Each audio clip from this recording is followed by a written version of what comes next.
Okay. We're live.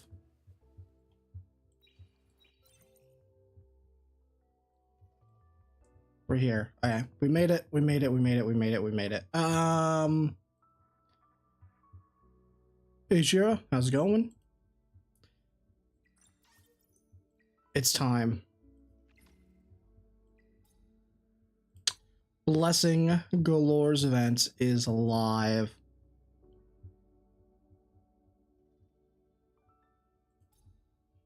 Let's grab this. Vice farming time? So real.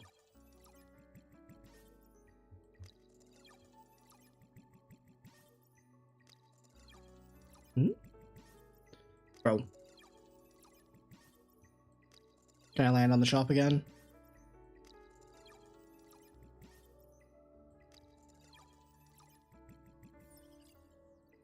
Choose a tile. 1, 2, 3. Here. Boom. Easy. We're so good at this game. Yeah, it's worth it. Today is going to be a pretty straightforward day. I'm probably not going to be as interactive with chat as I normally am, just because we have so much to do. Oh, don't tell me I can get stable at.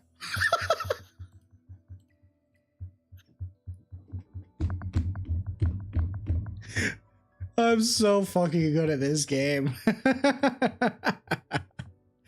2 stabilizers from the event. Bro, we're just so fucking good. You're so lucky, it's insane. I know, right?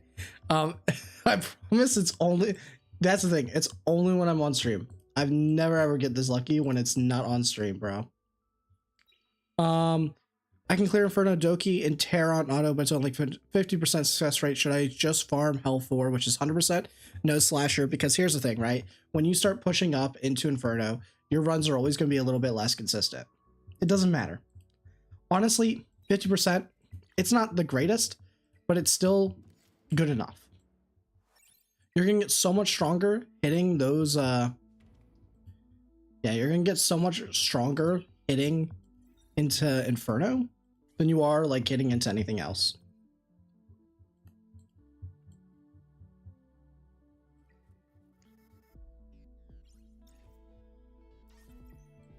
Okay, let's do that. Time to swipe. Oh, don't tell me there's. Hell yeah. Hell yeah. This is what I like. They know. They know. Okay, give me a second, guys. Give me a second, guys.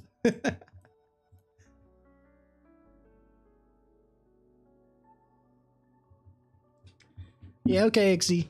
I see your game. I see your game. Bear with me, guys.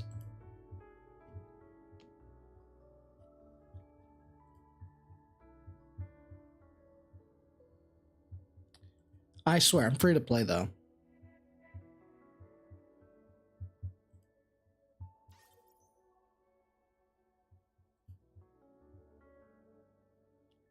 Okay, there's one down.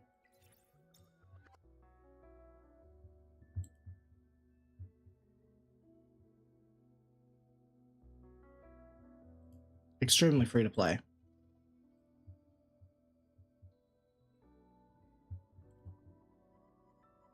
Did you just start? Yeah, I just started the stream. Haven't even done a single run yet.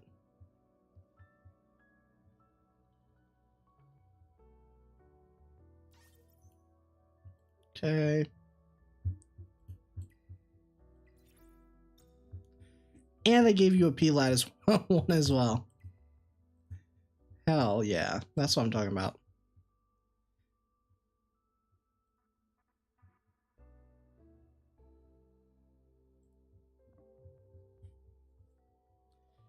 Morning, morning. How's it going? Not Tim.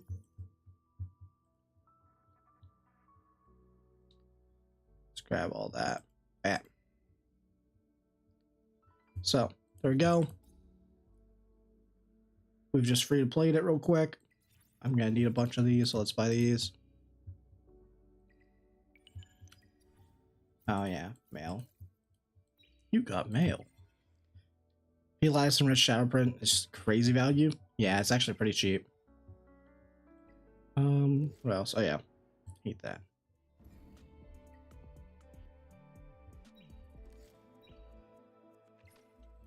Aye.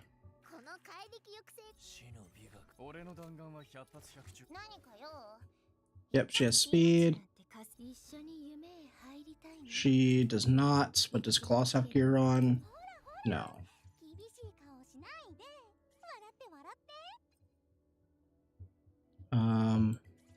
Where are we? Speed.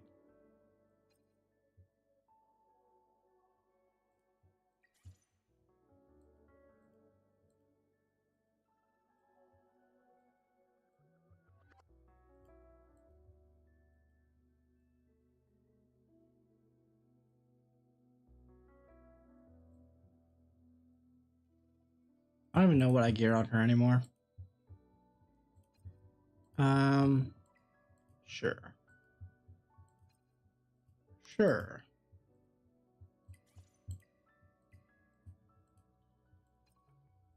Sure. And then, I don't know, HP percent. Okay, good enough.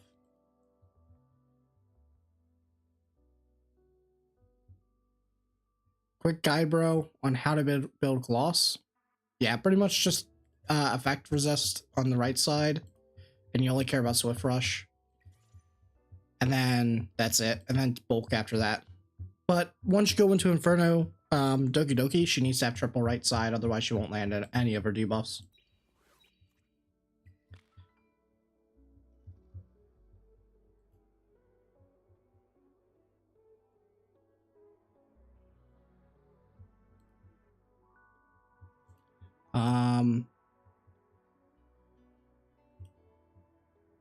Two free pulls and 20 crystals in your first 10 investigations. Nice.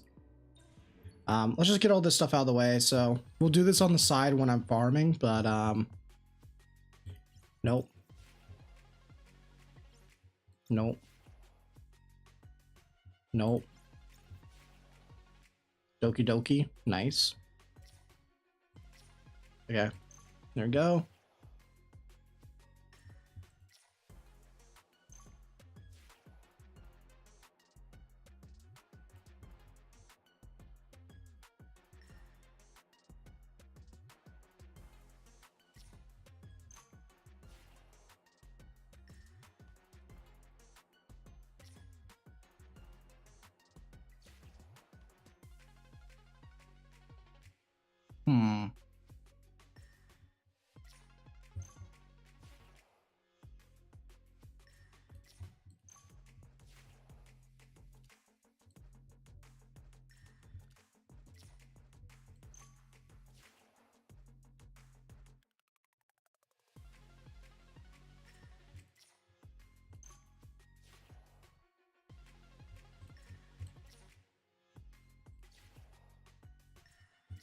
That's it. Okay. Imagine we get that. We'll come back to it. Hey, XD. How's it going? Or it's XD? It must be XD. Try with both Promotion and Messiah. Oh, okay. But here's not good enough to clear Doki Doki. Currently, should I just up Giada? Yeah, if you're struggling, then it's probably Giada. Okay. Let's start off with this one. I can 2 rotation kill with Messiah, but wave 2 just kills me. As for Remocha, I'm missing some DPS to 1 shot. Oh, okay. Yeah, in that case, it's probably just safer to, I'm not running that gear right now. Right, just make sure I'm not missing any gear. Okay. Probably safer then to just run the, to build up the Giada. I mean, unless you can inconsistently clear it, then I think that's fine. Remocha skill 3 was only skilled to level 4? Yeah, correct. Let's pop this. Okay.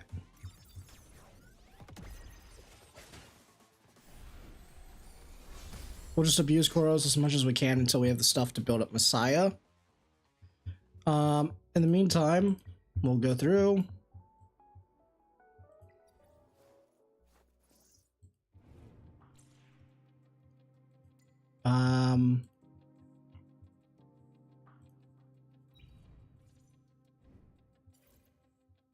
We already have her. We don't have Fangus.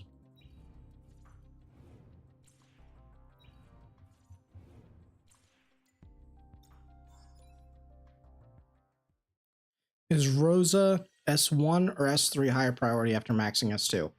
S3 because of Revelation build.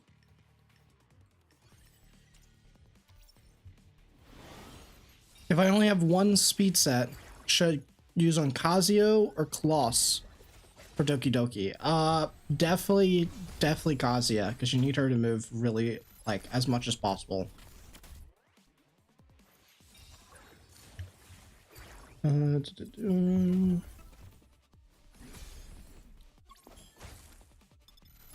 Even doubles the drop pulls? Yes, it does botch. It's crazy, right?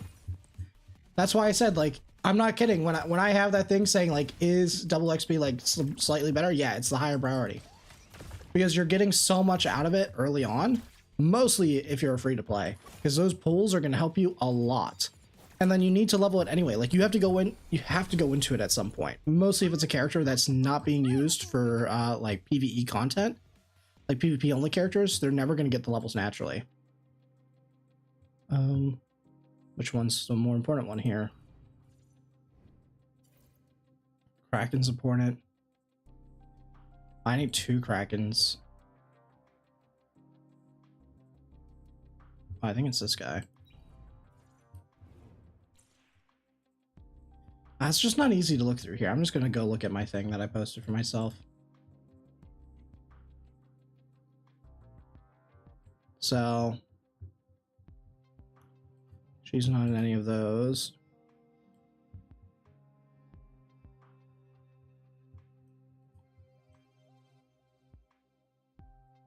Yeah, both of these are on the bottom for just 50 stability. Kraken is in one for the highest here. I kind of care more about the stability right now. So I think I'm going to go for that one. This event is cool, but the UI and micromanagement is so annoying going back and forth. Yes, correct. Yeah, that's why, like, I just screenshot and saved the pics. Just to save time.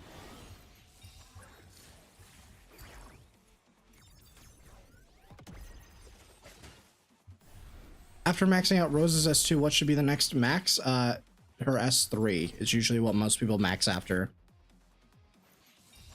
Because Revelation is just really broken on her, but you want the S2 because it adds consistency. So you always add your consistency first, then you add your multiplier, which in that case is our S3. Should I max S1 into Ting? Already max S2 and S3. If you haven't 555'd a SR unit yet, you need to do it for one of your hyperlink journals anyway. So you may as well do it. That's why mine's 555. It's not because you need to do it, it's because you're going to have to do it at some point anyway. The only downside would be wasting 80 lasses on Giada, since I could probably use those to invest into Holden. So yeah, that's the thing you need to ask yourself. Is that your runs are not doable at all? Or is that they're not consistent? Because if they're not consistent, then it doesn't matter. You may as well just try to suck it up, except that your run's going to fail sometimes. As long as you're at like a 50% or higher, then you're in a good spot. Because it's the same thing with Hell, right? At the start, it's going to be inconsistent because you don't have the gear. But as you improve your gear, it will become more consistent. So Lynch just S3? Yeah, just up to level 3.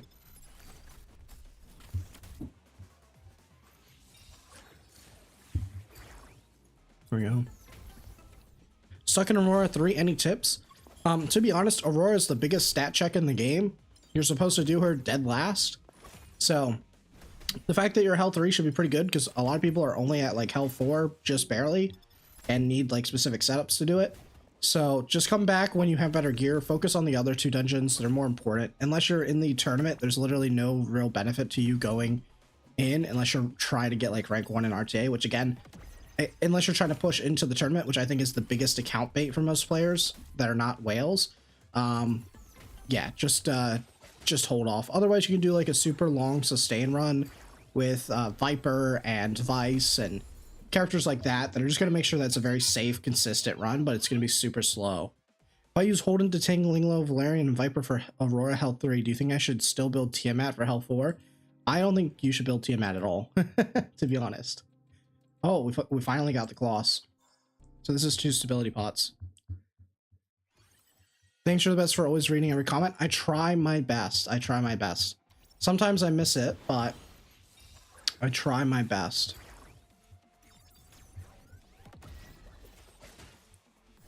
Aurora is just a sustained long run. Yeah, that's the only way to guarantee it. Otherwise, you have to come back later when you stat check it.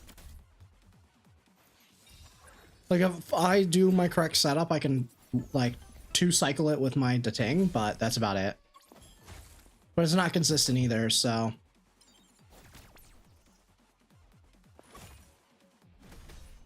Let's do that.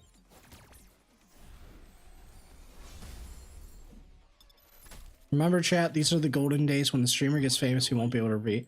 I will still try. I will still try. Nice, we did get our 2 pots here. So now we're prioritizing this. And it's the only one that's here that I need for recruitment. He's gonna forget us. I will not forget you. I will if you're not in the Discord. I know, that's a pretty clean plug. I've been practicing. But as long as you're in the Discord, you're fine. Let's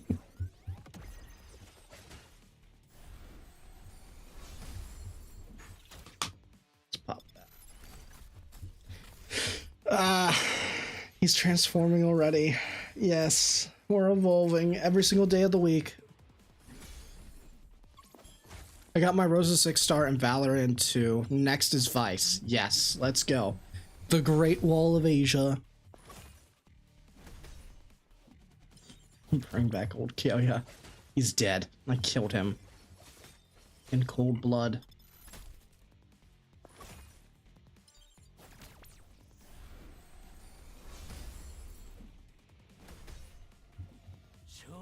Hey, everything is still straight from the soul, Koju. Everything. Okay, there's our done. There's our ones done for today. In what content Inferno is Vice usable? All the shells. Some people don't use him in Sharon though, because most of them are going to the Kachi and Mia strategy. Otherwise, Terramaton Inferno does use him, and so can Aurora technically. Nice, I definitely want Kraken. And then I want these 2. Let me just take a screenshot of these so I don't forget because I don't know their name.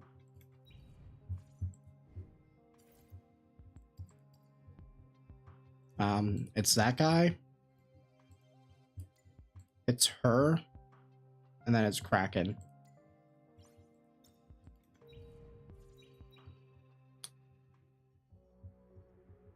These next 2 days gonna be a lot of farming? Yeah, a lot. A lot.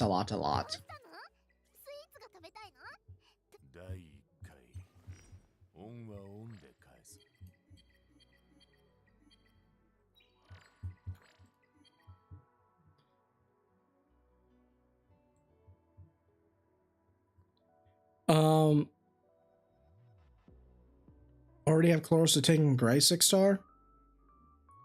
It's amazing how some YouTubers, yeah, not a lot of, they're only starting to pick them up now. Only just now are they starting to pick it up. Ashu is going to be the next one that everyone's going to find out eventually.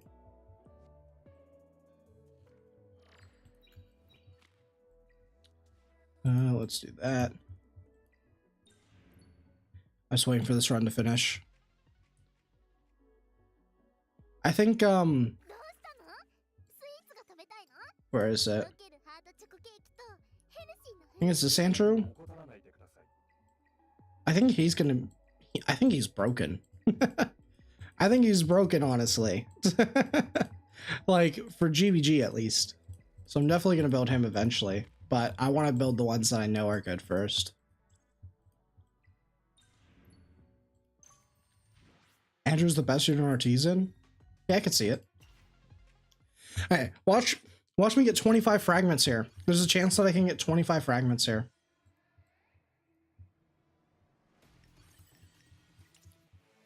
Who to go for reroll though now? Freya or Lily or Shadow Sonya? Definitely Lily.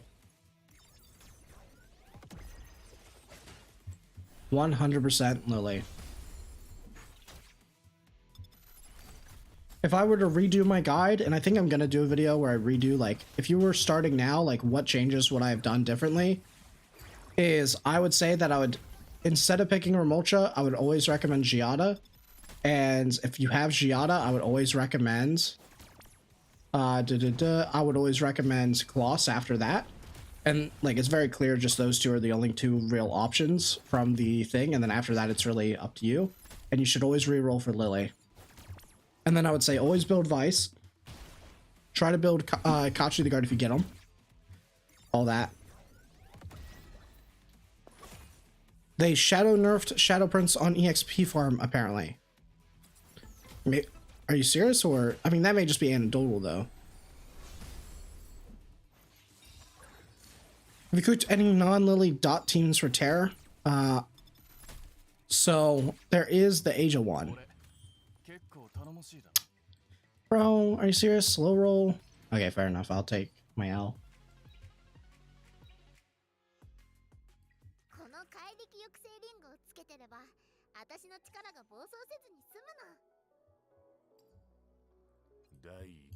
See this.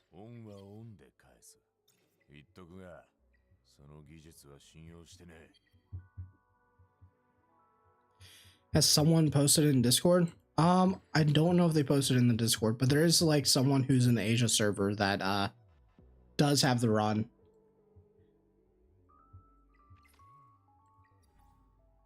Oh, nice. So you can get this.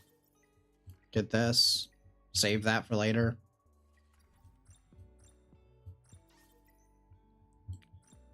Grab all that. Oh, true. I haven't farmed enough light, so I'm gonna get a lot from there. Check the Andrew passive. Which Andrew, though?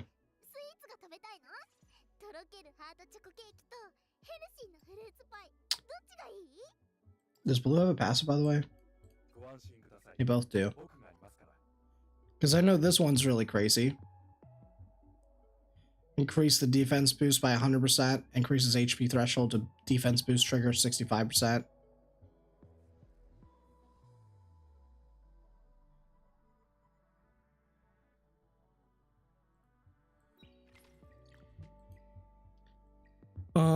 Morning cartoons, how's it going? You can use Swift Rush plus Time Lead for Kloss? Yes.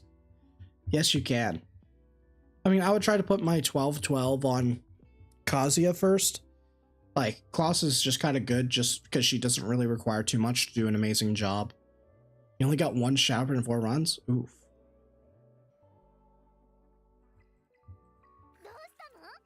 S2 enough for Giada, or do we need S3? You definitely want S3. Definitely want S3. Little early to claim the shadow nerf. Yeah, I agree. I think that like I said, it may be anecdotal. A lot of the time it's just anecdotal. Just a lot of people. I mean, we'll find out over time. Use which cell for Kloss in Kazuya? I use just Jackal, but which is just the upgrade of Black Flag. In Kazuya, I use Gigabyte. But you can also use Codex once you get into one-shotting territory. Just got an Ether Plague build on my Kaz. 274 speed, 180 accuracy, and 25 HP. Holy tanky. Okay, well your Doki runs are 100%, aren't they? That's crazy. Try to build this up. I mean, I'll just pop this because I don't want to be in light for too long, and I want to be able to speed it up.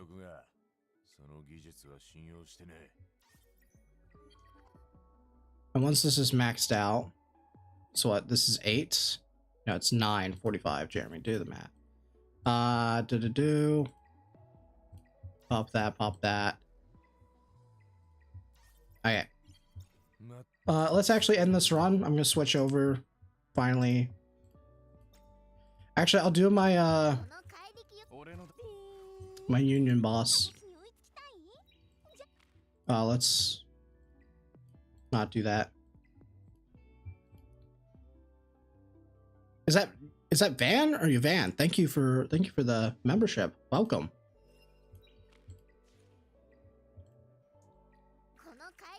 Wait, why did I end the run? I definitely have a lot more light that we need to farm. Why Giada, by the way, and what 4 units do I build first then, please? So Giada's really broken. Just overall, for the fact that she is good in Aurora. You give these nice infos, you deserve it. Oh, thank you, mate. But she's good in Doki Doki, she's good in Aurora. She's actually the best entry-level character for Doki when you get to later stages. She just is much easier to set up. And then I would still build characters like Freya. I would still recommend everyone to pull for Freya. I would say that if you happen to get Lily, I mean, you should definitely be re-rolling for Lily, so she'll definitely be one of your first. If you happen to get an account that's like Lily Giada, that's crazy, or even like Lily Kloss, because then you just pick Giada. So there's that. Otherwise, I'd still recommend that you build Gray, but don't invest any don't invest anything into him, like skill-wise, like just leave him at 1-1-1. I would still build Ting. I would do that 100%. Instead of building Valerie, well, I would still build Valerian because she's still used in a lot of content where Vice is not as good there. Like you'll still use her with Giada in Doki Doki over Vice, but I would build Vice 100%. So those would probably be your first few units that you build. Gray, Giada, Lily, Vice, and then Leanne. And I would just use those for the early game, and then eventually you'd build up your teams. Still budding Vice this weekend? Yes, I am, 100%. But first, sorry, I just need to change some gear over because I'm gonna need to... Wait. Does Vice need to be 6-star? I would highly recommend it. It makes him tankier. So, okay, so we have this guy built. I need her built. Let's equip that.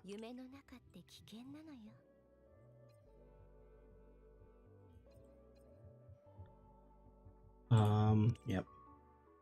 And then we need one more.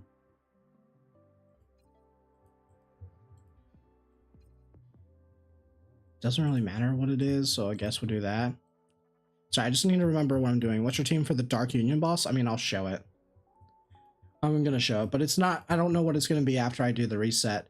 So it's that's 1, 2, 3, and then I was borrowing the other 2 to maximize, yeah. So we go here.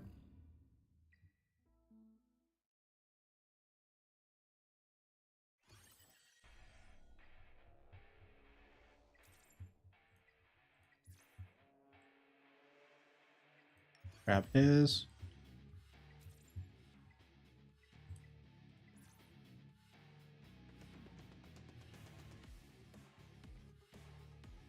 There we go.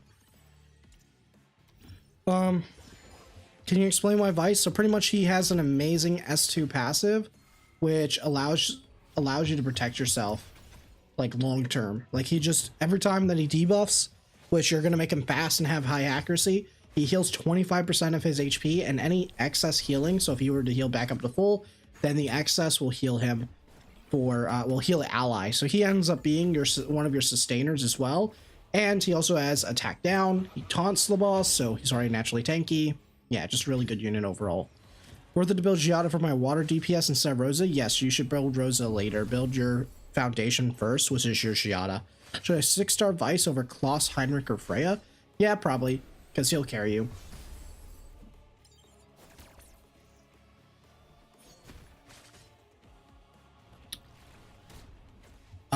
Messiah, Kloss, Valerian, Kazuya, Lily. Should I try to perfect this team for farming Doki Inferno? Messiah, Kloss, Valerian, Kazuya, Lily.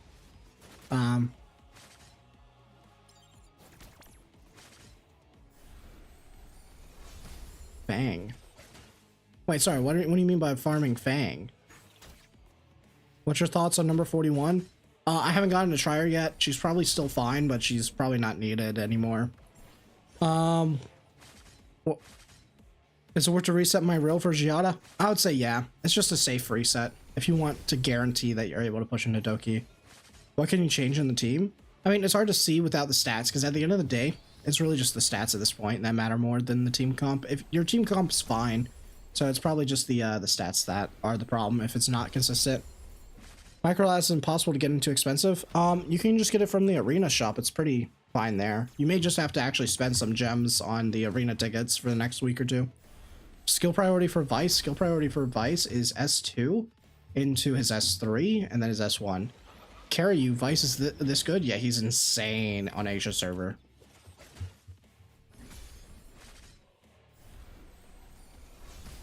Doki with Ramoka is really easy.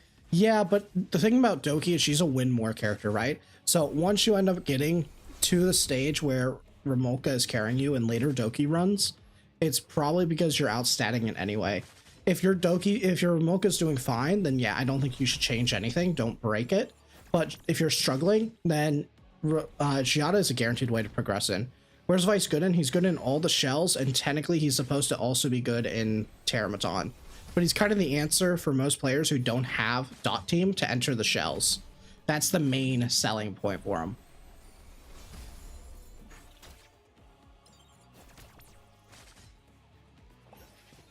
Is Vice good for Inferno? Yes, very good for Inferno shells. Inferno modules, I know that he can be used, but I don't know how consistent it is. I haven't tried it yet, but I've seen it on Asia enough to know that you can use him pretty much anywhere in PvE content, besides Doki Doki. Doki Doki is probably his weakest area. Who does Vice replace in teams? Usually Valerian, but sometimes they even get paired together for super safe runs. 6-star Shadow Sonya and Fangus, or just 5-star? You can leave them both at 5-star if you really want. You can 6-star Shadow Sonya. If you don't mind, can you show your character builds? Yeah, I can show my character builds. I just moved my gear around though, but this is the Chloros, though he's about to get reset, like probably in the next minute. The Ting.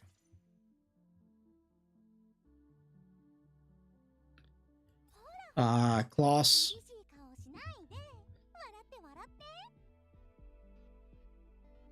I move my gear around on Kloss a lot. She kind of just used leftover stuff because she's like the best. So the thing about Kloss that makes her broken is two things. One is Twitch Prime disabled here. I don't think I have Twitch Prime. That's the thing.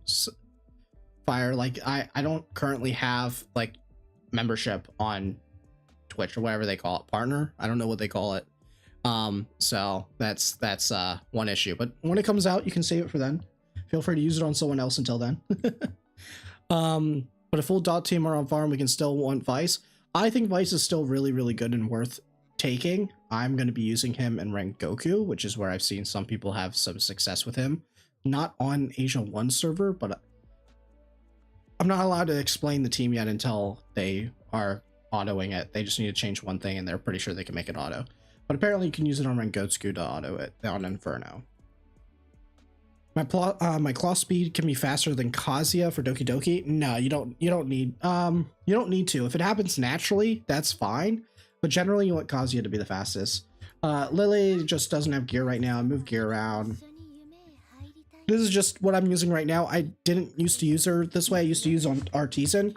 It's just that I have a Gigabyte that has Hyperplague and she's the one that just happens to fit the gear. Like right now I'm just moving my gear around for the most part. Valerian, not even that great a gear. Can definitely improve upon this.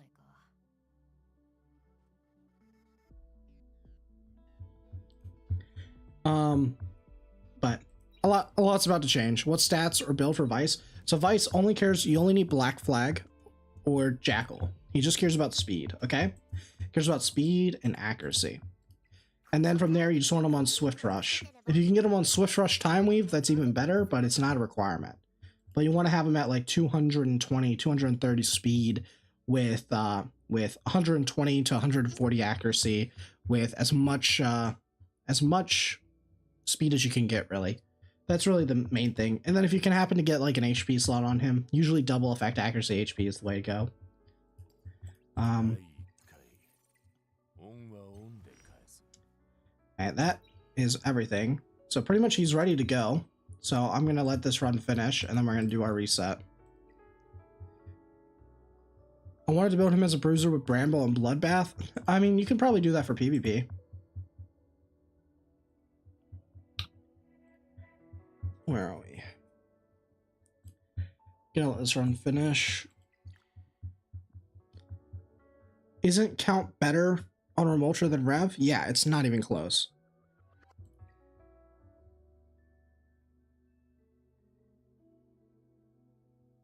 Okay, so let's go here. How to build Heinrich? There's two different builds depending on how you're using him. If you're using him as a strip option for PvE, then it's speed and effect accuracy, and then some crit rate. If it's PvP, then you usually just want to build him as much speed and damage as possible. Alright, let's pop this guy. Goodbye, it was nice knowing you. My friendship with Chloros has ended. My new friendship with Messiah begins.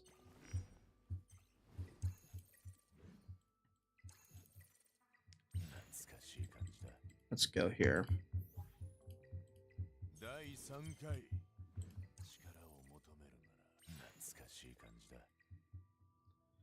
Alright. Here's his build right now.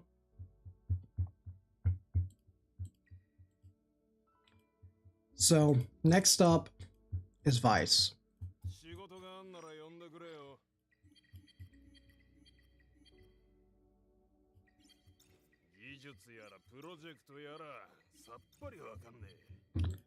We need a lot more.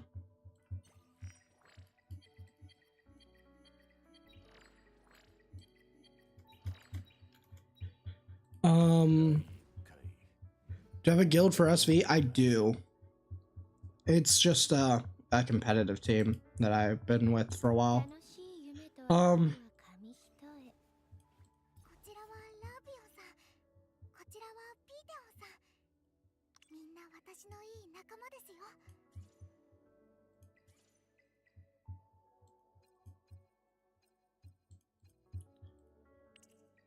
Let's go like that.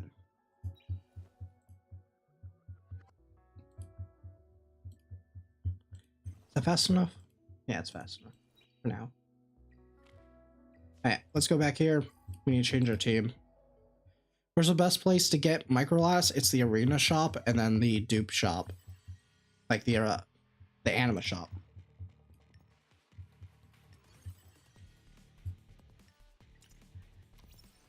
There we go. Let's just watch it.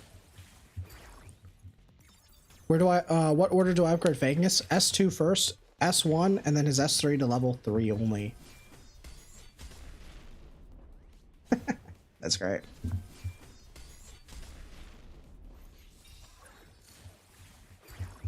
Very close to one-shotting. Who do you pair with Vice for shell dungeons? It depends on which dungeon it is. This game is not a game where you can have like one team for everything. Well, technically you can like Lily Messiah most things, but yeah, it's not one team fits all. Would you recommend resetting Remultra for Giada or Messiah? It depends on how good your Messiah is, but for the most part, Giada is a safe one. There we go. I'm looking at the M shop, but I can't find the Microdas. I'm pretty sure it's in there, unless you've already bought it.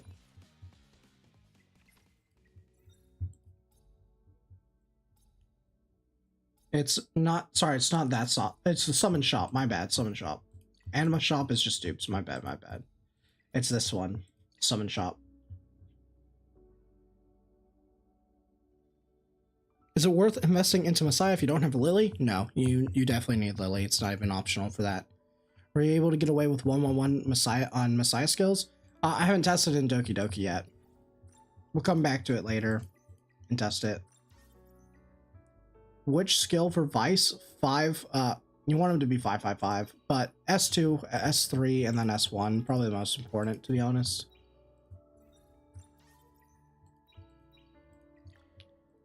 Let's do that.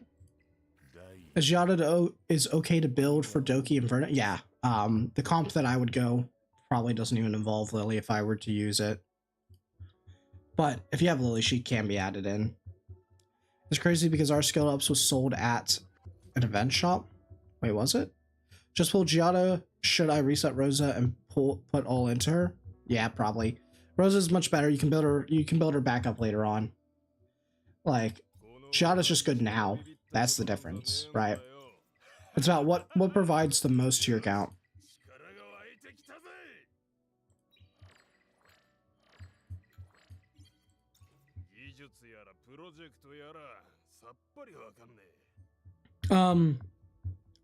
Honestly, if you have a cracked out White Fang, then yes, it will be better than Revelation. But a cracked out Revelation is better than a cracked out White Fang. So we'll always go White Fang is the weakest for most DPSs except for like the Ting. But Count is really good on him, and Revelation are the two good ones on him. Do you think I should select all my 2 matrix modules for more coins? Pretty much when I go in here, right? And generally what I do is I will go here. I'll click on the number of substats too. And pretty much all of these, unless they're like really crazy. Like here, I think I was desperate back in the day. I'm still kind of desperate for some of these. Like this one I'm desperate for. Not desperate for that one. Not desperate for that one. Pretty much all these, I'm just gonna sell. That's what I do usually. And then I keep the 2 matrix combos in general. Substats though, no. I get rid of those. Is required 6-star Vice or 5-star okay? 5-star's okay, but eventually definitely 6-star. Or...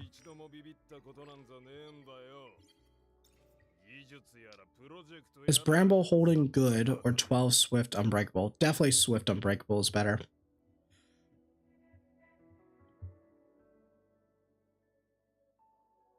Is Viper better than Holden for Dispel and Aurora?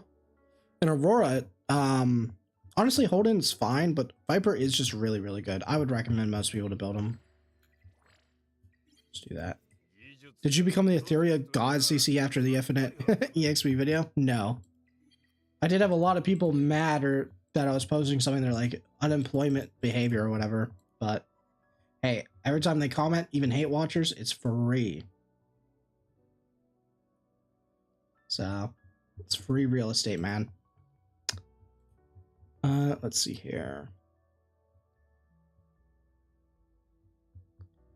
Huge day for the unemployed. Exactly. Exactly.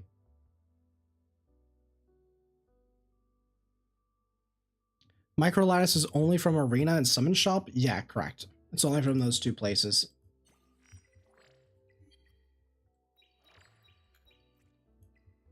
Just from those 2. Battle Will on Messiah with Revelation? I mean, usually for Messiah, his best is going to be... Like, this is technically one of his second best in slot, so the only real way to improve this is if I were to get this exact same shell, have this be red, and then also this shell be instead of Fury, Harvest, and I switch these 2 to Harvest with better stats. That's the only real way to improve this guy outside of, like, skilling him up at this point.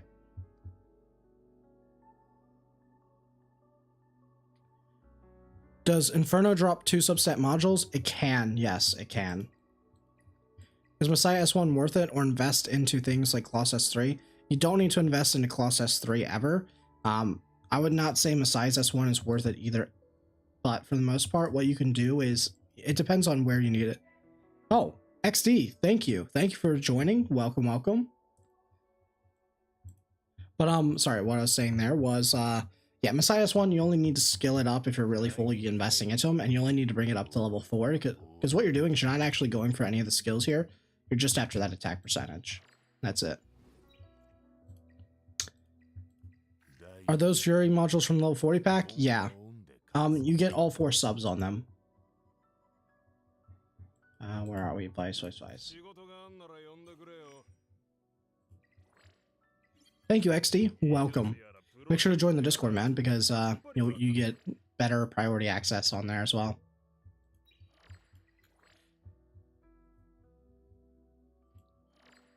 Where are we? Oh, Tex, I don't know if that Discord link still works.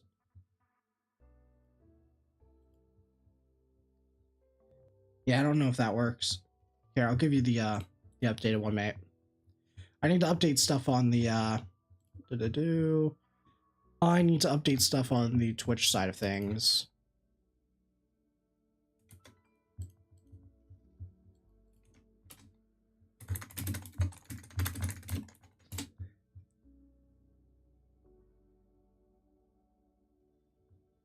And there we go.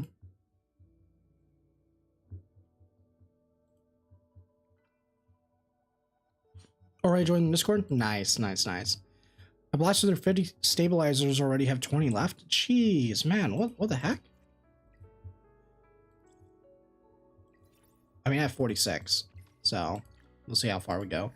But I'm almost already done with 2 characters, pretty much.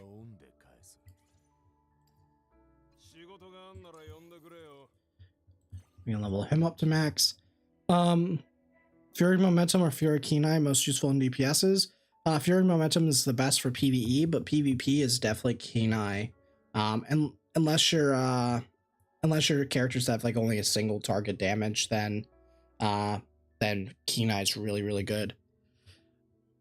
Do I max Messiah S2 or just get enough for the C damage? Usually just enough for the C damage. What's the Inferno Terror team with Vice? So most people, there's like a build going around where it's like Kachi the Guard, Dorothy, Vice, usually characters like Kloss, and then they were using Heinrich, but you can technically use Chloros or the Ting or whoever. You're just trying to be like tanky. Like Chloros actually probably works still, to be honest.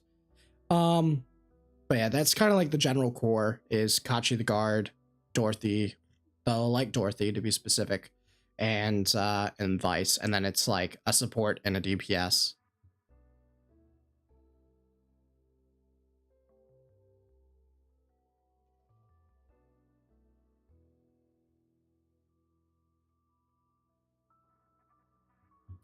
So your procs Revelation is S3, then procs Battle Will, that would proc Revelation.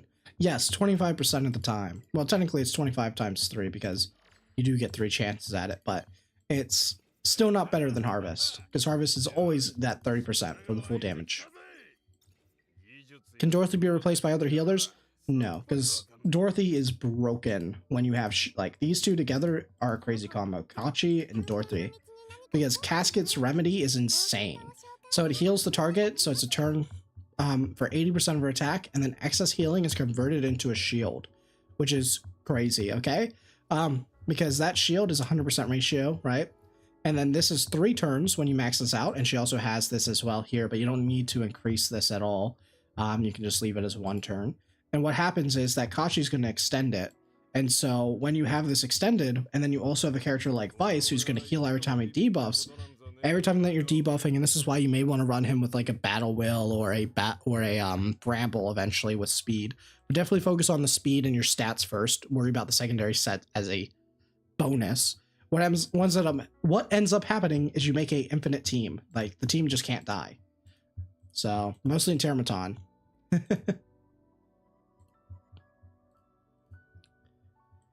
See this.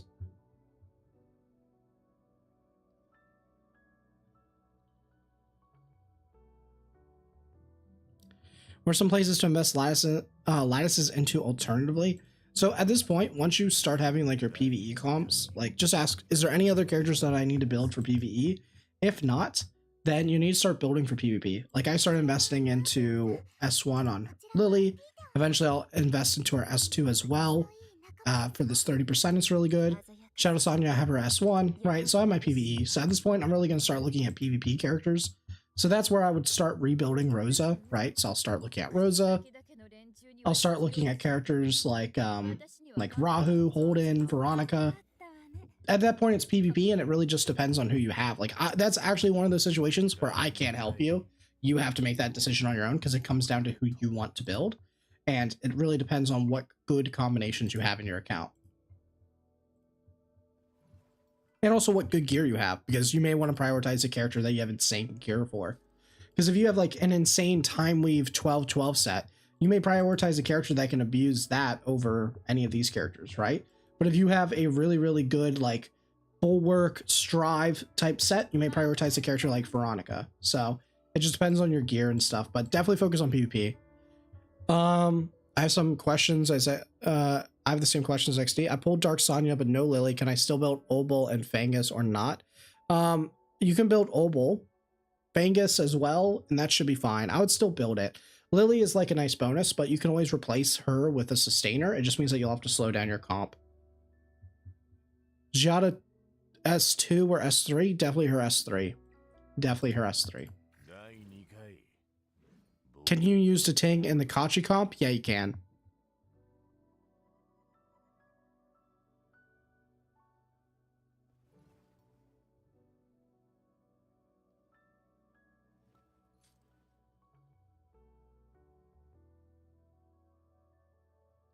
So think about the Kachi comp as it's Kachi, it's Dorothy, and then it's Vice, and then it's +1 like defense breaker. So this can even be gray, it can be gray, it can be Dyna, it can be Kloss, and then it's +1 DPS, and that's your Chloros, your Deting, your Leanne, etc. It does not matter. That last spot is like, those are up to you. It's just whatever your best one is. That's the part that matters the most. This isn't Hoyo games where you have to have exactly specific characters or the comp doesn't work for like some of the slots. You can replace them, which is the great thing about it. What's skill priority for Dorothy and Kachi? So you always do Kachi first because he's better by himself, but it's the S3.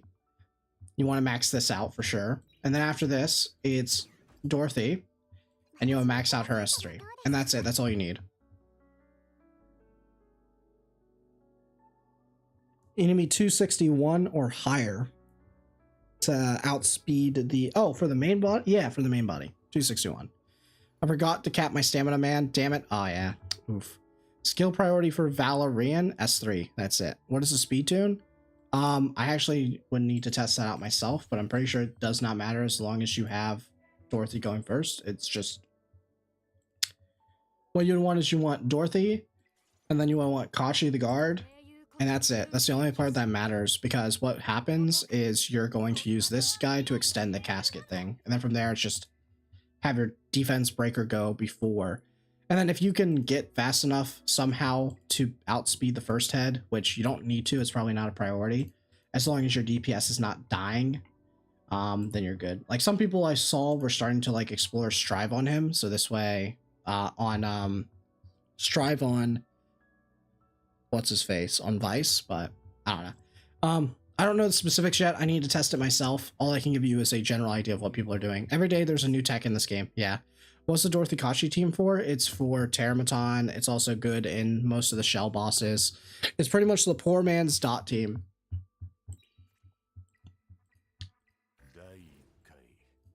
Like, honestly, I'm probably going to stop answering questions about the Terramaton team because I've repeated it a lot.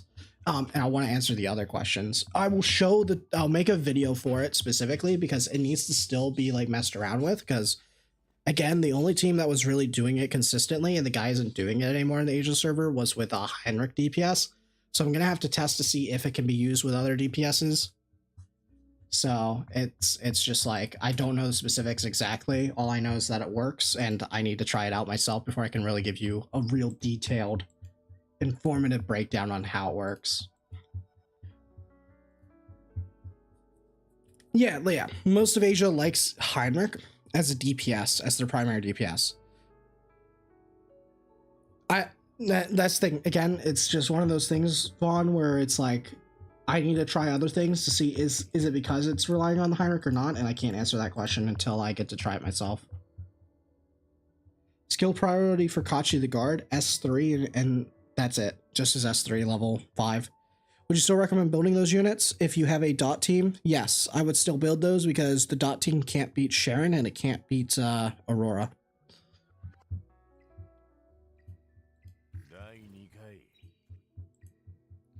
Do I need dupes to build Messiah? You really would like it. Some people have gotten away without it, but you need some really crazy gear, like significantly better gear. Yo, Funky5, welcome. Thank you for the member. Welcome. Make sure to join the Discord, man. There's like extra channels and stuff for you, and you'll get priority access on account reviews. But thank you. Appreciate it.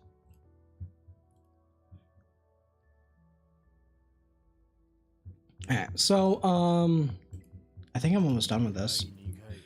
I feel like building this team demands that you spend some time in Hell 4 Doki for all the speed modules. Yes, correct. That would be the case for Dot or even the Vice team.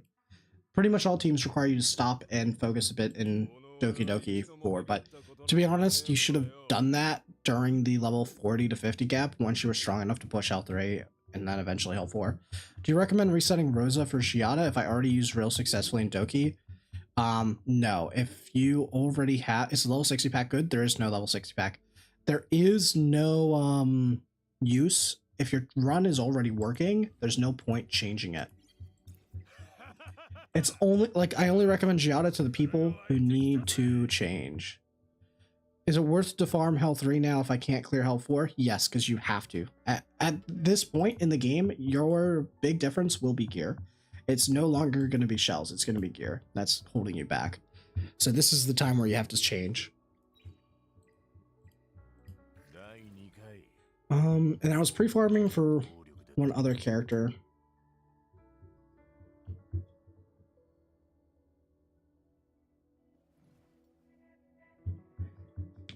What's the skill priority you would do for Mio, and would you use her for Doki? I will probably use my Mio for Doki when she's, like, when I'm able to build. The issue is, this is not good enough. Like, this is fast enough to get past Doki Doki, but the issue is, you need triple effect accuracy. You need to be effect accuracy, effect accuracy, effect accuracy on this side. I need to get her to, like, 205 effect accuracy for me to be able to use her. Yeah. So I need to get there. Once she's there, then I will use her for Doki Doki, and I think the only skill up that you need is her S1. And then if you want later on, you can try to skill this up to here for the turn meter, or even the -1 cooldown. And then a lot of people are scaling this up as well. Like, she's a character that eventually you want to 555 for PvP. Why am I building Vice? I'm building him for Shell Dungeons. An alternative to Shell Dungeons. And he's just really cheap to build, so I don't really lose anything for it. How many skill ups does Messiah need? He needs at least 4. But to be honest, you can go 4, 4, 5 on him. So that's what? Upwards of, that's 11. Do you still need 6-star all those units you mentioned, or 5-star level 45? 5-star level 45 should be enough for now. What motivated you to try this build? Well, everyone on Asia is having success. So if it's not just one person, then you're good to go. 16 gold tofus? Wait, what? Am I crazy?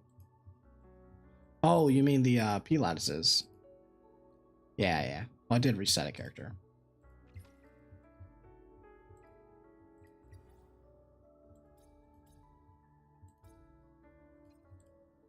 Got a bunch of these to move around.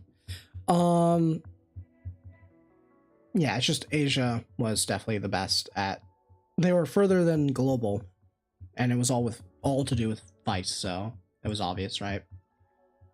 If it's working for them, then it should work for us. How are you checking what Asia's doing? I have a guildmate who has a account, like he was doing a second account on Asia server. I guess unlike global, Asia servers actually trying to find ways to solve the difficulty of the game instead of just complaining. I don't think that's exactly the case. They've been doing the Vice from the start. They had other difficulties, but at the same time, I don't think it's healthy for the game to be like, hey, you have to make all these characters if they don't give you enough resources to do it. And there's not enough resources, that at least I think so, to in a reasonable amount of time that you are actually playing the game and progressing at a normal pace to get all those resources that you need to build those characters to function properly. That's why I think that it's a little bit difficult. They have their own answers and they have their own problems. Like, for example, we found our solution to get further into Ethernet Rally past the boss that says you can't heal, because they're all built up on like Heinrich and Vice. They don't have, and they've been relying on sustain clears.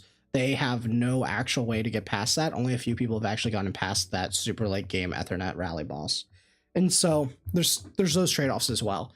But now they're like gonna have to wait to get today to really bypass that, because they're gonna just copy what we did. So yeah, there is solutions, but when there's only 1 or 2 specific solutions, it's not that good. Can you show the Vice team in action? It probably won't be today, it'll probably be tomorrow. It will probably be tomorrow for the Vice team.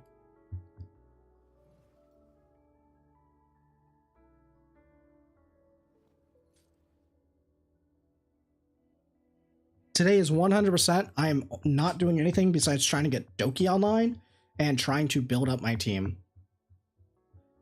What's the core for the Vice team? It is Vice, and then it's pretty much anyone else.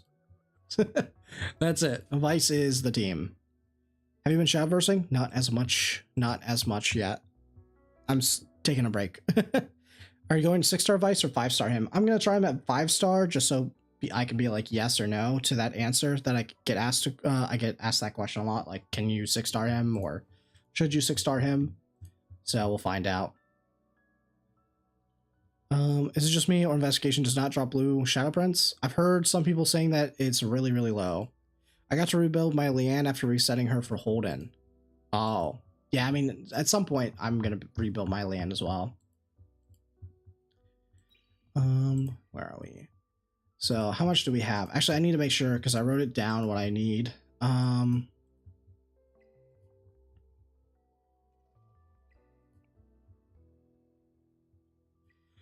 we need to do one more time run.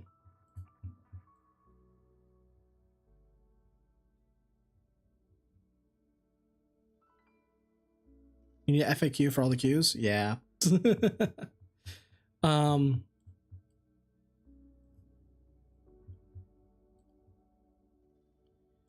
Really hope they nerf the Inferno bosses. I think a very slight nerf is all it needs to put it into a good spot for the game's overall health. I'm not asking for them to gut it. I'm asking for them to go here and be like, okay, we'll shave off 10 to 15%. Why aren't you just autoing and manual at the same time? Because I'm busy chatting with you guys.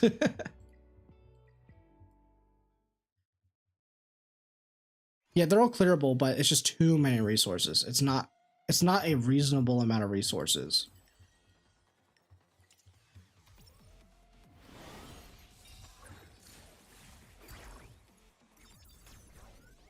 If you don't go, if you don't go Shadow Sign and Sheets, it just requires too many resources. That's the problem. Alright, you're playing Heinrich DPS, playing around with Momentum Revelation with a lot of debuffs. Well, they weren't doing that because they didn't have that gear yet, but they've just been using him 555. Like, they literally just fully invested into him. I'm getting so tired of the Lily thing. I don't have her, but everyone's talking about her. It's all about Lily, simply because of that. It's either I'm hoping a Lily nerf or a buff to other units. Yo, I just got Shadow Prince. I don't know what people are complaining about. It must be anecdotal.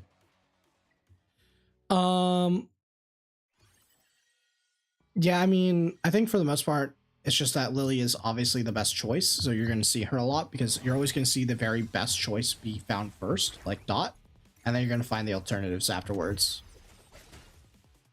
Because Heinrich isn't that good on he's actually pretty good DPS wise. Like, he actually does a lot more damage, but he needs a lot more investment to get there. But he's just not as crazy. But he is a very consistent damage dealer. And he also maximizes his own DPS. He kind of scales up, though, because he needs to get his last words off. I'm with you, Lightning. My account feels bricked without her. Yeah, it just feels a little bit bad. Not having Lily is a different experience. I'm very happy that I went until I got all the characters, because I would not want to be doing Lilyless.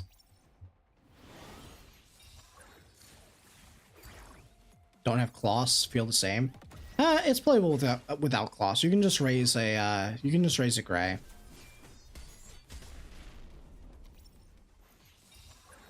From Mokambeo, that's fine. This is fast enough.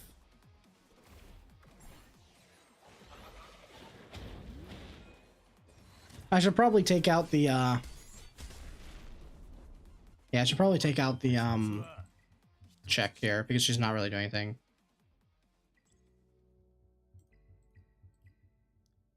Is Dark Moon best shell on Kloss? No, it's usually Black Flag so she cycles. Otherwise, it's like, hey, technically, yeah, early on, Dark Moon would be the best, but then you have to farm Sharon, and farming Sharon is not efficient. So, I would rather be farming gear at the point where I would sell that. So stopping and getting like that specific shell is not really going to be worth it. So what you do instead is you just run her on Jackal / Black Flag, and that will be better because you're spending your resources more wisely. Like, this is a common trap that a lot of people fall into in these type of games, is they go for best in slot always. They don't think about what's the most efficient for their account.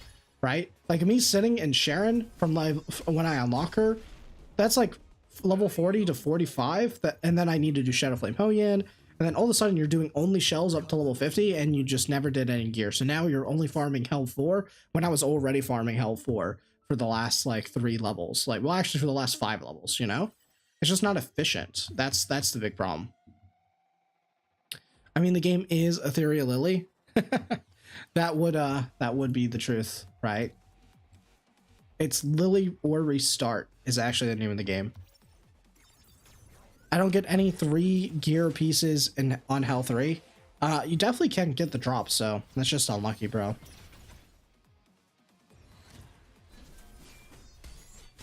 Switch your Mio for Kazuya? I mean, this is fine. This is working as is. To be honest, I should just take out the slot. The Freya slot.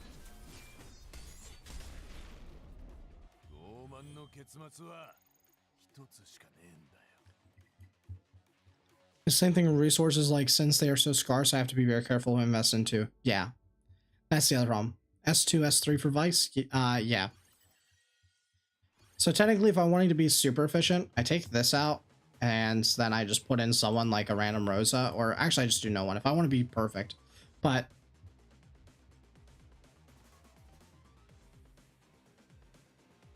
you know, I want to level. I don't know. We'll just throw in a random Veronica, but like that's wasting time. Like I'll throw in someone that I want to XP farm.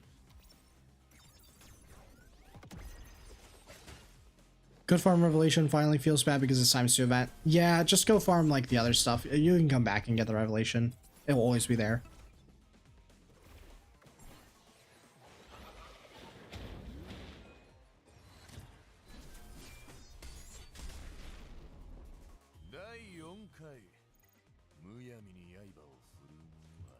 Here we are. Yeah, we have enough time for one more run. I mean, investigation farm is goated. It does feel good when you get good drops on it, though. I'll tell you that.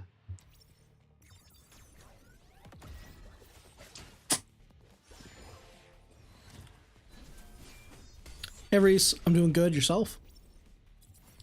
I roll efficiently for speed gear. Pretty much, I only roll gear that has 3 subs or more.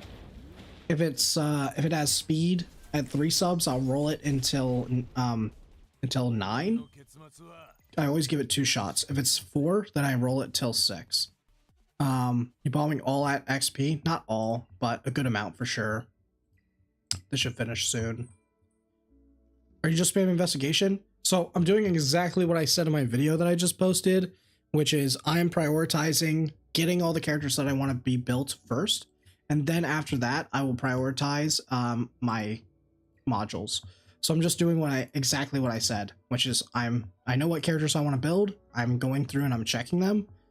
And then I'm going to go do modules after. Yo, Koju, thank you. Welcome to the goats. Welcome, welcome. So we got 601. 601, that's enough. We got 1,500, that's enough. And then we have 60. Is that enough? No, so I'll do one more 10 run. Cool. They should implement EXP overflow in this game like Epic 7. Yeah, I think they should. Turn into books or something as well would be nice. Do you keep the flat? No. For speed I do, but only if it's 4 subs. If it's speed and it has 4 subs, I'll keep it. And I will keep 3 matrix lined Swift Rush with 3 subs. Those are the ones that I'll keep, even if they're flat stat. Pretty much I follow the same rules that I do in Epic 7 when I chase speed. That's literally it. So if you ever watched a video on that, that's pretty much like the TLDR version of how I prioritize it. Should I farm Doki L4 for speed for PvP? Yeah, I think for the most part, once you have enough to farm Doki, you should be farming Doki for a long time. Because generally how the progression is that you farm Doki. Doki makes you fast enough that you can cycle and stat check Termaton. Termaton lets you stat check the next level of Doki. And then you rinse and repeat. And then it kind of backflows into your Aurora over time.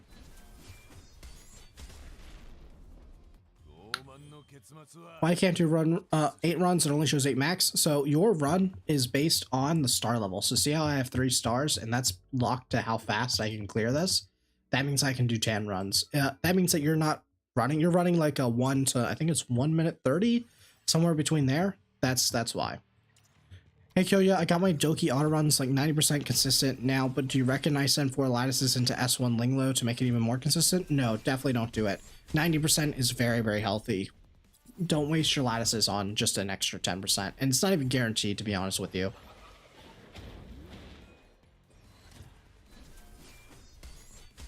Solo Fangus or Obol for Nico Inferno?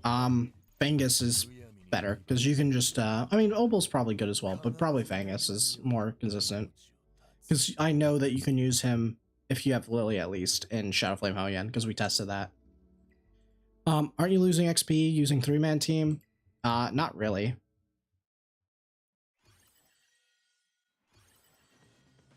I mean, I can just throw this in. It's just that it'll eat some time. Aurora has like the worst gear to farm.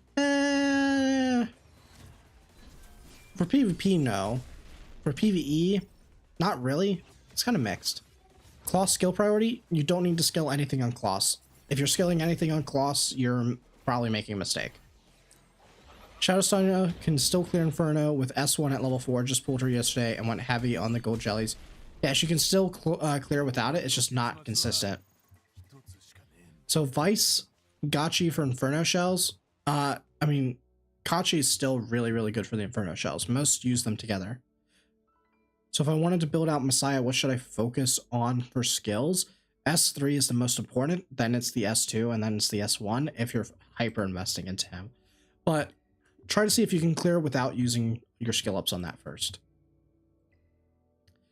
What skills does Fangus need? Max S2, S1, and then only need S3 to level 3 at most, but it's not even required. Is there some hidden tech for Doki Doki in Asia? No, most are actually using the same comps as global for the most part.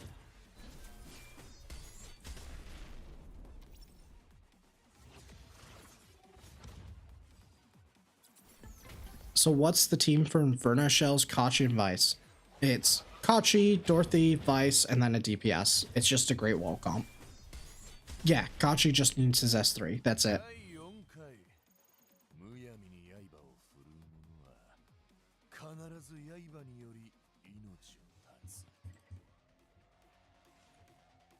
Hello, is Viper max S3 better than Holden non-skilled in Aurora? Yes. Viper is generally better than Holden in Aurora specifically. But Holden is a good character because you don't have to invest anything into him and he does the same job. It's just slightly worse. How many of each shell is advised as a starting baseline? Generally, I would say that you want at least 1 to 2 gigabytes. You want 1 to 2 artisans, you want 1 white fang, you want 1 revelation, you want 1 to 2 jackal guards, and then you want 2 codexes. That's generally the best.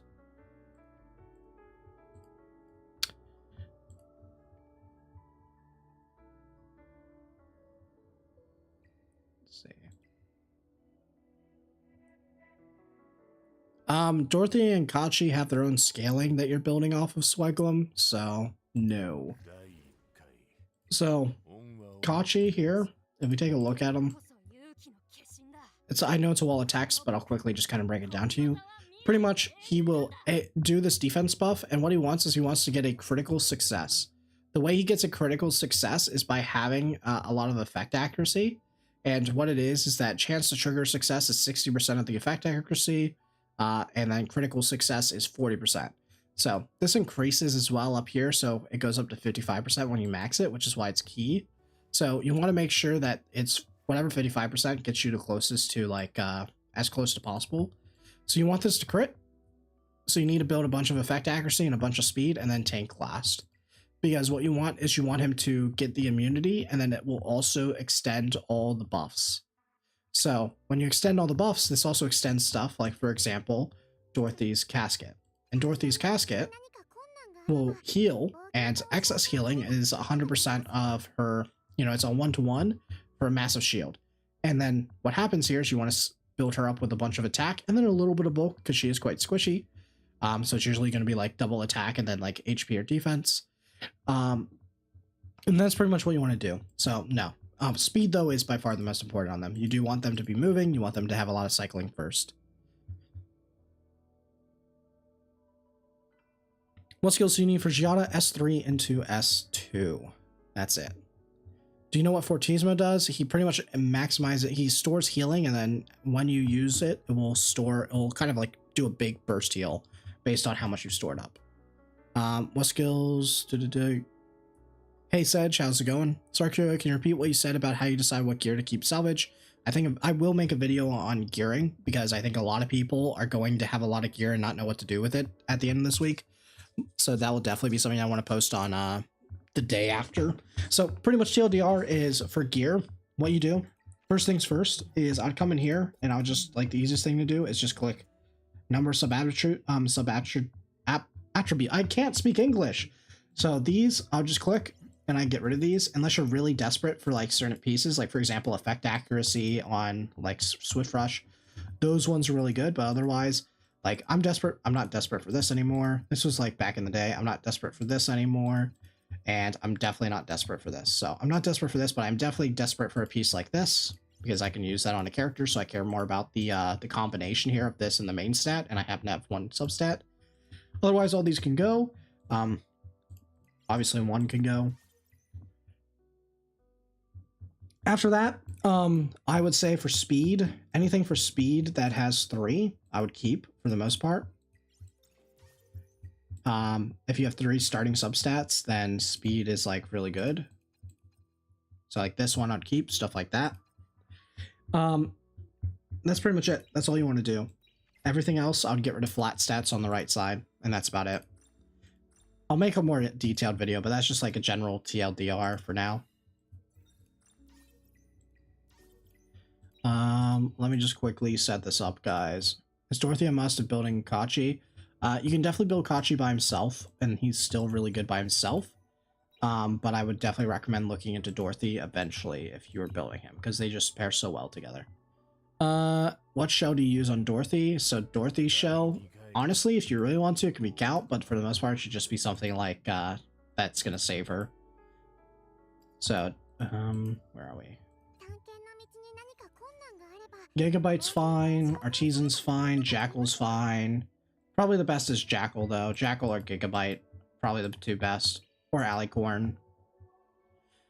Okay, sweet. Sorry, guys, I just need to quickly figure out what I'm doing on my account here. Also want to know the Kachi turn order and Doki. Oh, so you don't use Kachi and Doki. And Aurora you can. Lily Messiah? He needs 183, right? So I'm not too sure what you mean there, ma'am.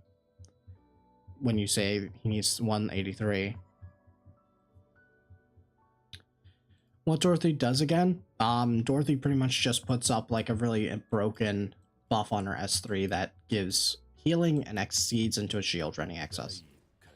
Okay, so far I have that. I have enough resources for what I want to do later in the future. What other character am I building here? Sorry guys, I'm probably not gonna read the questions for a little bit here. I just need to also play my account. Kachi's next up, so we definitely need to go to Dark, so we'll go to Dark here and we'll start farming that. And we'll try to raise this guy up. Is the time to event only once, or is it more in the future? We do not know, actually. So they actually say it's an exclusive event, which makes me believe it might not come back, but I don't know. Nobody knows. Anyone who says they do must either be working with XD and leaking, or they're a liar. Vice skill priority is S2, S3. Thoughts on Mio? Worth building, and if so, why? Yes, she's broken for PvP, and then you just need to you just need to get this up here. That's it. She's a broken opener. That's all you need to really know about her. Are you investing into Kachi S3? Most guys in Asia either have 0 or lattices are like full 555. I think the 555 is a little bit troll, to be honest. I'm pretty sure he's fine at just how he is. Now, I'm definitely planning to use him for other content as well. Like, this is really broken. All this is really broken. I mean, I don't know why. I mean, they probably have this for the speed, right? Yeah, so this is done for the speed. This is done because this is broken. It's a turn meter reduction. So I'm definitely going to do this 100%, but I don't have enough lattices to do the rest, so I'm not going to be too focused on that. He'll be fine, because what I'm really building him for, if I'm going to be entirely honest, what my account is building him for, just my account, not saying that you guys have to do it or that it's it. As for this team comp right here. Well, not even that team comp. There's a more consistent, safe one. I'm building him for Sharon. That's it.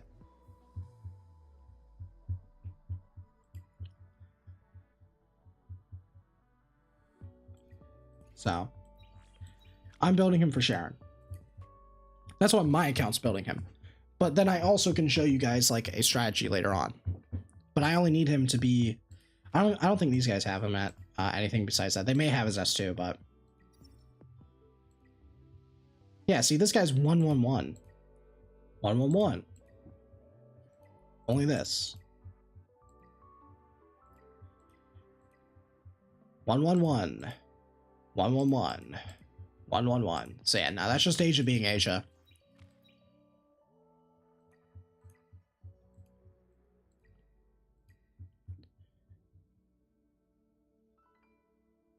He's good for more than just Sharon. Well, first of all, saying like he's good only for Sharon is... Oh, for Kachi accuracy for the critical buff. I don't know the optimal turn order in the team. Oh yeah, I think it's 183 if I remember. It's just triple right side. Turn order for Doki and stuff. That one I'll go over in a bit.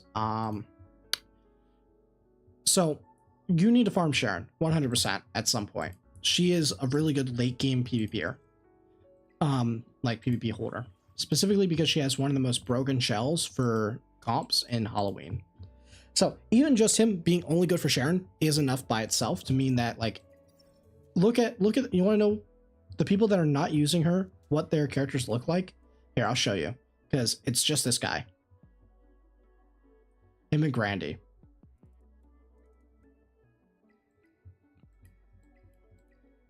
So if you're Messiahs like this, then yeah, you don't need to even touch him. Actually, no, because yeah, like even some people that have him were using him. You know, you see the Kashi down here. So here's the thing, right?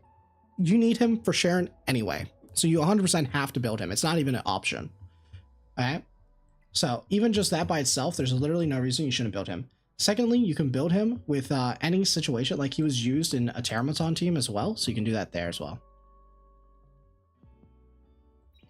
So even if it's just like he's only good for Sharon though, like it's fine, and he works at 111 there, so you don't have to invest into him until you start trying to figure out where else I can use him. He's also going to be good in PvP because he just has so much annoying stuff in his kit for PvP, so he's great there, and he's good for Teramaton, like I said. And that's all you're using Kachi for. What's Dorothy for? Dorothy is for Teramaton, because there's a comp with Kachi and Dorothy. You can probably use him there, but I mean, I don't know. What are the go to SRs you would say? I'll go over that in a second. I can't use him in the... I mean, you probably can, but it's probably not as good. Like, because where you want to use him is where that immunity or extending the buff of something is important. And in Teramaton, extending the Dorothy casket is really important, right? So that's why we use him there. In Nico, what are you really extending? You know? Because Nico has an enraged mechanic, which is much more intense than Teramaton. So you don't even have to worry about the Teramaton one when you're doing like a tank comp. But Nico Nana, you can't like fully tank it. You need to still have enough damage to check it. What would Horan be fine in if... Oh, wait, sorry. Let me go through these questions first, one by one. What are the good at SRs, I would say? So definitely a must build SR is the Ting. It is... Where is it? Definitely the Ting and Kazuya. These are must build characters. Kachi has been proving to be really, really good for late game PvE and PvP, so you should definitely build him. Those are probably the most important ones. Oh, and Viper. I would say those are like the top 4 for sure, and it's not even close. And then after that, it really depends. Like, Dinah's still really good, but she doesn't need much investment at all. Valerian is still really good, even after Vice. Marvel's still good for PvP. So those are like probably the best ones. Let's do this. Also usage of Viper, PvP. So Aurora, he's good in Aurora. He's good in anywhere where you need to tank and still deal damage, like Nico Nana and PvP. Those are like the biggest places for him. There's other places you can kind of use him. Is he the most optimal? No. But is he still like a usable character there as like a band-aid because you're lacking really key characters? Yeah.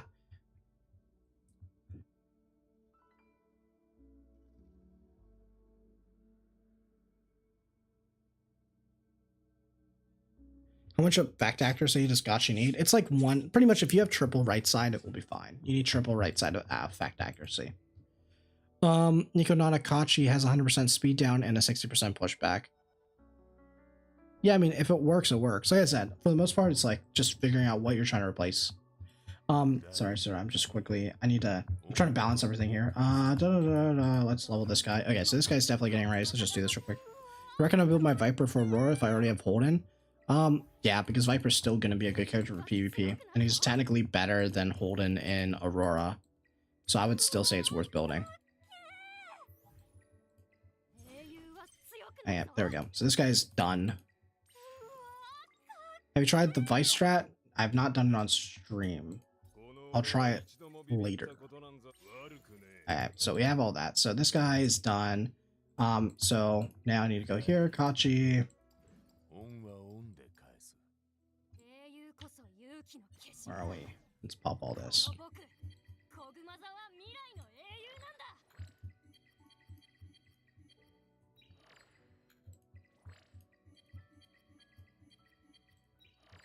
We have enough? Not enough. Okay. We'll let this run finish and then we'll call it.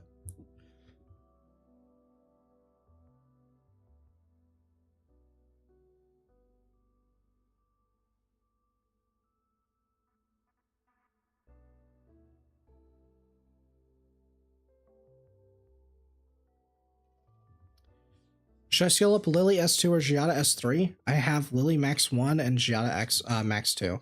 I would say Giada S3 is more important. Mayhem. Definitely for Inferno. I'm building Viper today. Yeah, definitely build him today. Let's see here. What else we got? Also, turn order for Kachi Dorothy. It's just Dorothy, Kachi, and then Vice doesn't matter where he goes. Preferably, you would have him move even before all of them, so he maximizes his amount of turns on the casket. But should I max Fangus S3? No, you only need it level 3. Is 2 Matrix Gear recycle fodder? It depends on where you are in the game. If you're farming Inferno, 100%. Unless it's an 8-piece. Unless it's like an 8 set piece, then you can keep the 2s, because when you start improving your shells and they're all 333, they're guaranteed to be 3 Matrix in each slot. So keeping the 8 pieces are there. Have you done Ember Track 42 yet? Things fucked? Yes, I did do it. I actually have it. It's on stream too. You can go check the stream archive. It was definitely an experience. I just got Lilith copy. Is she worth building? Yeah, Lilith is really, really good for PvP. Defense bonus is better than flat defense? Yes, for majority of characters. Most of the characters that are going to be building are T's-in. Do you know if there's a safe clear for Doki Inferno with Giada Lily? She keeps stunning my Giada most of the time. Yeah, most of the runs here are... Wait, I'll just do this. And most of these runs here are safe. Where is it? I'm sure I can find it. Yeah, like this team's safe. Technically, if you want your run to be super safe, Doki is better for your Giada. Because Doki will make your team immune to CC. She's insane. So let's do this. Hey, let me just quickly check if I have enough here. So that's 80, that's 80, that's definitely enough, that's definitely enough, that's definitely enough, that's definitely enough, that's definitely enough.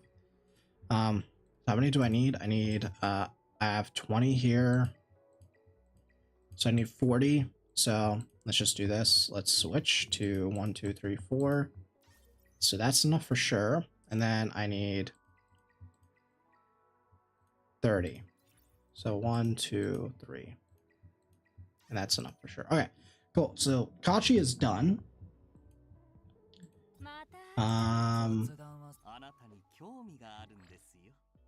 We still need to do green. We still need to do red.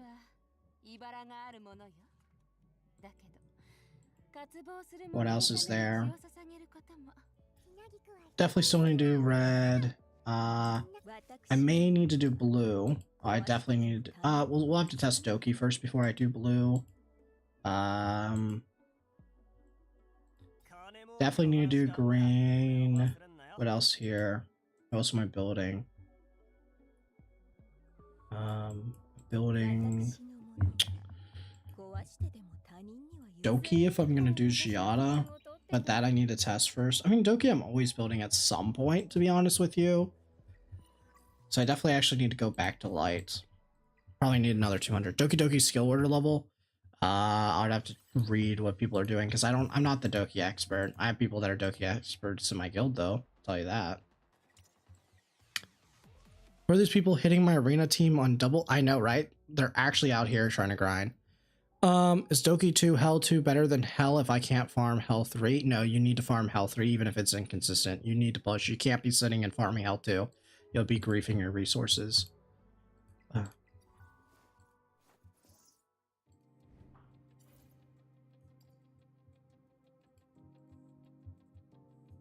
Sure.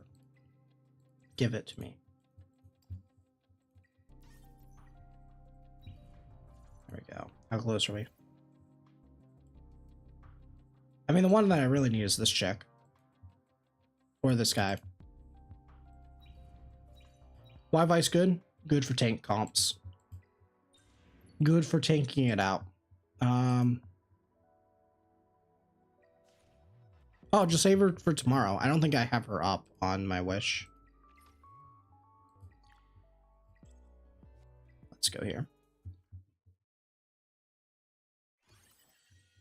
Just go sit in Doki, Shira. You'll never be able to go wrong with Doki. Never, ever, ever. Who's better for me to build? Hellkid, Silence, or Mia? Hellkid is usually the safer out of those three without any contacts. What's the Vice skill order? I'm planning to build him today. It's 2, 3, 1. Should I skill up? Wait, where I answer that.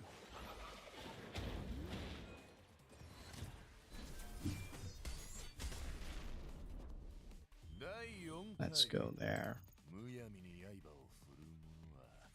Don't have Shadow Sonya. Can I use Fingus alone? Will he work out? Yes. So my recommendation, if you don't have Shadow Sonya, if you're still going with the dot team, is to go at just use him with like Valerian or Vice with like 2 sustainers. So like Linglo, Vice, or Linglo, Valerian, and then Viper. Viper's really good. Viper's a good band-aid for most accounts. If you're missing key characters, generally the answer will be to build Viper and Vice. Can you explain again why Doki Doki is so strong in her fight? So Doki Doki pretty much, I'll have to show it after this. So Doki Doki, her whole kit is, she has like these special passive stacks called Data Stream. And one of the things that Data Stream does is that it pretty much says it gets consumed to stop CC. So because Doki Doki is so fast and rewards you for building a very fast hypercycling team, pretty much when you use Doki Doki, she pretty much makes your team immune to CC. So here's Data Stream, right? So each stack increases damage by 2%, speed, and up to 8, and makes it undispellable. And then, where is it? Yeah, so she gets all this as well. It's pretty crazy what Data Stream does. Like, Data Stream is just broken. Broken.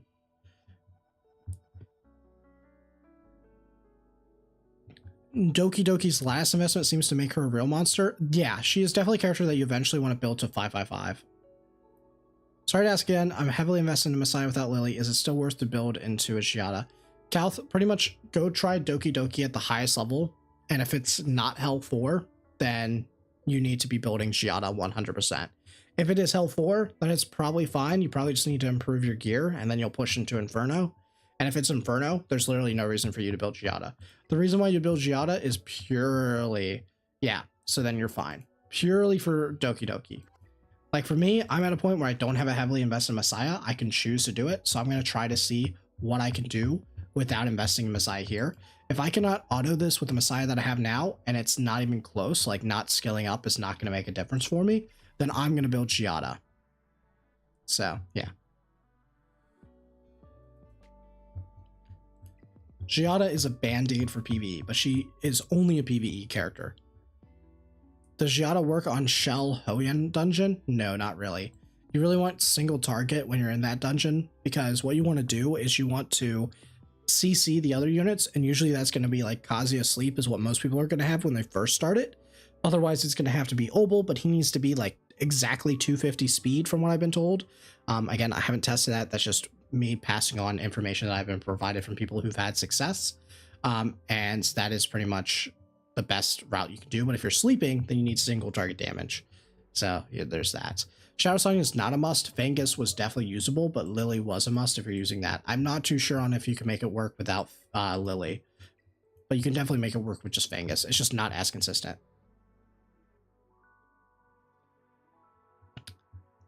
Yeah, that's a good one, Rucker. Yeah, pretty much she is just, that's the thing about Giada. She is a queen when it comes to PvE. She is not that good outside of PvE. Giada any good in PvP? She's okay. She's a nice fire cleaver, but like at this point in the game, not really.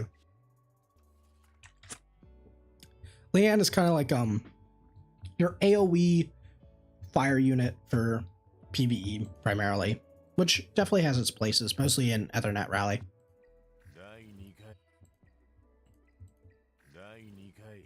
I should definitely try to build this character up for sure. There's literally no reason I shouldn't. Because I definitely need to build her at some point for like Guild Wars.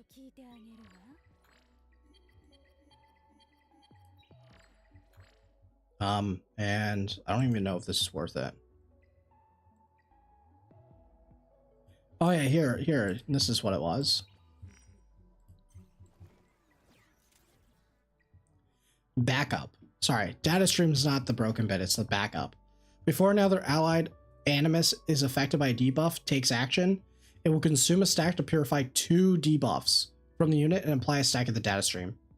And this can stack on top of it, so yeah, she is crazy. She pretty much makes you immune to it as well.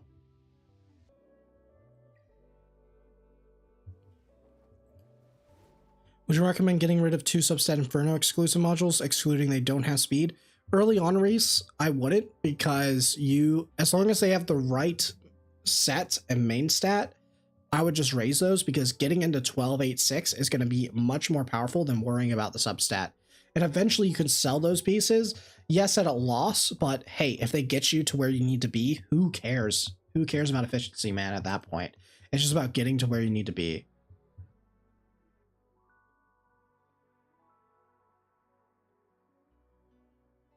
If they don't have a good main stat, like if it's a flat stat, then get rid of it, though.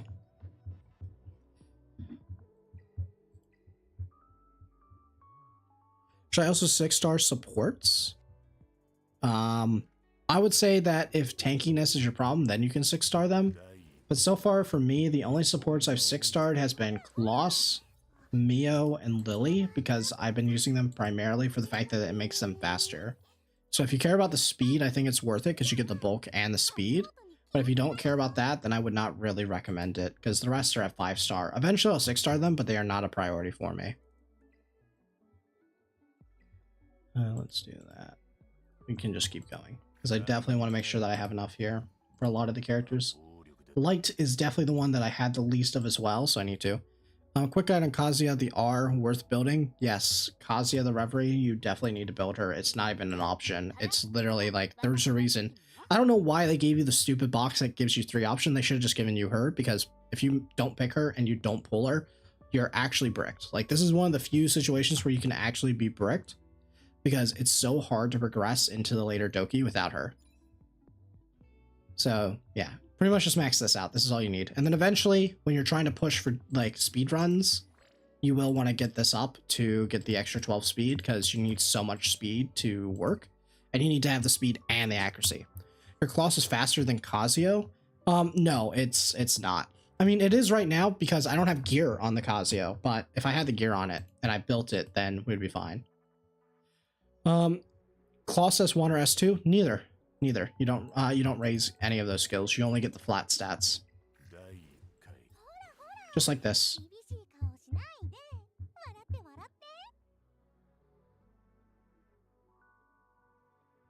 Yeah, I mean, if you want to use her for PvP, So the most optimal, you can max the S1, but for the most part, she's usually not my opener. She's usually my bridger that I use on top of like someone like a Freya or a Mio or a Lily. So you don't really need to use her that way. Are you planning on raising Veronica / Mia for PvP later? I'm definitely raising Mia. I'm definitely raising Veronica 100%. Because Veronica is insane on defense. Like, honestly, I expect that after this week, you're definitely going to see a lot of the top ranked players start to randomly put the Veronica on defense because she is insane. When you start 6-starring supports, probably in like 2 weeks. Let's just do all of... Actually, I don't even need to touch red. I have all these. Does GP Outpost drop Anima prototype? It does not. Do we have these guys all raised? Is this guy all raised? He is. This guy definitely needs all this. I forgot I reset Chloros, so.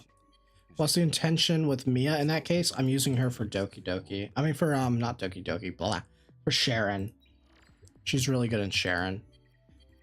So what you do in Sharon is if you want a super safe team, instead of running Valerian, you just bring Mia and Shadowkachi, and what happens is you have her move after Shadowkachi. Shadowkachi puts up a 2-turn immunity, and then you extend it with Mia, and that pretty much makes you immune to the boss's mechanics. So from there, it's just a DPS. Just DPSing down. So that's kind of the strat that I'm going for. So there we go. I think that's... yeah, that's plenty. So after this run, I don't need to do any more light. What am I doing next? Green. A bit of green. Yeah. So we're doing a bit of green next, and then this chick's done, and then... right, this is all maxed. Veronica be best for a turn 2 team? Yeah, 100%. She would be insane in her team. Should we set Remocha when I have Hoyan and Giada to compensate? If you're already clearing Hell 4 or Inferno, then you don't need to reset your Remocha. If you are struggling, what's the... I'll talk about that in a second. But yeah, if you are struggling, then Giada is your answer. Can you replace Kazuya with Mio for CC? No, she's not consistent enough. You would need way too much investment into your Mio to make her even reliable. Kazuya is the best. She is not replaceable. The moment you're thinking about replacing Kazuya in Doki Doki, you need to reread how that fight works, because she's literally designed for that fight. Like, don't ever replace, like, she will be there forever. Okay, that's why it's like you should feel okay with investing in your Kazuya. She will be there forever. The only way that Kazuya will ever get replaced in Doki Doki is if, and very specifically if, they create a new SSR version that's literally just power creeped. What's the strat for Veronica on defense? So pretty much you just run her with the cleave team, because the idea is that she is crazy, okay? So you build her on like Strive Bulwark, and she has this where she'll push her turn meter up by 25%. Eventually, when you skill it up, she will be 35%. And you don't need to do this at this point in the game, but eventually you'll 100% want to get this up to the plus 35 because it also gives you speed. And the idea is that they hit her, she's going to push up, and then she's going to do her buff steal, which already disrupts them, but it also puts on soul word so no one can die. And then your team is guaranteed to take a turn. And if you're cleaving them on reverse, then all of a sudden, you're going to have your cleave go off. And then they're like, oh crap. So even if I outspeed you, it doesn't matter, because most of the people that are outspeeding, like all of them, you know, Marvel, Mio, all of them, you need to have a stripper first. But if you strip and hit me, then you're not pushing me back. So I push forward. So it doesn't matter. If you outspeed me and you're pushing back, well, then you don't have access to a way to stop her from going forward and stripping me. So she disrupts you no matter what. This is why she's broken on defense. Does Kazuya need... So early on, when you're just doing sustain clears, mostly if you're doing Giada and you're never going to push her into like one-shot comps with Remolcha / Messiah, then no, she doesn't need any more investment than her S3 level 5. Eventually, though, when you are able to one-shot into like really fast clears like this person here, then you will probably want to invest into her S1. Now, this guy has some interesting gear. He's doing like some weird Mio stuff where his Mio is pushing everyone back. But eventually you do, to make this run 100%, you need to make sure that Kazuyo has enough effect accuracy and speed that she'll always go first. That's kind of the goal. And that's like the late game. So eventually you'll do that, but it's not a priority right now. Codex Shell is good on which characters? Shara? It is good on literally majority of the game. It would be quicker for me to tell you which characters it's not good on, which is just general DPSs, than it is to say which characters it's actually good on. You definitely want 2 to 3 codexes. And the later the game goes, the better codex gets. What gear and shells on Dorothy, Vice, and Kachi? Speed, effect accuracy for 2 out of the 3, which is Vice and Kachi. Dorothy, you just want speed, attack, HP. That's it. Okay. So we got a lot here to do. So I'm sorry, I'm probably gonna not answer as many questions as I'd like today, mainly because I do need to go through and still actually play the game here. So that's done. So that's done. So we need to go to green is the next thing. So let's start going to green here. Would you say Amber or Alicorn for Veronica? I would say Codex. But technically you could go Alicorn. This way she can't get stunned. But normally you would have Bulwark. So it wouldn't matter. So if you don't have Bulwark, then Alicorn's probably better for her. Gigabyte is also pretty good on her because it gives her another chance to cut. So it kind of screws them over even more if they try to just outspeed you entirely. That's not even an answer anymore without touching you. So yeah, probably it's really just dependent on your gear is really the answer, unfortunately. Depends on what gear you have.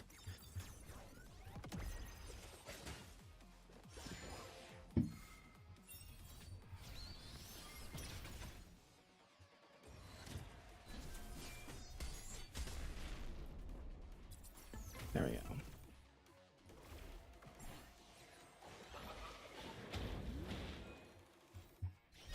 What shell specifically does Vice and Kachi and Dorothy need? So, the answer is yes. You don't need anything. Black Flag is probably fine. If you're going Veronica, then you don't run her with Bruisers. You run her with a Cleave comp, because she's reverse cleaving. Hey, Robbie. Yeah, shells are very, very not important for a tank comp. Just throw on Artisans, throw on Gigabytes, throw on Black Flag / Shackle. Don't worry about the shells. Don't worry about best in slot guys. This is going to be the last time I say this, just because I want to make it very clear. I'm not going to repeat it, so feel free to repeat it to anyone else that comes in. Shells do not matter for Vice. Shells do not matter for Vice. Shells do not matter for Vice. Just build him speed and accuracy. That's it. So I'm sorry if you come in and you're being ignored because of the Vice thing. It's because I've said it 100 times now. I'm not trying to be mean or anything. I'm just being honest. I think that was like the 50th time I've said that. Vice just needs speed and accuracy. Shell doesn't matter. Kachi, just accuracy and speed. That's it. Skill priority for Lily, S1, level 5. That's it. What's 51 times? Bro. You know what? I'll pin it. I'll pin it in the I'll put it in the Discord. I'm addicted. I'm actually may have to close the chat because otherwise I may not get through everything I need to today. Vice skill up order. damn you, Kojo. You know I have to answer the members. Yeah, you're right.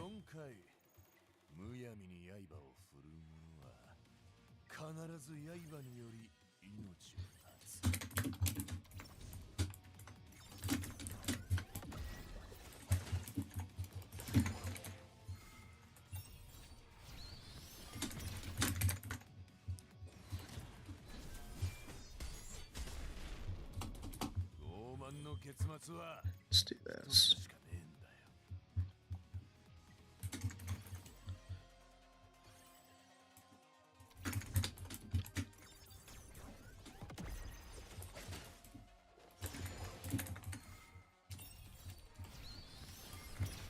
There we go.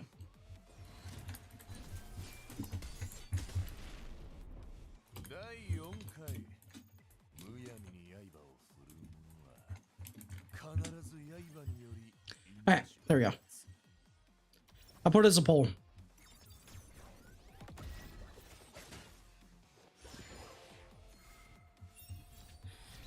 that's crazy. Never, ever, ever will click a like. What's going on, guys? We got 100, almost 200 here, and there's 76 likes. I'm not seeing it add up. Do I need to max Giada S3, S2 at the same time? S3 is more important than the S2. What's going to be auto team for Sharon Inferno? It's going to be Kachi, Mia, and then it's going to be Lily and Messiah probably. Otherwise, it'll be Dating and Lily if need be. What is the usage for like Dorothy? Termaton. Termaton, Nico Nana, pretty much anywhere. Kachi and Dorothy are like the new combo that people are doing with Vice and then any DPS. I definitely need more of this. Instructions unclean for Vice. I have put him on my only codex. Hey, all I'm gonna say is there will be a video.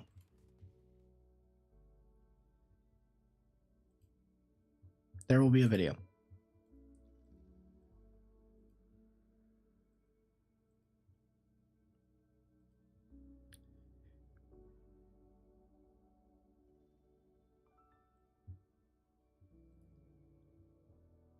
Dating, Vice, Kachi, Dorothy? Yeah, that would work. Where are we? Where are we? Where are we? Okay, next up, you.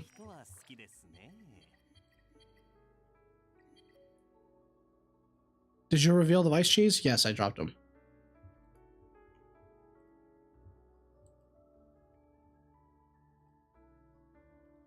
Oh, he needs to link his YouTube to his Discord account. Hey, XD, you need to click on the little user setting. You need to go to connections, and you need to connect your YouTube account. If you connect your YouTube account to Discord, you'll get access to everything on the Discord for being a member. Do we bring other sustain / healer units with Vice? Usually he's good enough, but Dorothy is usually the good one. Thank you, Hal. Welcome to the goats. Thank you, thank you. Appreciate you. Make sure to join the Discord and link up your account so you can get in on all the good stuff there. There's more to come as well. There's that one done. By so many Yang. So Yang is used in the speedrun clears because what happens is Yang will S2 and give a crit buff and attack buff, which means that you can put more damage on your Omolka. But you need to make sure that you're out speeding and you're sleeping and not letting them touch you on the first wave. Because the idea there is that if they touch you, they'll attack. They could have a chance to attack down the Remolka and that ruins the run. But he will buff up, kill, and then in the second wave, because the second wave starts off all the way back, the idea is that Yang will use his S3 and he'll crit. He'll push everyone forward. So this way they never get to take a turn. And that's the idea behind Yang. He's pretty much there so you can lap and one shot without ever letting them move. And as long as you land your debuffs, you will consistently be able to clear that very quickly and very efficiently. Thank you for all the time and effort info. I'm glad that it's helpful. I'm glad that it's helpful enough to make you give money. You know, that's always the big thing. Thank you, Hale. I appreciate you so much.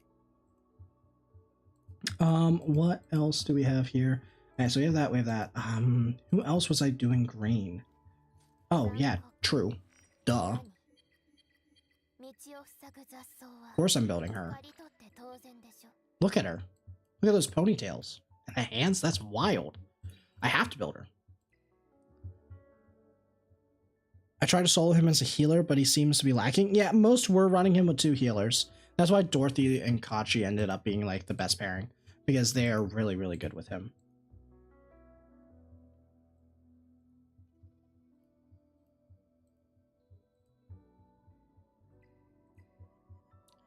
Do I upgrade S1 to level 3 on Obel and max S3? You do want to get the speed up on him. I think that's his S1 if I remember. And then after that, you have the S3. Yeah, you need to max S3. Word pull for Hoyan if I have Holden already. Honestly, my recommendation is majority of players are not going to be able to take advantage of Hoyan. Now, I will say this though. There is a auto run in Rengoku that uses her. Now, I wonder if it's still here. Yeah. But I want you to keep in mind this is a 5-5-5. And if I showed you this clear, which I don't know if it's still in here, it is extremely close. It is crazy, crazy close. I don't think it's even here anymore. No, because people are already farming it with another team. But no, it's a crazy close clear. He just barely cleared, but technically you can do it here. But no, I would not recommend her to most players. I would say that if you, unless you are someone who's trying to get one of every character, you should skip her. It is there? Okay, I can show it. I can show it while we're waiting for these runs. Oh yeah, here it is. Watch how close this run is. We're to, Holden or Bjorn better for a speed control team? Probably Holden. Holden is much, much better. Bjorn, unfortunately, is a victim of the meta being very, very heavily centered on, whatchamacallit, Revelation being broken right now. That's why he's not very good. So yeah, see, a little bit of inconsistency, and also keep in mind Rengotsuku changes every single time that you fight him. So if you end up with a fire version of him, this run is already doomed. That's 3.6k defense. That's crazy. Though once you get into the Inferno stages, you're going to want to build your Holden on more speed and effect accuracy for how people use them, but that's really good for health 4. Bjorn is one of the best blue DPSs, but the issue is that he gets punished very heavily by people that are higher rank that have all the revelations built. They will eat him alive because Revelation just destroys him. As soon as they decide to change Revelation, may that be at the end of the season or whatever, I expect to see him pop up everywhere. Are you farming shells and double drop? I'm not. This is just a replay of the run to show people how close this run was.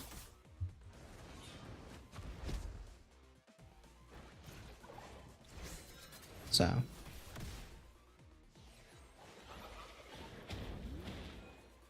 Etheria dictionary? No, not even close to it. I'll try though. So yeah, pretty close run. And this is, again, just so you know, 5-5-5, 5-5-5. So yeah, would not recommend. She definitely has her use cases for PvP, but she is not there for anything else. Do you think Revelation should be changed for PvP and PvE or just PvP? If they can do toggles for PvE and PvP, then I would say just PvP. PvP is where it's significantly bad.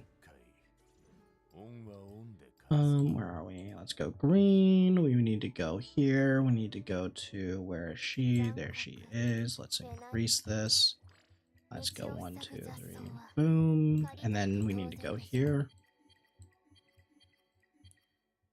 And the other character that I really want to do is this guy.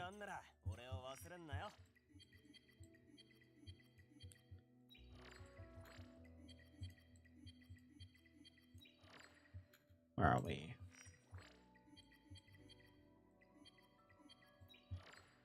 How to join Discord? It's in the link below. So if you go to the description. Why Ashu? He's really good for PvP. He's really good for PvP and Ethernet Rally. Because he's a good AoE green DPS. Has a silence as well. He has this dot here, but you don't really care about this too much. Don't get sold on this. And the S1 is also speed down, does damage. How do you feel about maxing Lily's skills? Eventually, she'll want to be... You want the S1 and S2 to be maxed, but it's not a priority. The S1 is the only priority for her. I would not think that you need to 5-5-5 her, unless you're using her with specific characters that need the full skill down reduction.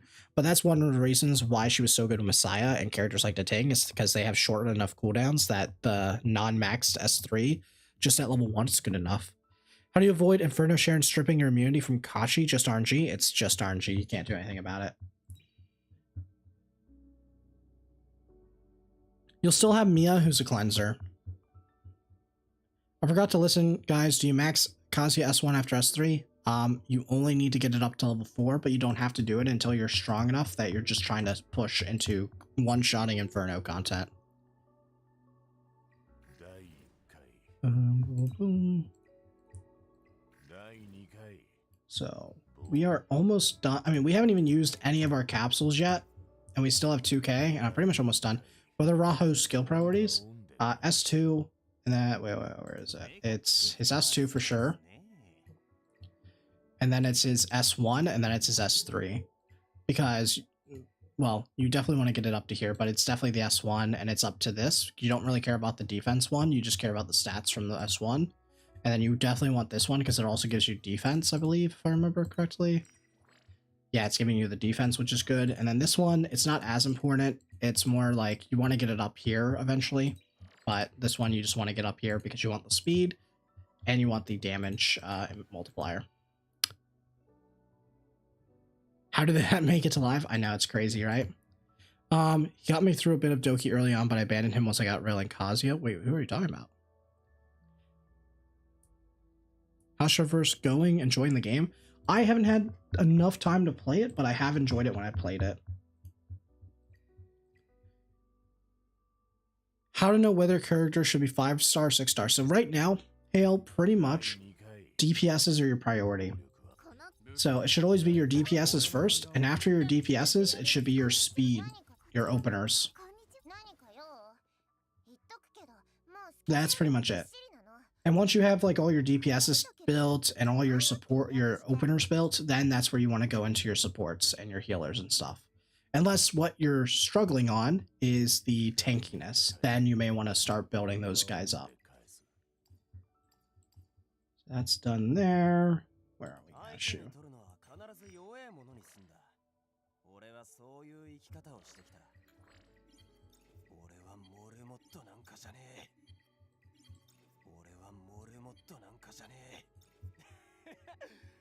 Go.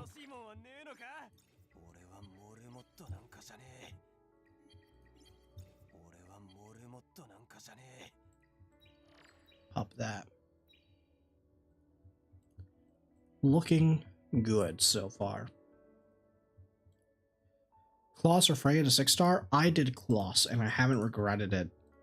Because you want her for the speed a little bit more. Freya's good because she's a bridger. She doesn't need to be the fastest character.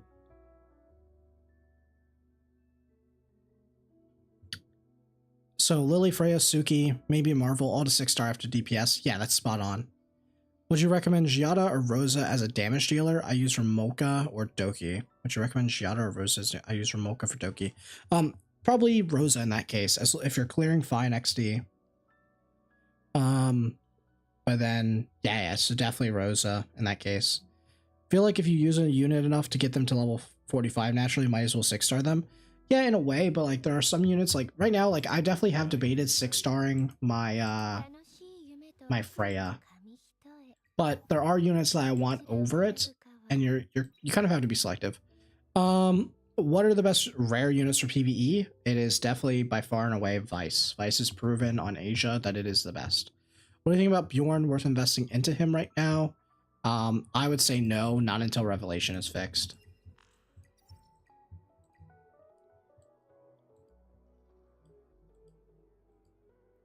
Okay, no one's even done a Vice clear on the chat. Nice.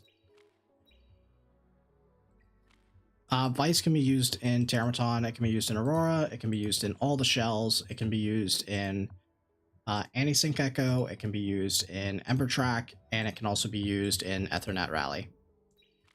He's very good in PvE.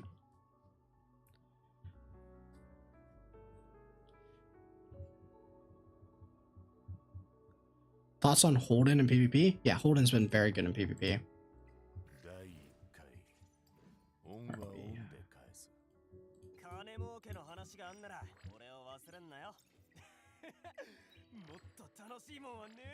And then we need to still make sure that we have enough for this. Okay, so we're sitting in green for at least another 200-300. Hey, can you please tell me how to use Giada, Lily, and Kazuya, and Doki, rest of the 2 units? So your last 2 units that you need there, Devil, is you will want Valerian, who's a really, really good sustainer for that comp in Doki Doki. And then Freya, because she's going to be your attack buffer. She provides Nightmare, which then can be abused for your Giada to lifesteal off of, and it's a damage multiplier. And she provides a defense buff. So those are your last 2. That is the composition that most are running in there right now. Or you can replace the... some people don't even run Lily because they'll run instead. But you can also run Kloss instead of the Freya. that's another option. It makes the run a little bit faster, but the Freya is safer. It's just slower. Valerian is attack buffer as well. Yes, she is attack buffer. So actually, no, cut the Freya, run the Colossus. Yeah, you're right. I keep forgetting that you get the it's always guaranteed to be the attack buff first. So,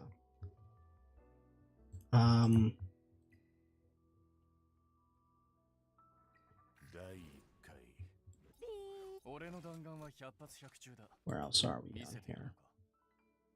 Is Swift Rush needed for Light Dorothy? Yes. Swift Rush is needed for pretty much most characters.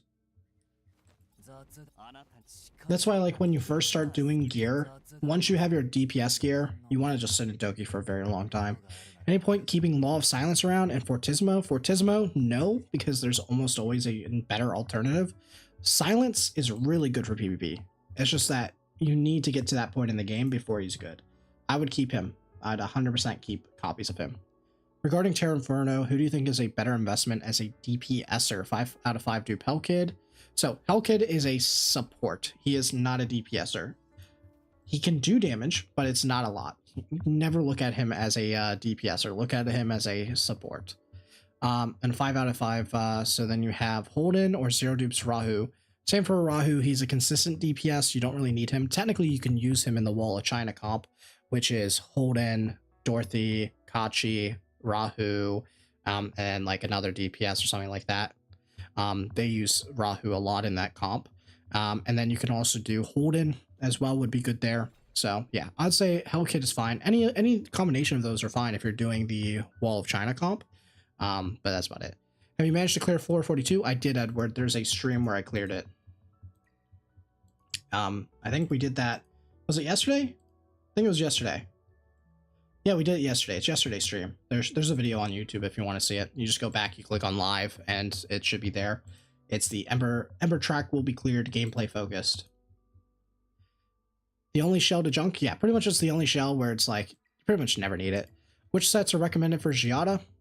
She wants Onslaught, and that's, yeah, Onslaught and Harvest / Battle Will or Fury. So, 12 set is Onslaught 100%. It's not even close. Is Tiamat usable to any Inferno farms for safety? You can use her in Aurora for very slow clears, but outside of that, she's pretty much not used anywhere right now besides PvP. Been wondering if Momentum is worth running in Giada since she likes buffers more than buffers. Yeah, I think Onslaught, like, there's very few characters that would not want Momentum or Kenai for late game, but overall, Onslaught is always going to be the best in slot for your Giada because she just wants raw stats because she can multiply them in the battle. So she just has the best combination. She is one of those characters where she is just a sustained DPS, and when it's a sustained DPS, you don't really care about the multiplication, you care about the additives more. So that's pretty much the real winner there. What else do we got here? So we're still farming this. We're just farming that until we have enough that I'm pre-farmed. Technically, I should also build Sonya. What is the Ting BIS? The Ting BIS is just Kenai. Well, eventually it will be Kenai, Harvest / Fury, and then Fury Edge. But right now, the best 12-12 for him is technically Kenai Momentum or Kenai Onslaught or Momentum Onslaught. It's pretty much any of the 12-12s right now.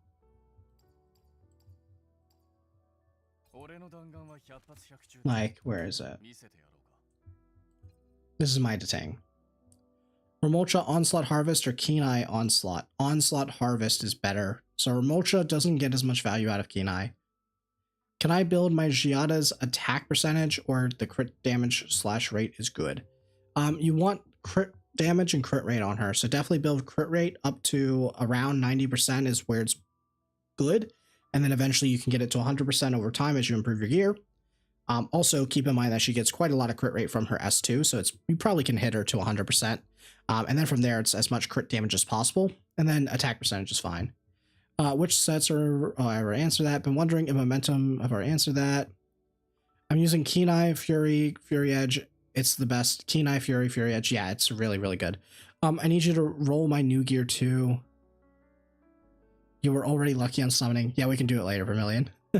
What's a good DPS for both Messiah and a Ting, so I don't need to farm 2 sets? What's a good DPS for both Messiah and a Ting? Ooh, then it's probably Momentum. It would have to be Momentum. Well, actually, no, it's just Kenai. Yeah, Kenai is fine for both of them. They both like it. Isn't Kenai BIS for a Remolcha? She hits 3 times. Okay. So yes, but where you're generally using Remolcha is in Doki Doki. And in Doki Doki, the Kenai is not as great because the second wave, you literally don't get it. Because it's just 1 time per fight. It doesn't care about the wave. It's not like Bulwark, which says per wave.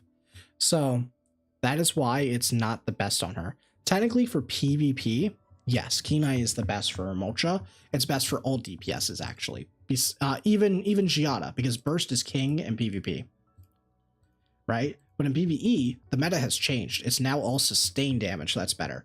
So generally, sets like Momentum and Onslaught are going to be better. It should be per a fight. Because it says the first 3. I can just read it. Yeah, it's the first during the turn. It does say during the turn.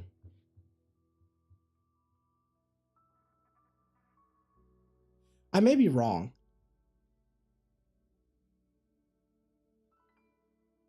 Thank you, Vermilion. Welcome, welcome. Thank you for the supporter. Appreciate it.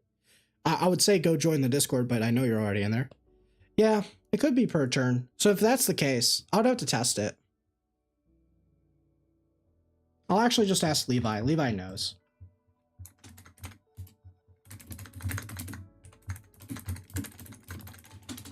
I'll let you guys know when Levi comes back. Levi is is more knowledgeable than me when it comes to the game. So I'll double check with him.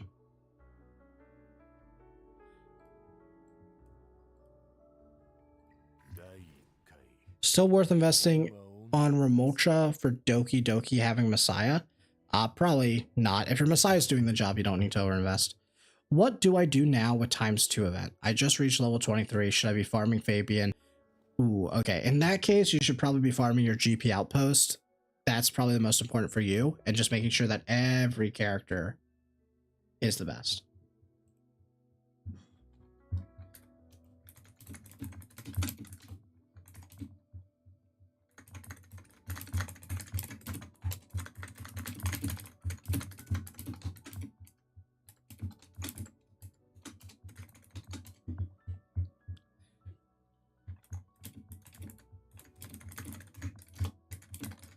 Okay, I'm wrong about Kenai. Yeah, it's the best in slot for him. Momentum or Kenai, it's not even close. Same for Giada. Changed my mind now. Okay, yeah, nah. Kenai or Momentum, it's not even close. Everything. It's every turn. Yeah, it is. It is working like that. Okay, cool. Now, I'm wrong. Sweet.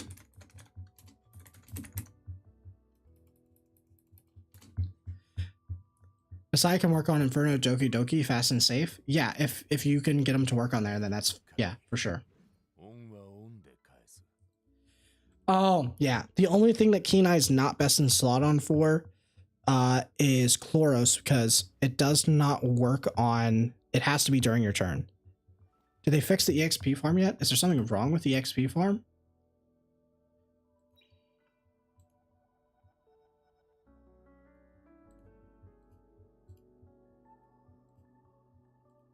I don't know. I've heard some people say that there's not as many drops, but I don't know if that's like not working.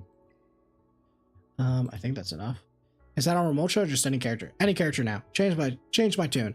So Kenai is BIS on everybody that has multiple hits, like just flat out.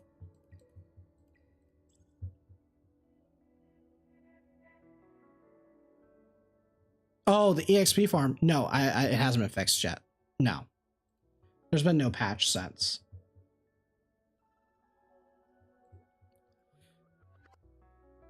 Then I'm so curious. Bjorn Onslaught, right? Or is it just effect on the 12? Oh, okay. Bjorn does want Onslaught because he scales off of attack. That's a different one. There's a bug with the XP. Yeah, there is. I have a video on it.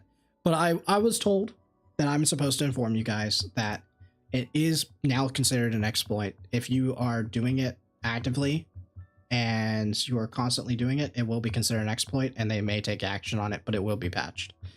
I have to say that. I was told I have to say that. But it's 100% getting patched. Kenai Momentum better than Kenai plus Fury Edge? No, 1286 will definitely be better. Mostly if it's Fury Edge. So the only DPSs that Kenai will not be good. Oh, Teach, were you not here yesterday? So pretty much there's a bug in Ember Track. I have a video on it. It's like a 2-minute video. Go ahead and watch it. It's really funny. It's a very small amount, but pretty much technically there are people that probably have already done it, but there's probably people that are macroing it, and you can technically just do it if you have nothing else to do. Yeah, the 1286 is almost always going to be better.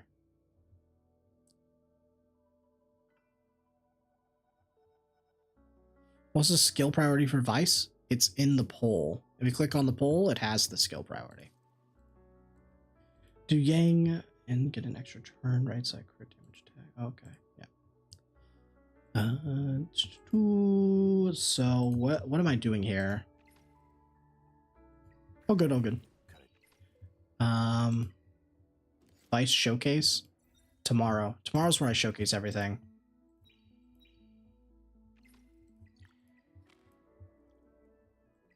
So we still have to do all these. With Mayo being an opener, does she only need S1? I have about 11 gold lattices right now to use. Yeah, mainly just her S1. That's the only thing that you really care about on her. I will make a video on it. Vice will have his own dedicated video, just like how Ting had, because I think he's such a game changer for most players. Same for Shadow Guard Kachi. Well, Kachi the Guard, I think is what he's called. But yeah, what I'm going to plan to do is, like, I'm going to probably start making more videos on, like, character builds specifically, moving forward.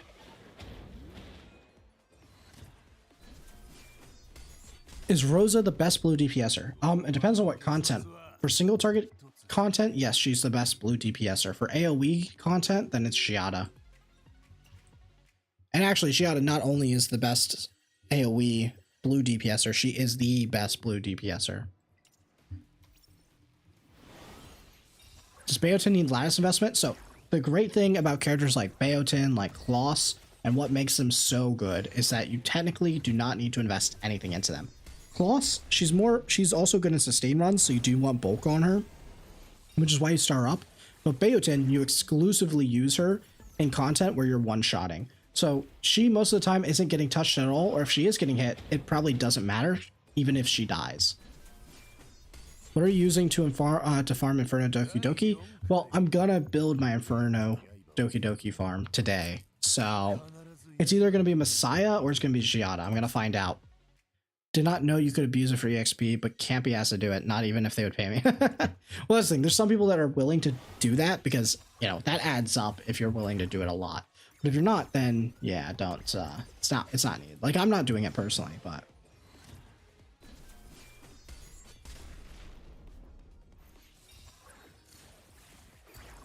Best PvP units, in my opinion, Mio is really good. Lily is really good.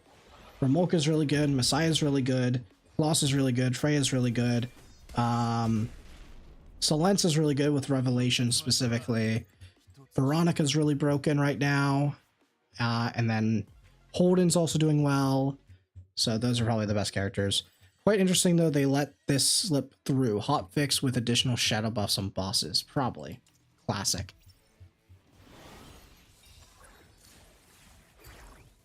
It's going to be classified as a critical bug. And then we can meme on them for it.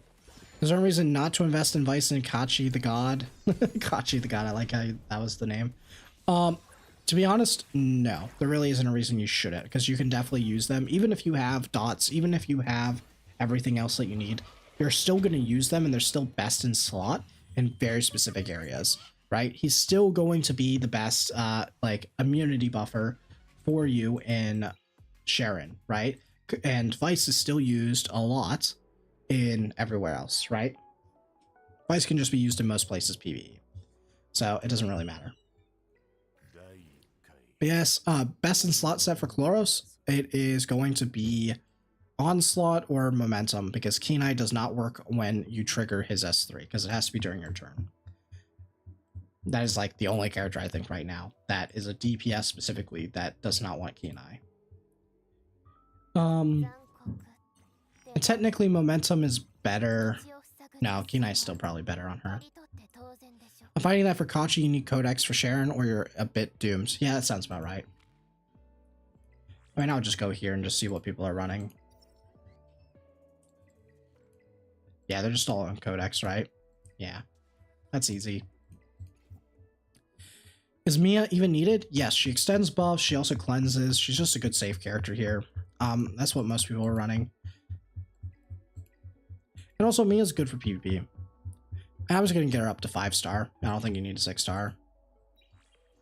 Is it only worth grinding shells when drop event is over? Yeah, correct. Everything right now should be going into ×2.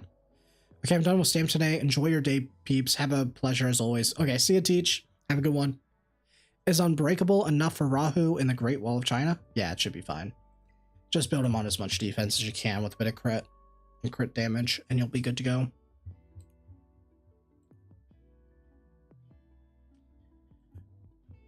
Is Time Weave usable? Yeah, Time Weave is insane late game. Like, to be honest, once you get to the later stages in like Doki Doki and stuff, and you're doing sustain clears, going 12 Time Weave, 12 Swift Rush is going to be like best in slot on most characters that are supports that want to cast a lot in PvP later on, mostly after Revelation gets nerfed. And then on top of that, it is like, I would even go like 12 Time Weave, 8 Swift Rush if I'm doing like a sustain clear. Hitting arena defenses right now is free money. Gotta go back all the grubs for hitting me. Exactly, go farm them. Go hunt them down.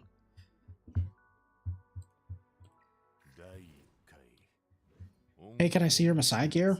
Yes.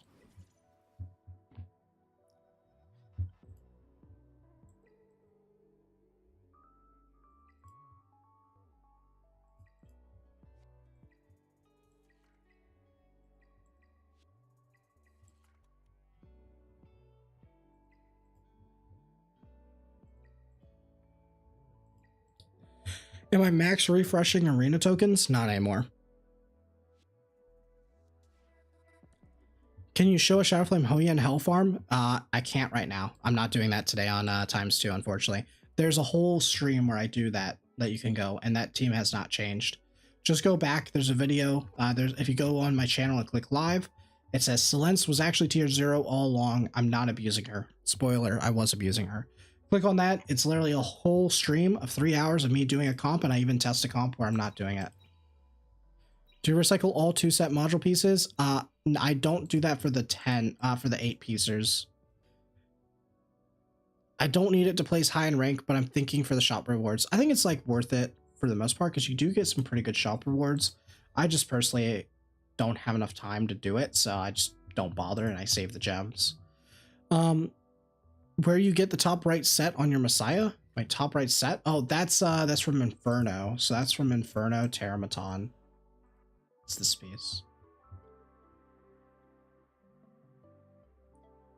Senge, there will be a video on that one. I can't really repeat it again. If you go back in time on YouTube when the stream's over or later now, I do go over it quite a few times. Is Revelation going to get nerfed? It is probably going to get nerfed, but I don't know if it's going to be nerfed until the end of the season or not. That's the part where I don't know. Unfortunately, I would hope that they decide to treat it as a critical bug. Like, it definitely is not intended to be used that way. So, I think that's all the characters that I need.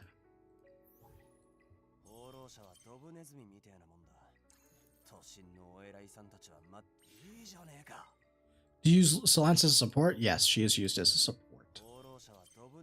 What do you prefer if you want to farm modules, first Terra or Doki? So I usually do Doki. Doki unlocks Terra, then Terra unlocks the next stage of Doki. Doki unlocks the next stage of Terra, and you bounce between that. Yeah. Let me just make sure that I don't have any other characters that I need to farm or pre-farm for. Oh, Lilith. I still need to do Lilith. Fuck. Ah, man, I need to do so much green, man. There's so many good green characters that I need to build. Yeah. Damn. Okay. I still need to do her and Sonya, right? Let's see. Green, green, green. Just bear with me, guys. So I need to do Lilith, Sonya, and that's it. And how much do I have currently? 1.9k. That's only enough for like 1 or 2. Okay, so I need to do like 2 more 10s in here, and then I'm done with that. I will be... That you still need Sonya? I need her for Guild Wars. You guys don't need her, but I need her for what I'm supposed to be doing in Guild Wars.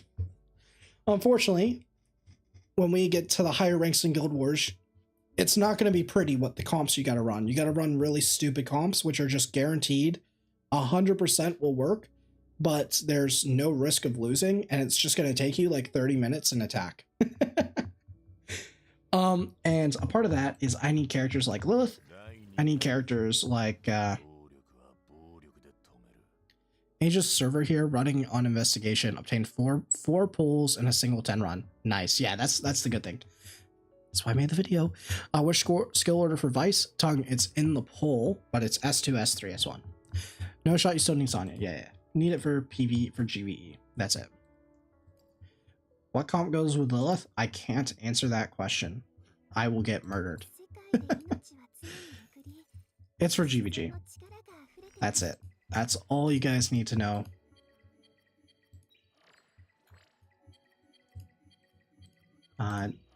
Don't ask why I'm doing this.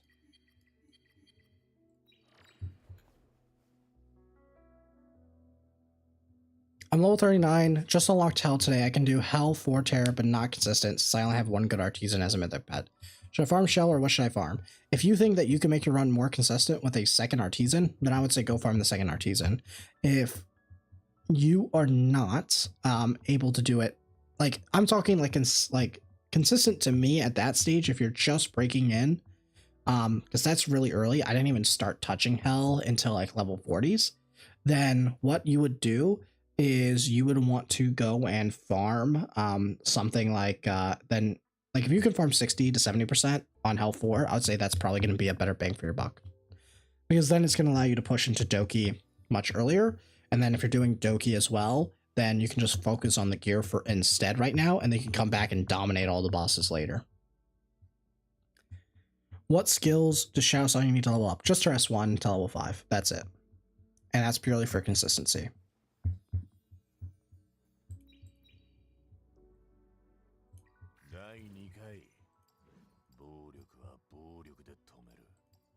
Where are we here?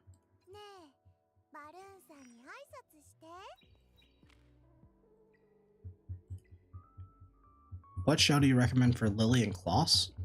Lily is good on Artisan or Codex if you are doing some weird shenanigans where you S2 into S2 to give them the crit damage buff.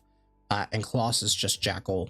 And when you get to the OTK comps where you're just like one-turning them, mostly for Doki Doki, it will be Codex. So repeat Hell 4 and do shells on the side. Yeah, pretty much. What will be your Inferno Doki team? It will most likely be Lily, Messiah, Valerian, and Kloss, right? Kloss, Valerian, Messiah, Lily, and then I have 1 extra slot. I was just going to copy the team that's here. Where is it?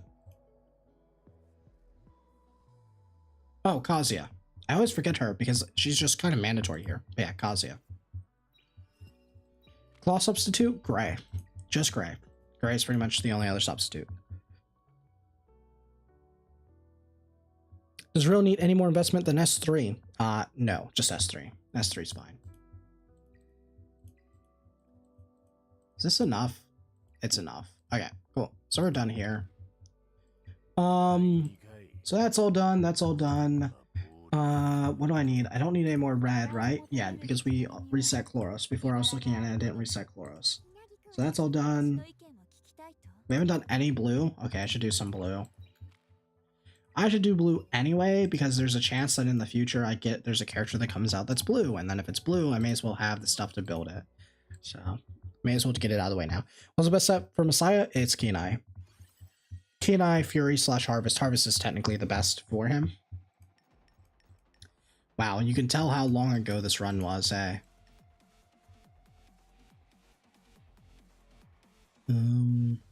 Yeah, it's just gonna be that.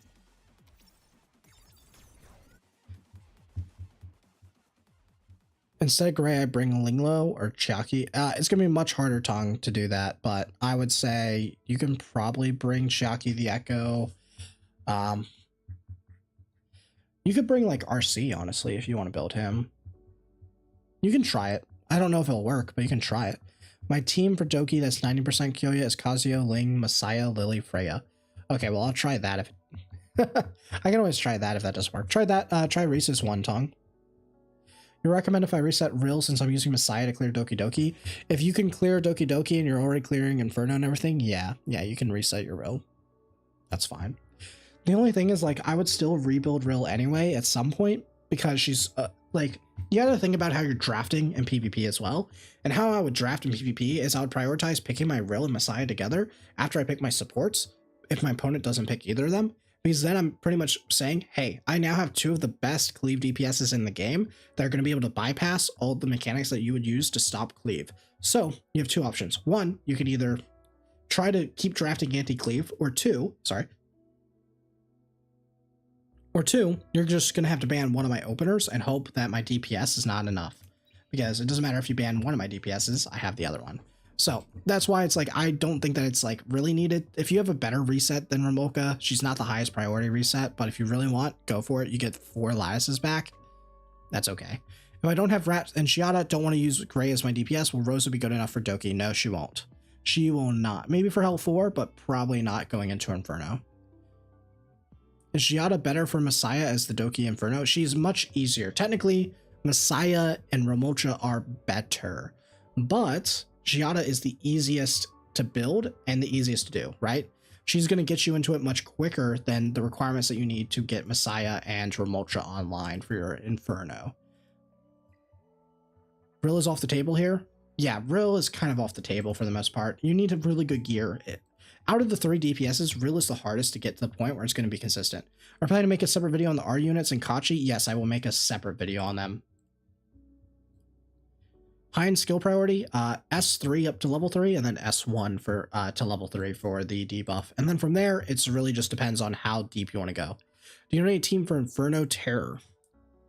With Vice and no Lily or Shadow Sonya. The Great Wall of China comp, like that some people were doing, is they would run like Chloros or Rahu, and the Chloros is kind of just my opinion on like something that you probably can get away with.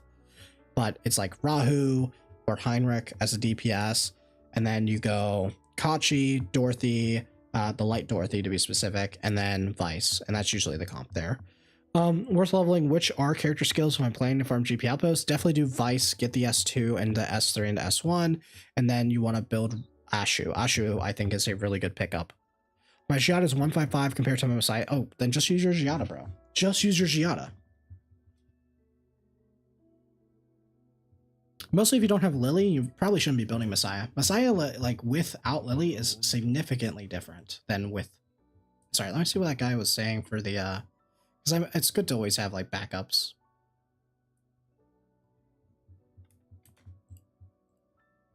I was going to base this for myself. All right. Because I can always try that before I build as Giada. Because she is expensive to build, and I would rather, like, overcommit to a Messiah if I'm going to overcommit to anyone. What main stat on the right side gear should I put on Light Dorothy? Attack percent, and then HP usually. I got Lily too, so yeah, I don't know if the Lily plus Messiah is better than Giada plus Lily. Well, if you already have Giada raised, like, as much as you do, you have her at 155, you may as well just use her instead. Where else? So what blue units am I raising here? She has none of her skill ups right now, so I definitely want to get this up. Okay. Still got a lot to go here. I'll probably go down to 1,000, and then I'll probably put like 2,000 into XP and see where we're at. I'm Messiah without a Lily, and it's carried me throughout the early game, but it just feels underwhelming now. Yeah, without the Lily like resetting and letting him ult into ult and ult over again, it does end up in a situation where it kind of falls off. And that's just standard how it goes. This is the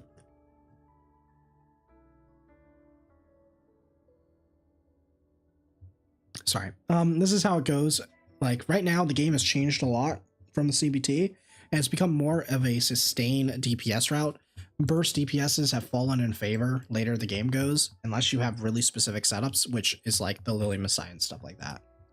So that's why characters like Giada have popped up to be significantly better. Wait, these are the comps I want? Convenient timing to skill Sonya right after talking about Lilith comps. Exactly. Also worth leveling Kachi the guard skill 2 and and yeah, skill 2 and S3, like both the S3 is the higher one, then S2 is really good. And then technically you can eventually go and get the S1 because it'll make it easier because he's pretty slow for the most part, so it'll be easier to speed tune him if you have the S1 eventually. How much speed on Dorothy though? So pretty much you just want the Dorothy to move after the Shadow the Kachi guard. So yeah, pretty much speed is the same as Kachi the guard -1, and Kachi the guard speed is as much as possible, while also meeting like the 180 effect accuracy that he wants for his kit.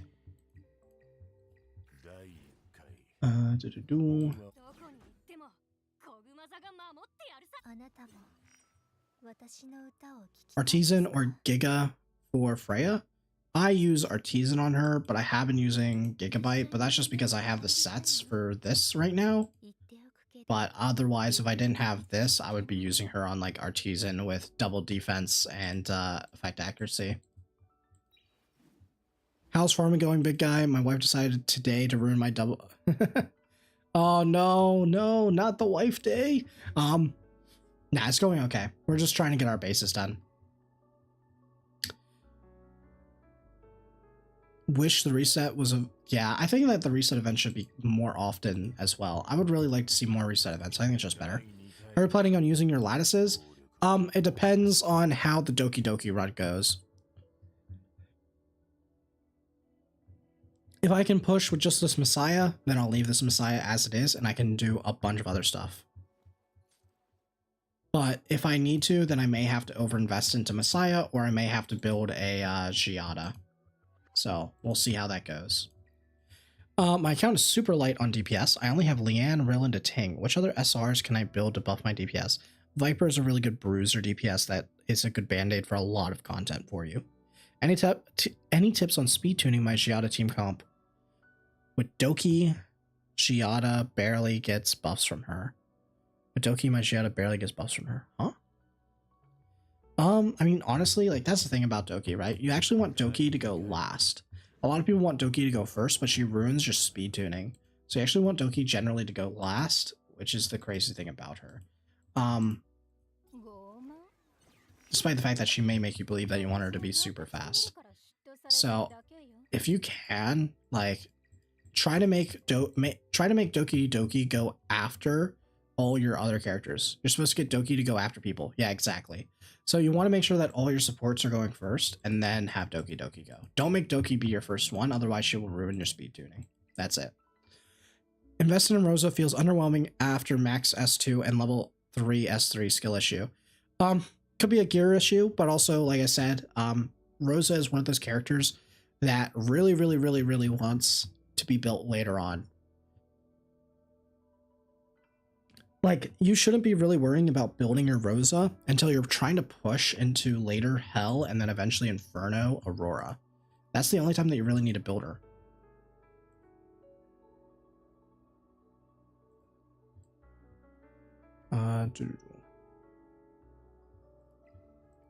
Sweet, we got all that. Where are we?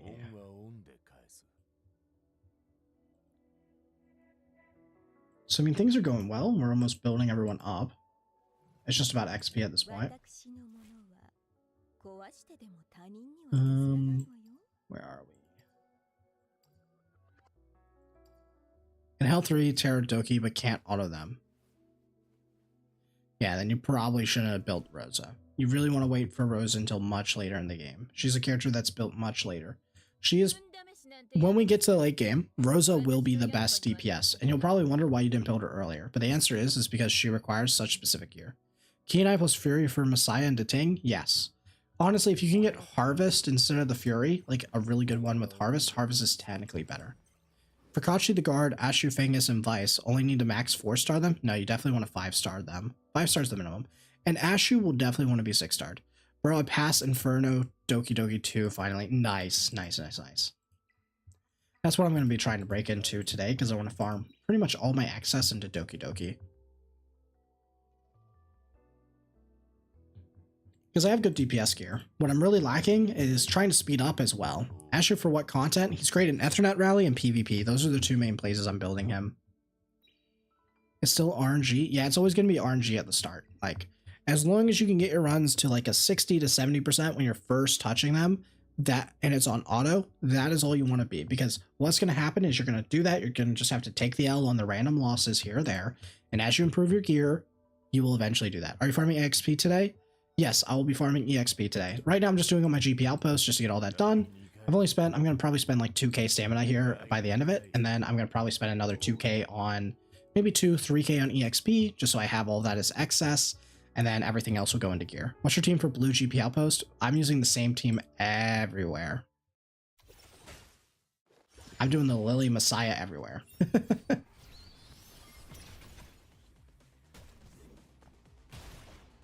Though the counterattacks are slowing me down. There's his damage. Pretty much almost one-shots her. It would one-shot her if I increased the crit damage on his S2.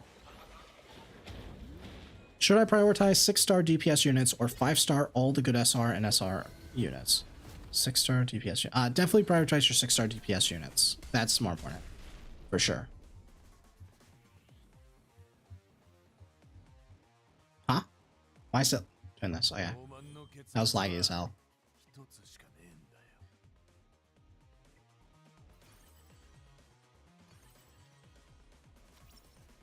Yeah, Messiah's the GOAT. For sure. So where are we at on the blue?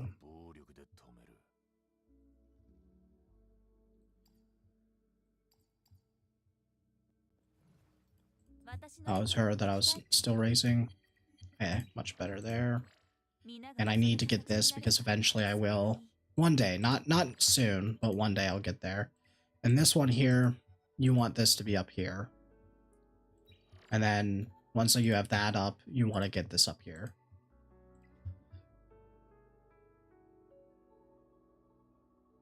My Leanne is 6-star 144. Should I put more lattice into her? I have only 2 right now. If you want to invest more into her to make your runs a little bit better, then you can try to max out. I think her S3 is pretty good. Let me just double check. Yeah, her S3 because it's the steel one for sure. Do you think which stage gives more? So from what I've been told, and again, this is just secondhand information that I'm just repeating. So I don't actually know if it's true here. This apparently is like, there's no difference between any of these 3. Technically, Threshold will give you more because you can sell the gear, but that's about it.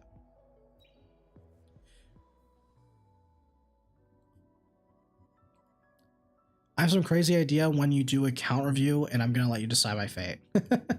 Sweet, sweet. I may push the account reviews forward, not like, but it's definitely going to be after the ×2 event because I just have so much to do that I don't know if I'm going to get through all of it. I need to be fast. So, because we're like almost 3 hours in here and I have not even touched my stabilities yet. And I still have more stabilities that could happen. And we don't even know if, I know there's like a value selection. We don't know if these are going to reset. Well, they do. Wait, this is huge. So these reset every 4 days. So this is a new pack. This is a new weekly pack. Wait, that's crazy. So now every week you can get an additional 10 stability of these. That's crazy. Wait, that's crazy. And a perfect lat. What? Wait, do these reset? That's a reset, isn't it? Or is that when it disappears? Oh no, that's when it disappears. I'm trolling. No, that's when That's when it disappears. No, that's when it disappears. Because it's the same thing with these. And that's when this event disappears. Never mind, ignore me. I was about to say. I mean, they should make this recurring. Nah, that should be recurring. Let me buy it. I was getting hyped. I would love that. They should let us do that. As a whale, I have to say, sorry, as a free-to-play player, I think it's very unfair if whales could purchase that, but it would be very beneficial for them. Very, very beneficial.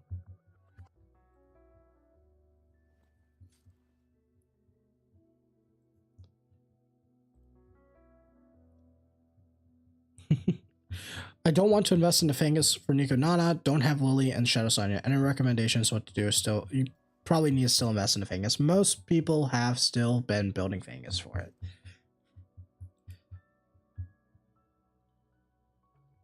I have Messiah, Giada, and Ramoka. Who should I upgrade for Doki Doki? If you haven't invested into any of them yet, then you probably need to do Giada. Giada's probably the safest, unless you have Lily. If you have Lily, you could go Messiah, but I'm going to see what my Messiah looks like first, but technically Giada's the safest. If they did that, the free-to-plays would be in despair. Yeah, I agree. I would be in despair. Okay, gonna go farm for him then. Yeah. Would Obel work fine instead of Fangus? So you can't stun the boss, and that's the one that's scarier. Obel works in tandem with Fangus, but definitely can't be a replacement. Yeah, exactly. I'm free to play.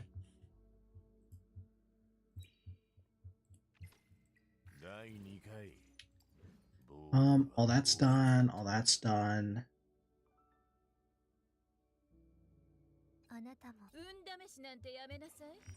Oh yeah, I need to make sure I have enough for that.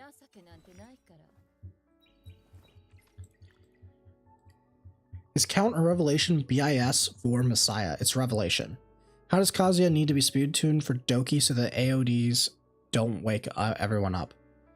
So pretty much, I don't know what the slowest you need to be after the Kazuya pushback, because if you don't have the skill 2 at raised,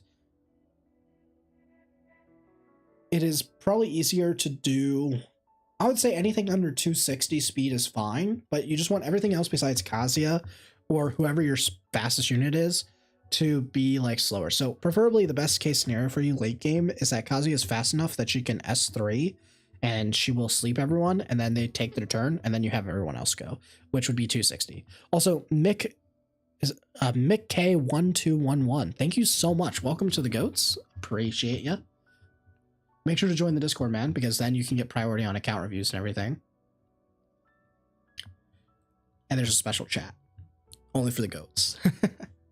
But thank you. Appreciate it. Is it worth 6 starting level 50 units, or is it better to let them naturally level up?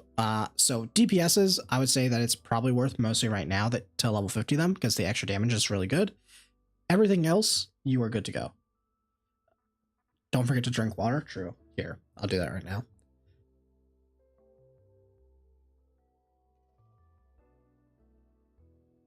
Yeah, we already went through that one, Marion. Yeah. I got hyped because I saw the countdown timer, and I was thinking, oh, is that when it's going to reset? And it isn't. As for speeding Chiaki Echo, always start before Lily. Yeah, if you're using Chiaki the Echo, you'd want it to always have all your buffers go first. How to link this to membership on the Discord? So all you have to do on your Discord, there's like a little gear where your like thing is on the bottom left, which is user settings. If you click that, you can just search connections, and you can go connections, and then you can link your YouTube, and that's it. Once you do that, you will be you'll get access to everything. Is Doki Doki good in the new strat? Doki Doki is very good at this stage in the game. Like if you're pushing Infernos, because this is where you're gonna have the speed gear to really speed tune everything properly.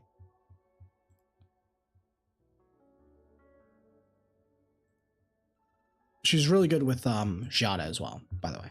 How to beat Karuru for Ethernaut Rally? So, one, you need to either have a really good AoE DPS that lets you kill all the ads in time before he takes a turn. The other way that you can do it is you can just run a really cheesy comp where you try to run something that has like, where is it?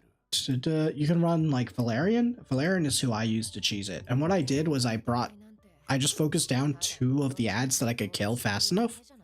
I killed them, and what happened was that when you kill them, if you kill 2, then you take less damage. And what it was is that 2 was enough that I was tanky enough for me personally. It may change for you. You may have to kill 3. You may only have to kill 1. And what I did was I used her S3 then, so I held it, and then that protected me. So then I survived, and then I was good to go. And then I just focused down the boss and I killed him. That's all I did. For the green side. For the red side, it was really easy because red just kills it. You just use Leanne, and then I reset Leanne after that. Yeah, she's at 40k. Yours is going to be better. We already went over this, Shara. Yours is going to be better than mine after you get a good piece, like for the right side. And for the left side. You just need to get a better left side piece that's worth plus 15ing. That's it.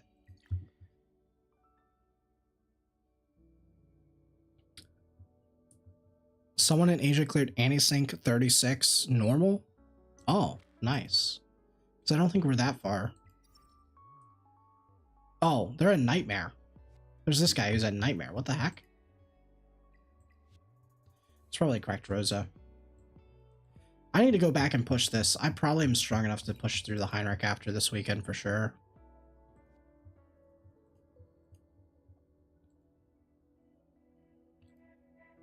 Where are we?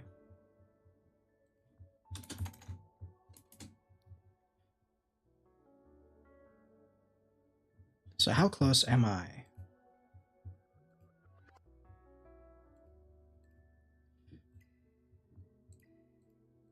I think after this run, I'm done, right? That's good. We have plenty of light. We have plenty of dark. We have plenty of green. We formed a lot of green. Blue is the last one. Red, we have plenty. Yeah, so we're done. Anti-sync Rahu.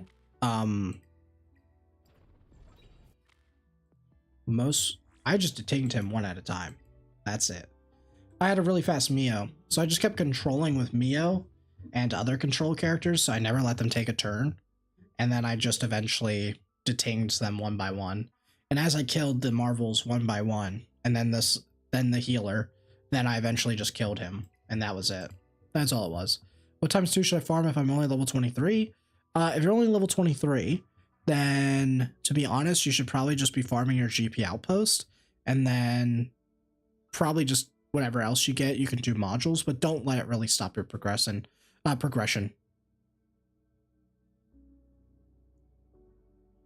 How much effect accuracy do I need for Inferno Doki? You need 2, it depends on the character.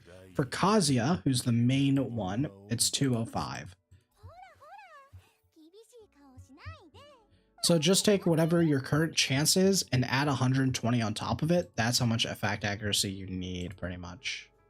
Oh, sorry. Double it, and then add 120 on top of it. That's how much you need, pretty much.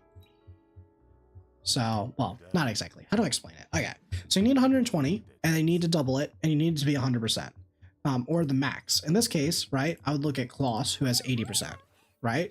So if I double 80, right, that's 160. So I have 160. 80 plus 100, so I have 160 if I have 80 accuracy. Okay? So then they come in, and they minus this by 120. So I have 40% chance. So I need an extra 60 on top of that. So I need 60 plus 80. So Kloss needs 140 accuracy. Just as an example, for the middle guy, you have to add an extra 60, right? No, an extra 40. So she technically needs 180 to land on everybody. For Kazuya the Reverie, though, right? Hers, I already did the math. It's 205. Because this is a 45%, so you double that. So you need 45 because that gets you to your 90, and then you need an extra 120 because they're going to max that out, right? Technically an extra 160 because that's how much the middle guy has on the second wave. So she needs 205 to land on everybody. 90% of the time, of course. Well, technically it's 90% times whatever 10% is. You can do the math. Point is, 205 for her. Kloss is 180. Math is annoying. It's annoying. And hopefully in the future, we'll have people that come in and they data mine it. And that'll be easier. Wait, effect is additive to the base chance? Not, yeah, correct. It is additive.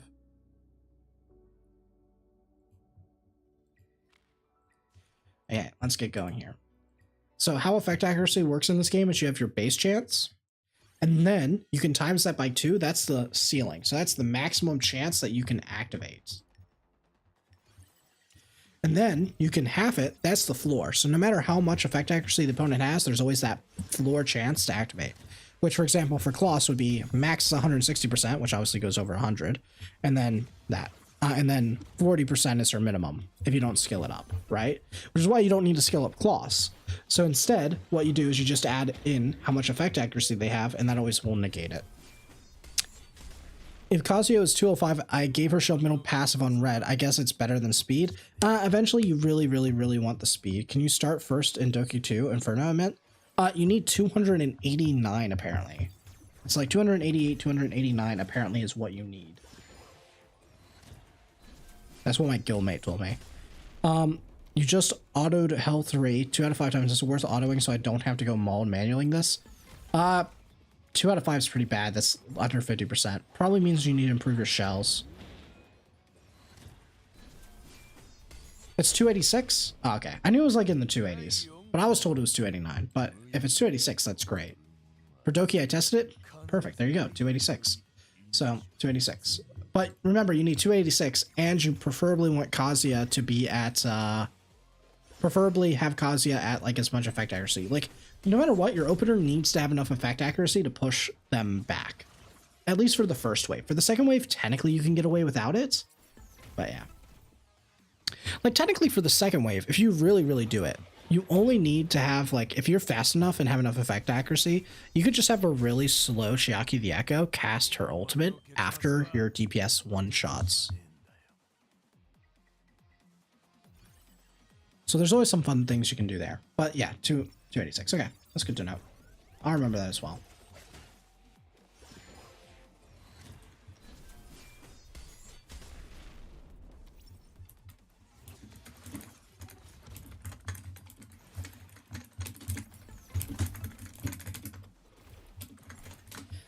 Let's see. So eventually you want to get like a 286, 205 accuracy Kazuya the Reverie, and then you're good. So can Giada do Doki Doki Inferno? Yeah. Giada is the easiest to enter Doki Doki Inferno with. The easiest.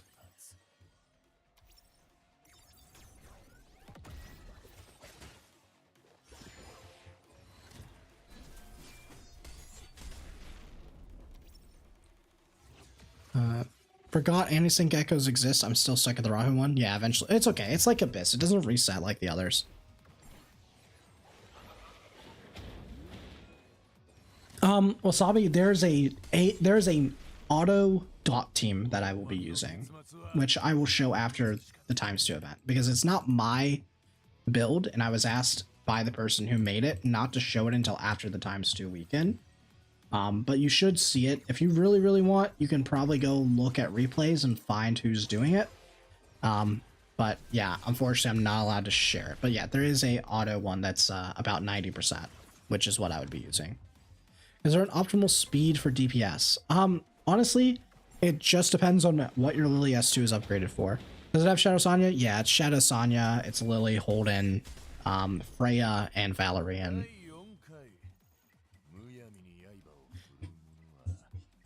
It's pretty much just abusing really broken shell interactions. Where are we?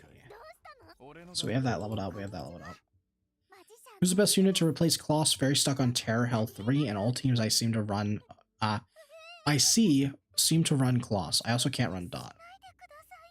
Is there a cap for player level? There is, it's 100. Content creator server existed, and unless they've changed it on there, I was told by the CCs that played on it that it was 100. What's up? So yeah, for Lily, it just depends on like the speed here. You just take this and you have to do some math again based on what her skill is, and then you just do that and you can figure out what your speed is supposed to be. I talked about it in a previous live stream, so you can go back and check there, but for the specific map, for the specific math. But if you know how to math it out, you can just use that. You can always just toss it into ChatGPT as well, and then you can have it figure it out for you. Who is the best units to replace Kloss? Probably Gray is probably the best one. Yeah, it's usually him. I know some people have explored RC77. Like he's been okay, but generally you need him to be fast. Which is redundant because you need to push Doki to get the gear that you're going to use to make him fast. But yeah, technically he's an option.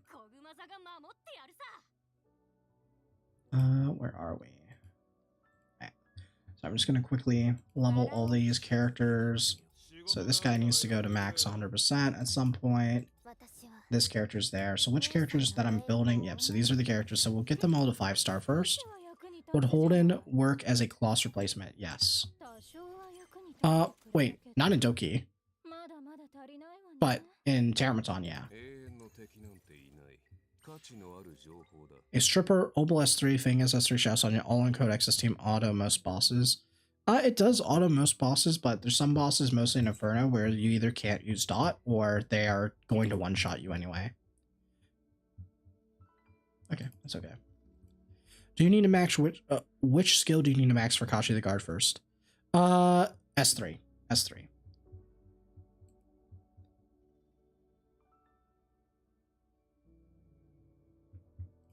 Where are we?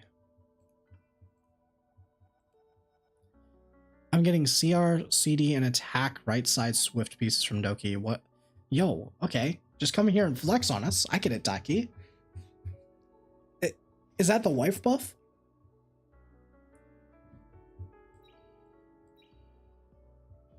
Let's see here.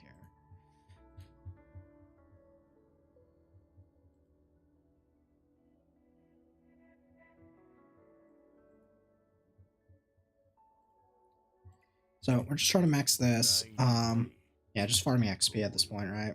Yeah. So I just want to get these to 5-star because generally 5-star is like good enough. It's good enough. It does the trick. You need HP and effect? No, it's fine. It's fine. You're getting the good stuff for all the DPSs later. You're gonna be like, man, these are so good later.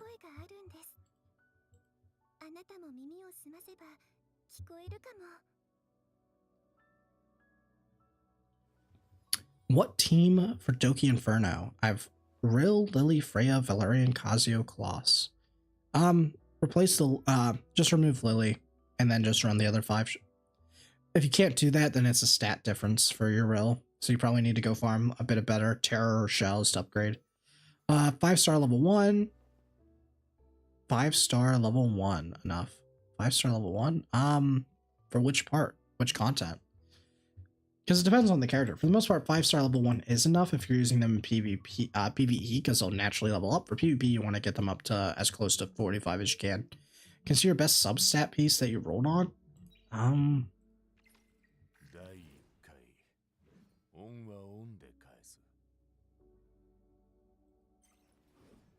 Where is it? Probably this. This is probably my best one because it's all perfect.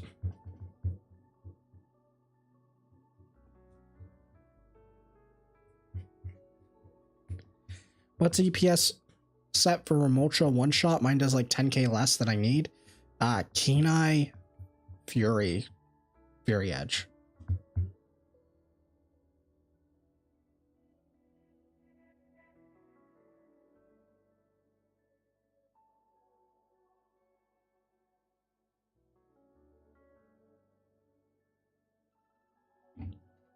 Chloros or Messiah for Terror Inferno? Chloros. Probably Chloros. Wait, Kazuya? You're running... Oh, you're running the... Oh, the red Kazuya. Yeah, you're doing that comp. Yeah, Chloros for sure. Also, Chloros is safer if you skill up as S2 for the 2-turn chain lock. It makes it very, very safe. I feel so rich, only for them to go down the drain. Yeah, just remember 3k is only enough for one character. So right now I have like, what, 1.5 characters worth of coins. What set should I farm for my DPS modules, Momentum or Kenai, in terms of general use?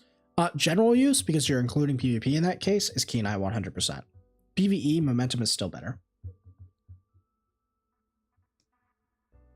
Yeah. Except now that would change the math, right? It would be 4 debuffs. Yeah, it would now be 4 debuffs for Momentum to be better than Kenai. So if you can only activate 3 or less, then Kenai's better. No, it would still be 3. It would still be 3. Actually. Yeah, it would still be 3. Because it goes 25, 15, 5 for Kenai. Well, it's just flat 24, 24, 24. Yeah, so momentum's still better at 3. Yeah, sorry. Math is hard, okay? I try my best. So what's the Doki team with Giada and Terra team, please, for beginners? For Giada, it's just Giada, Valerian, Kloss, Lily, Gray, Chiaki the Echo, Doki Doki, what else can you use there? Kazuya for sure. Kraken early on is okay, but he does fall off later. Any combination of those should do the trick for Doki Doki early on for beginners. For Terror, Leanne, Gray, Valerian, Freya, and then Dinah or Kloss. But Dinah's better because you can still get all the defense breaks and erosions off of Gray defense breaking. But Gray is more of a DPS rather than he is a support early on.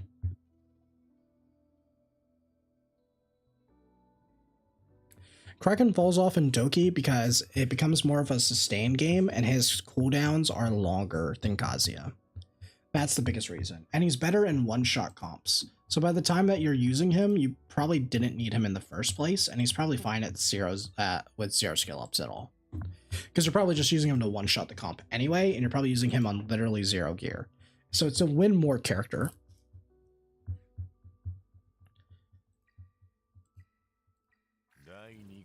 So what we got here? Yo, I built Vice and was able to instantly beat Nightmare Rahu.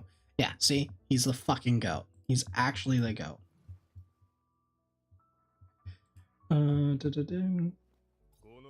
This is going to take over the server very quickly. Okay, so we need to get this guy up to level 40.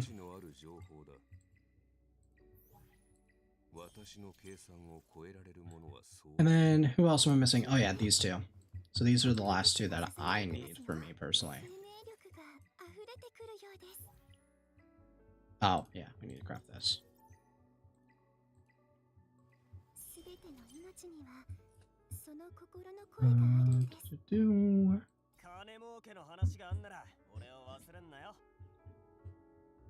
What set/shell to use on Vice? Speed. Swift Rush is the only one that matters. Just get him to 12 Swift Rush. After that, you just want the shell to be Jackal. Jackal or Black Flag.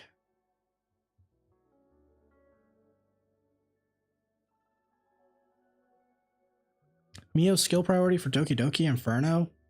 Just the S1 for the speed, and then technically the S3 if you really need to for the push chance. What do you know what the skill ups are for Fangus, and can you show yours? I mean, mine isn't geared because I only use him when I do Nico Nana, which is not a priority for me. But I use for the skill ups S2, S1, and then this is optional. And then for the gear, I think I have it in here somewhere. Where is it? Yeah, I use Codex on him. And it's just 230, 240 speed is where you wants to be, and then like 140 accuracy. So you can give your Kloss set/shells. Yeah, and then Kloss can just work with the side ones for sure. Did you do Sharon Inferno with that team? I've not done Inferno Sharon yet. I've been waiting for this week to get everything, and then I'll probably end up clearing all the content on Monday, because today and tomorrow really is just going to be non-stop farming. Just XP. Like after the XP, it will be doing modules. Does Rahu need skill ups for the Great Wall? No, he does not.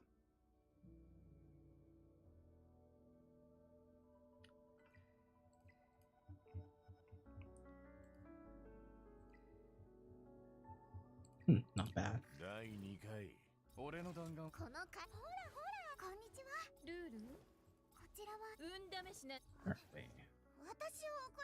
You think I should 5-star Vice or Kachi the Guard first? Definitely Vice first.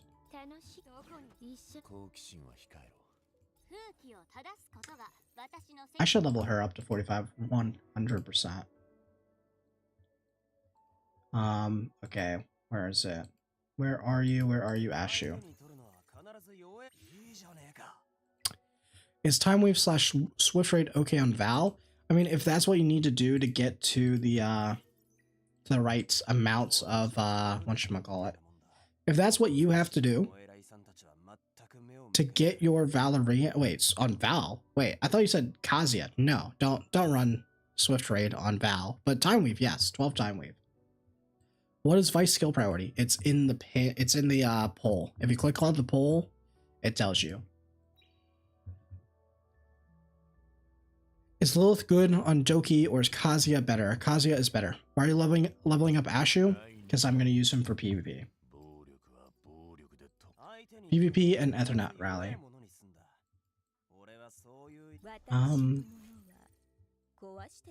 Will I have enough? I will have enough. Because I'm going to farm all this XP there. Does the Great Wall of China need 6-star investment? Just for your DPS. Just for your DPS. And technically Vice. Technically Vice.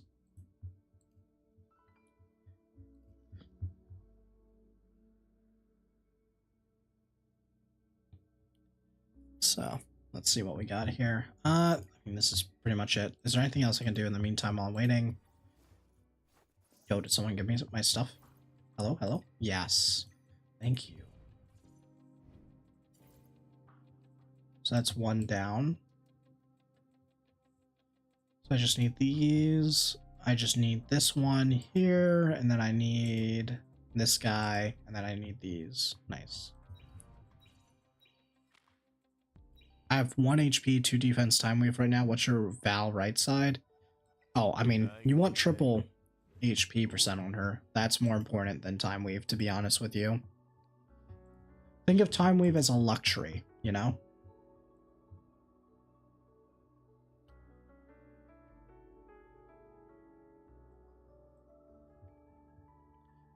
What's better for early +8 onslaught? +8 harvest or full 12? It's definitely the onslaught for sure. Unless you can get 8-8. 8-8 is where you would probably want to be early on. That's generally what it is. And there it's just whatever gives you the most stats, and then like activating one of the 8 sets. Yeah, you're not getting as many shadow prints.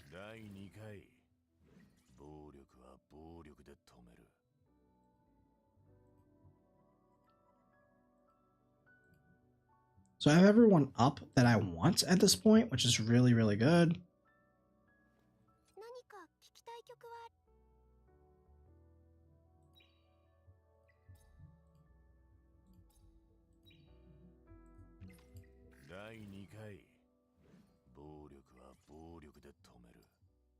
I swear I reset her.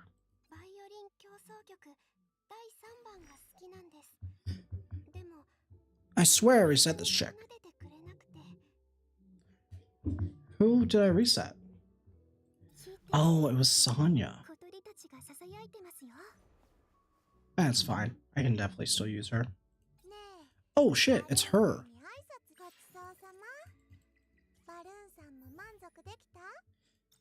Ah, I'm gonna be off. Okay. Can I buy? Wait, let me just quickly. Do. Yeah. Okay.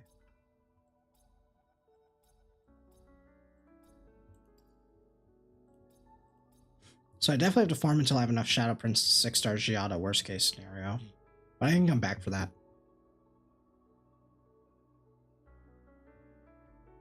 I didn't reset the Chiaki. I swear I didn't reset her. I reset Sonya though. Because I wouldn't have rebuilt Chiaki after resetting her. That makes no sense.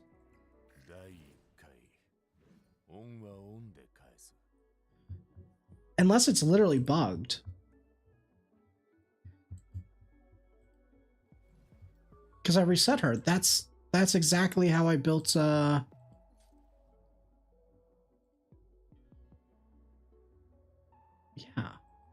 Okay, I must be going crazy.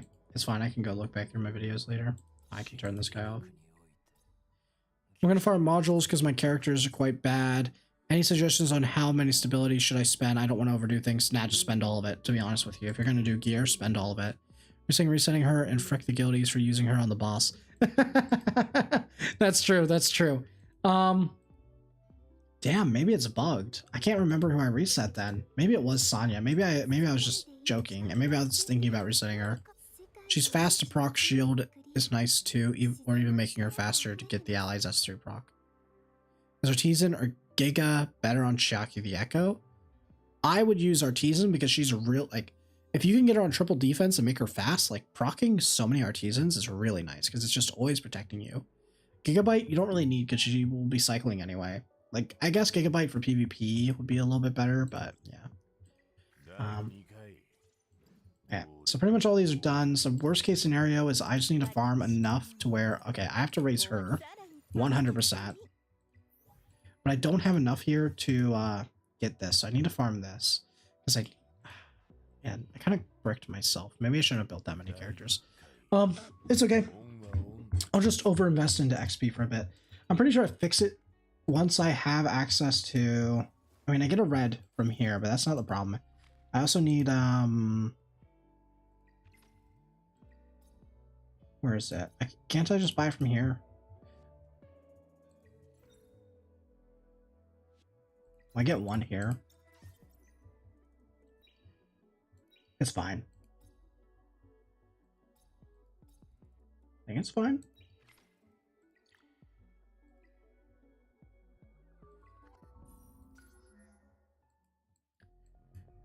I also have this stuff that I can farm. Yeah, I still have all this.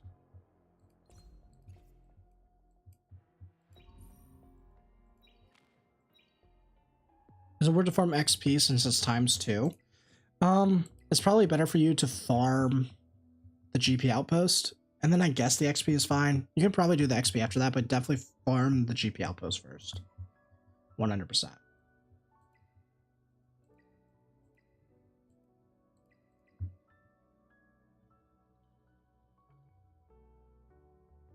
Alright, hopefully the Messiah's fine.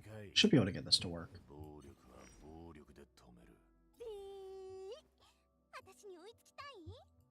Yeah, I should be able to get it to work. The issue is I don't have enough of this.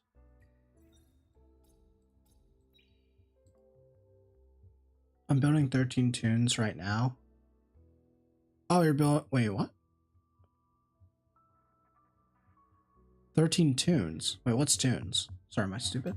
I must be stupid. Custody Guard going to work on Ember Track, Sharon? Yeah, it should. Better max Hoyen, Holden, or Bjorn for speed control. I forgot you told Holden. Definitely Holden out of those. 13 Animuses? Oh, yeah. I mean, all these guys are going to be built. And then I'm going to go Doki Doki. Doki Doki forever.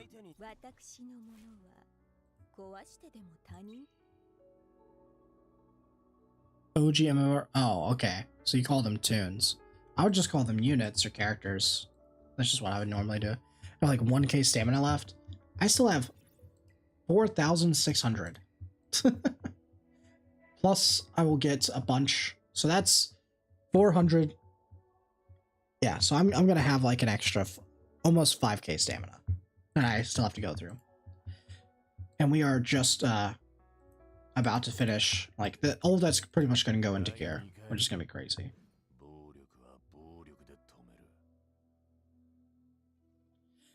Tunes. Interesting. I don't know why, but when you say that, it reminds me of like Toontown. So I thought like maybe it was from there or something. 7,100 plus 1,080 stamina here. Yeah, you're gonna be good to go, man. You are good to go.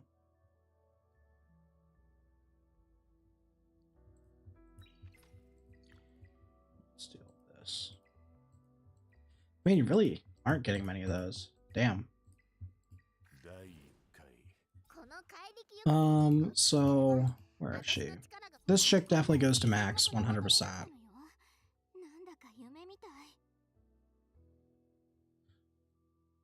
So that 100% goes to max for sure. There's no reason not to, just because I want the tankiness.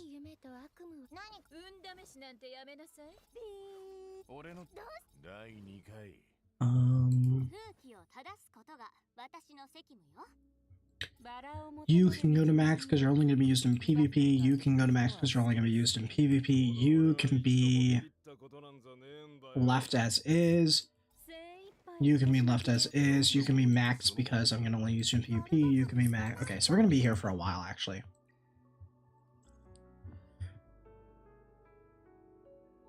I'm probably going to spend another maybe 2k stamina?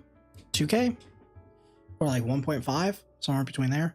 Around 10k stamina. Would you recommend me dumping some stamina into Shell so I can possibly farm Inferno?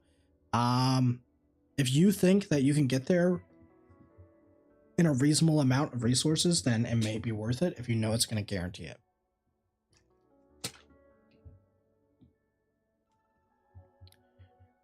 Time to farm for Dorothy, my man.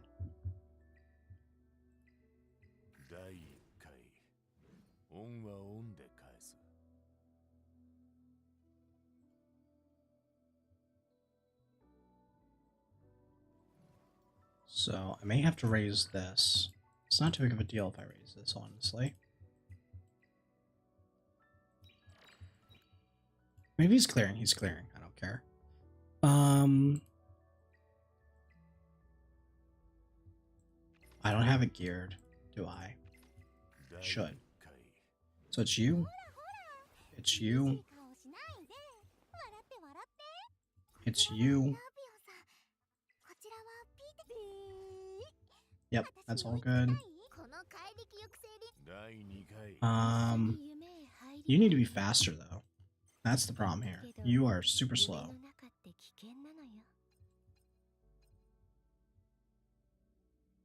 Yeah, you are super slow.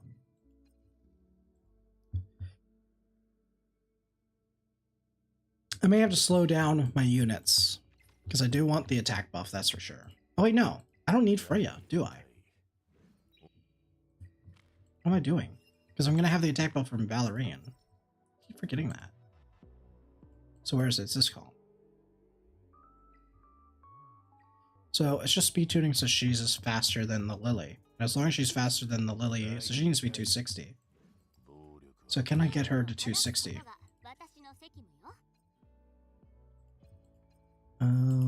Where is it?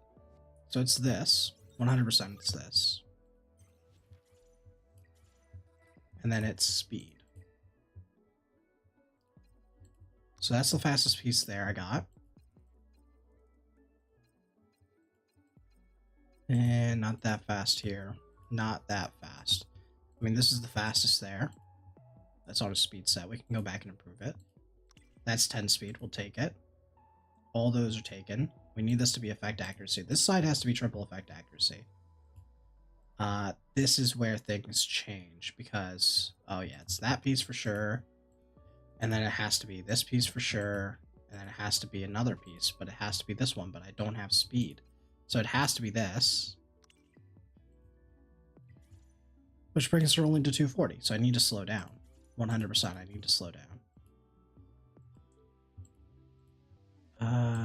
It's this piece right here, that's the problem. That means that this piece has to be this, so I have to steal this from okay.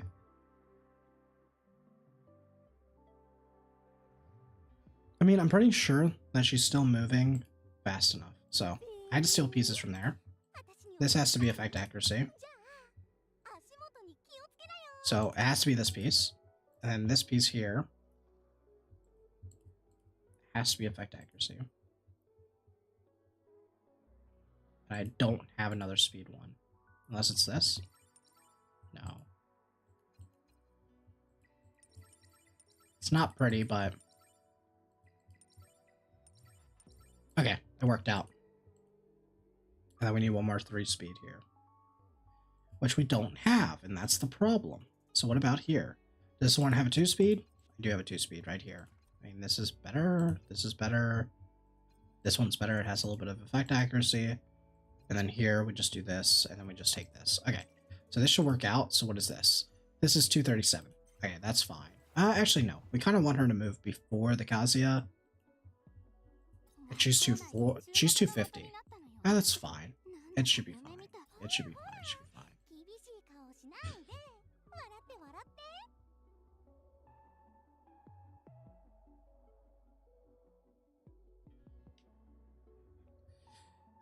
Oh, it's because we don't have it activated. So these have to be 3. Oh, okay.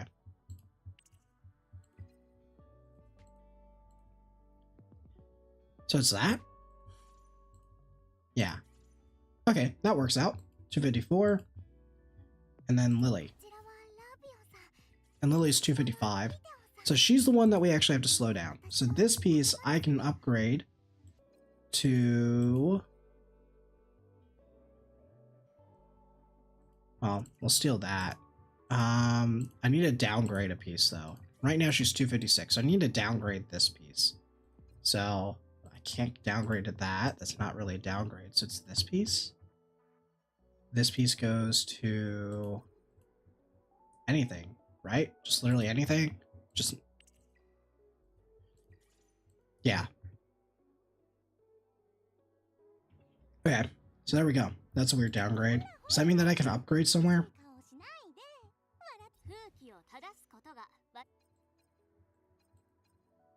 Yeah, I can upgrade here. Unless does she get... Yeah, no, so it's this. Okay. 212. What's Kloss at? She's 123.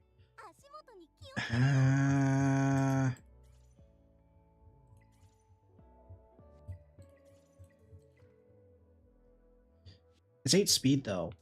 That's the problem.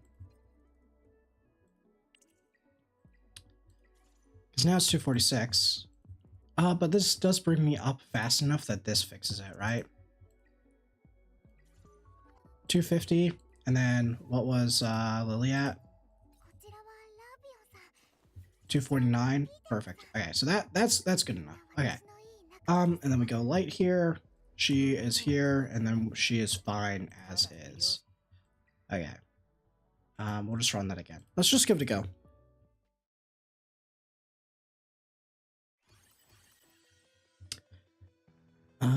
Okay, cut you, run Lily, and then we just, it either works or it doesn't.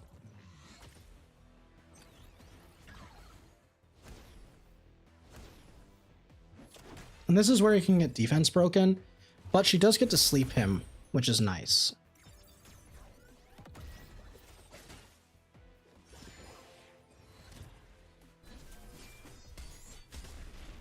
It's very close to one-shotting. Okay. It's very, very close to one-shotting. So what this means is I can do this. Okay, so this is gonna work. So what I can do now is I know for sure that I can invest into this guy. So this is definitely happening 100% because this is the stronger one than his HP. I mean, than his attack burst. So this should be enough that as long as I don't get attacked down, you can get the attack down from that as well. Yeah.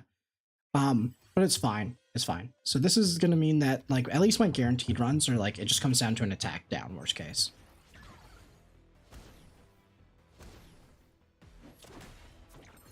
I'm pretty sure it's this guy right here that does the attack down. Not the first one's a defense break, I'm pretty sure.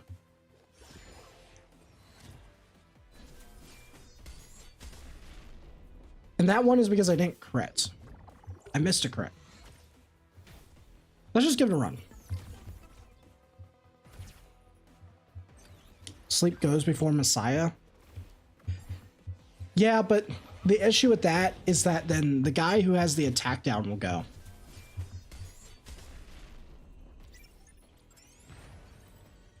Let's just try it. If this is working, then I don't care.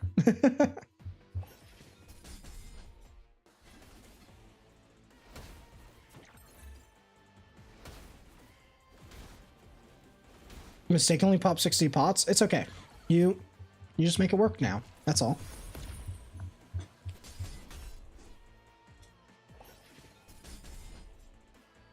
Because Messiah is stronger than the Remolka.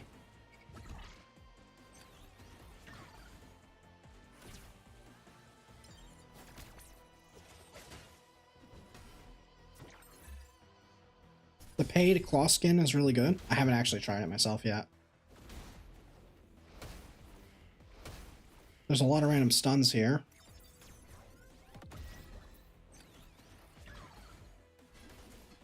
Alright, Claws did her job.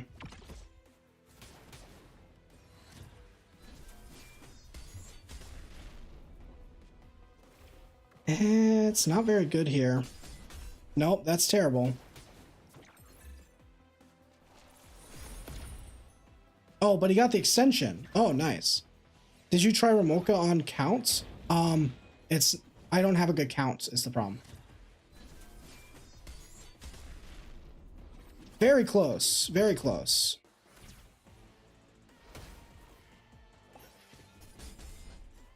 Okay, so right here is purely just the extension, so it's a little bit of RNG. But I feel pretty good if I were to fully invest into him.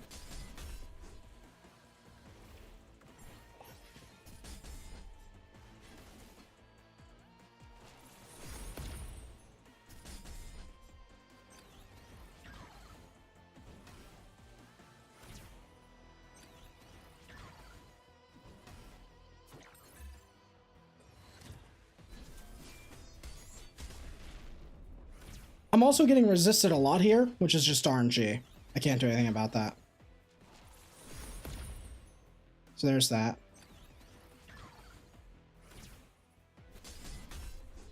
Alright, so it looks like it's RNG, honestly. Let's try raising it. I think you just need a good element, yeah.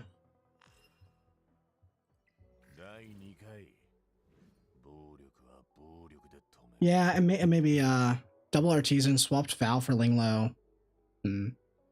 Okay, I'm fine with this. I'm fine with overinvesting here. I'm pretty sure it works.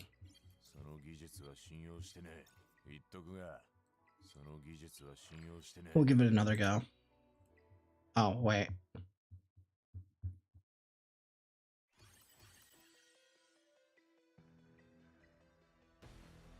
I may try the Linglo, yeah.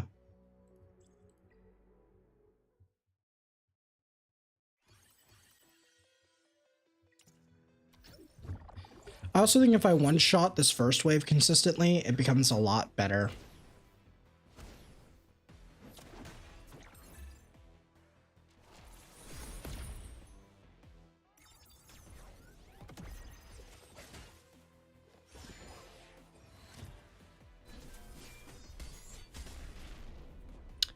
It's just the crit. I can't do anything about the 3% chance.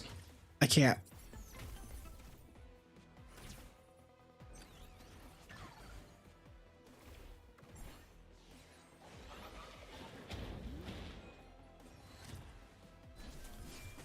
I guess the one benefit is that he does go in with his thing CC'd. And it does give me an extra turn on the yeah, it does give me an extra turn on Kazuya.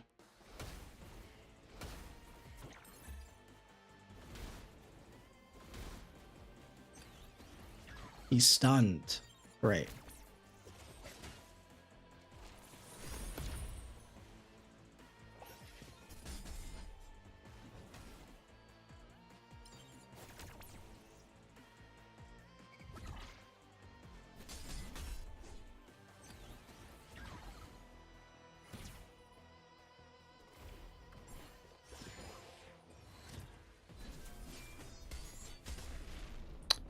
Well, that's definitely increasing it, as long as I land the sleeps. Decided to randomly summon now I have a Messiah. A good problem to have. Aw, man. Just wanted to ask, what are you going to use Dorothy for? Are you going to use... Where are you going to use Dorothy Light? I mean, personally, I'm not using her because I don't have a use for her, but for the general people who are going to need to push without Dot, you will use her where I'm using Dot with Kachi. Okay, so this is clear? Yeah, so it was just RNG. There we go. It's right side. It's... Wait, where's my lock, bro? Mine's at 250 right now.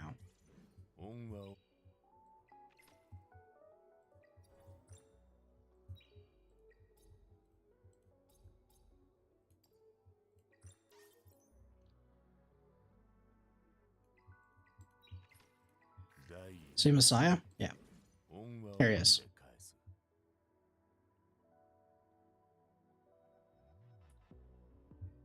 Technically, this becomes more consistent if this hits red.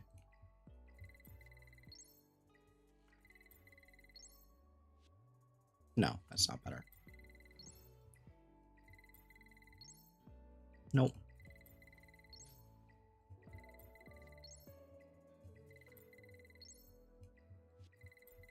Streamer luck, come on. Well, I beat the allegations. So yeah, so that's working. Worth farming Revelation for Messiah? Yeah, it's really crazy on him.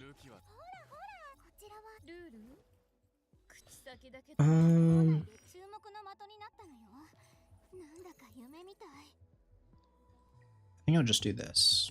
She'll hit it naturally. Sorry. Who was the one? So Wall of China is for Nico Inferno. Yeah, it's for the Shell bosses, Anti-Sync, and Ethernet Rally. Sorry. I forgot who said it. Who was it that was using Linglo? You were using Linglo, right? What was your gear on her?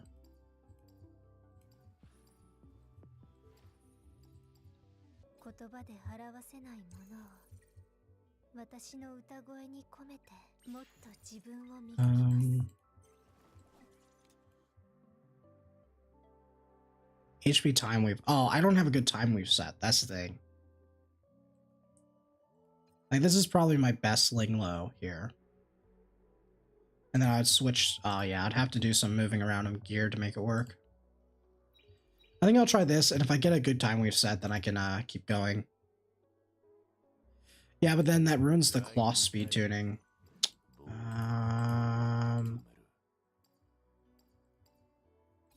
So what does that look like if I don't have this? If I don't have that, then I would run this. That's fine, right? That's fine. I run this, and then it's 254. Is that actually better? That may be just straight up better in general here. 250.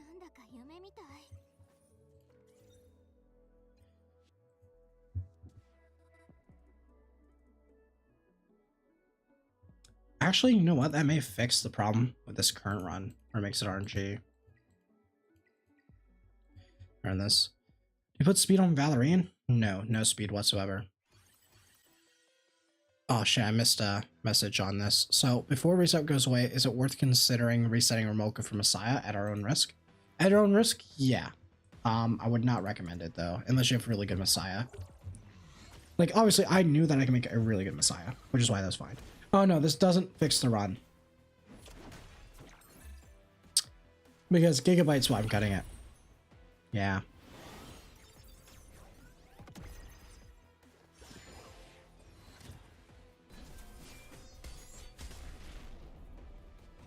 So that guy didn't get slapped, so that's why. Thank you, Shira. You know what's up. Make sure to like the stream.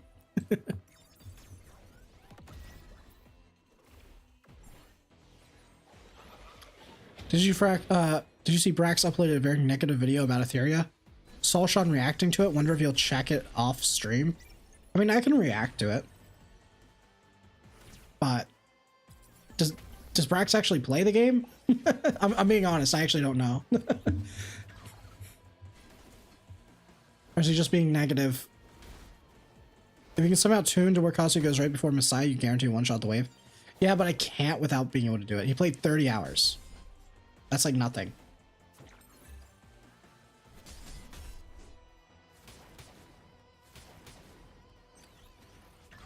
Okay. I mean, I'll watch the review.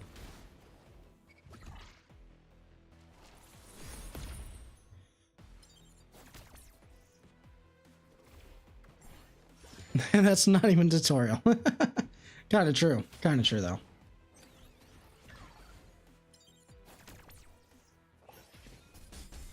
Okay, we get immunity.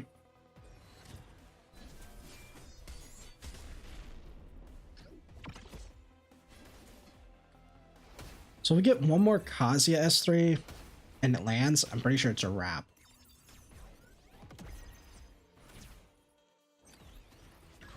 Game starts on Hell 4 Inferno-ish and then PvP. Yeah, that's true. So this should kill everything besides the middle guy. Wait, what? No, it didn't. Fuck. Bam. Oh, they didn't have the reduction. That's true. Is there any other way to obtain it? No, you just have to wait until the weekly reset. Yeah, I just need to sleep this guy, bro. Did they buff this, or am I crazy? Let's just... No. I have enough. Oh, it's because I don't have the skill 1 leveled. Yeah. So I need to level the skill 1. That's true. React content, best content. True. Well, that's a piece. It's okay. That's really good.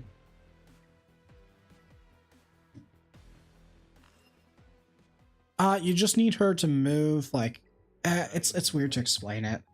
I'm using her to cut and stop the attack downer from proccing. Okay, I'm pretty happy with raising this.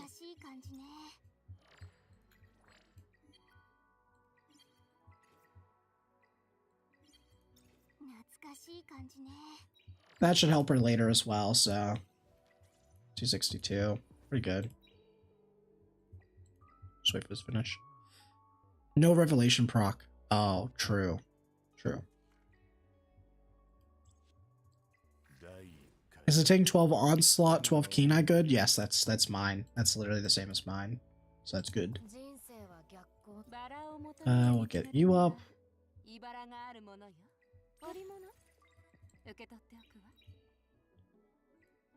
We'll keep trying it.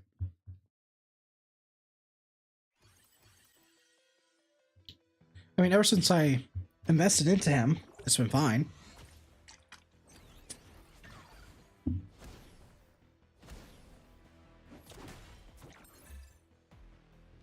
So Messiah needs the big build out? Yes, he does. What are some of the anti-cleave units we are looking at building soon? Veronica, Viper, Rahu. Yeah, that's pretty much it. Veronica's the biggest one.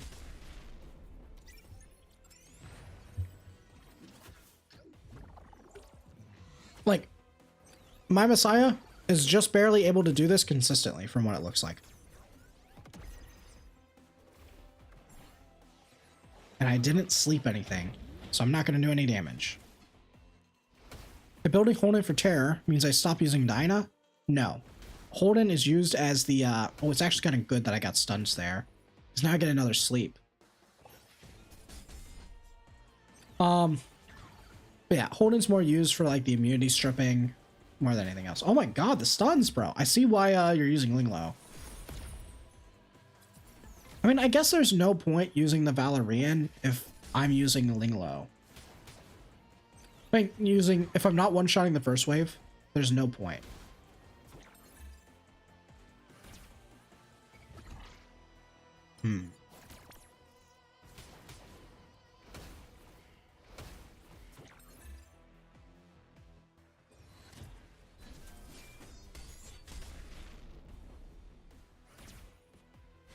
Yeah, okay.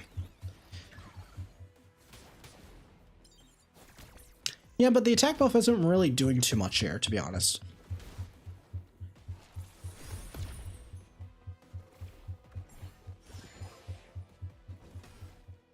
I feel like I should reset my Rosa. I could farm.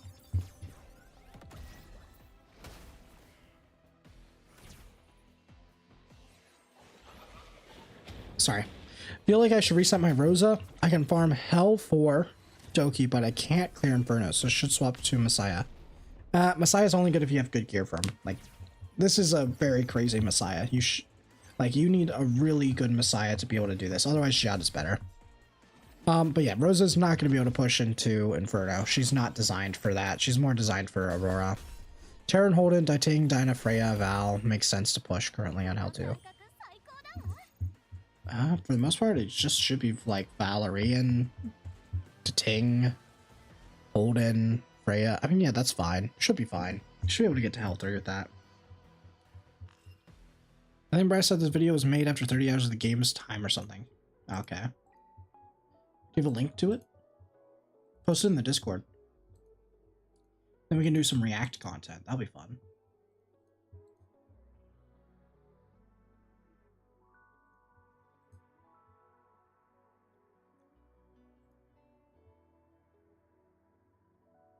Let's see here. Linked above in the chat. Wait, you linked it above in the chat?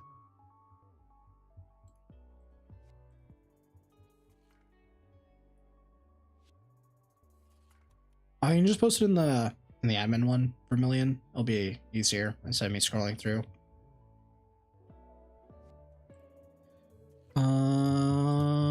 If I haven't leveled any Kashi the guard skill yet, don't have enough purple lattice, still worth starting him up.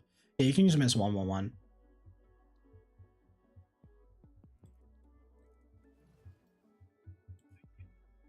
Alright. So it's a disaster of a game. Okay, we'll definitely have to react to that. That'll be a banger. I'm gonna just set this as a times 10 and then we'll go react to it for fun. Let's just make sure I close all these. Come on, hurry up. Should be done.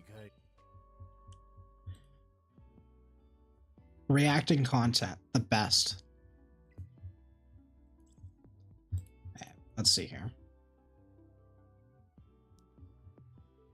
And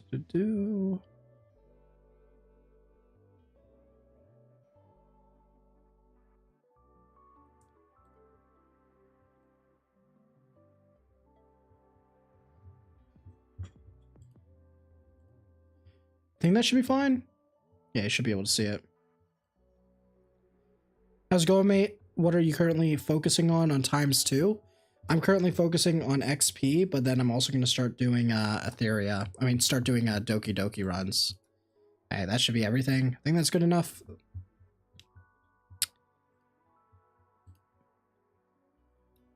Okay, wait. I gotta change this. Advanced audio properties, blah, blah. Properties. Oh, this was just posted recently? Okay.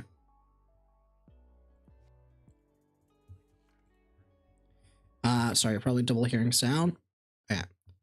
Let's do that. Let's do this. Let's quickly go here and mute this. Alright.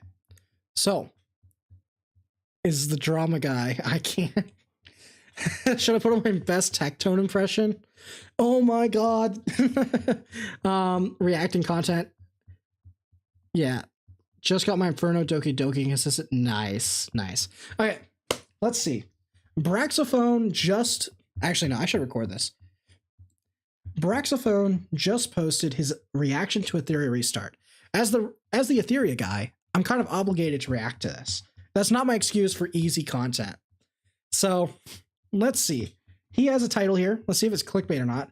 Etheria restart is a disaster of a game. Pretty strong title. So let's see what he has going for him. It has to be bait. Yeah.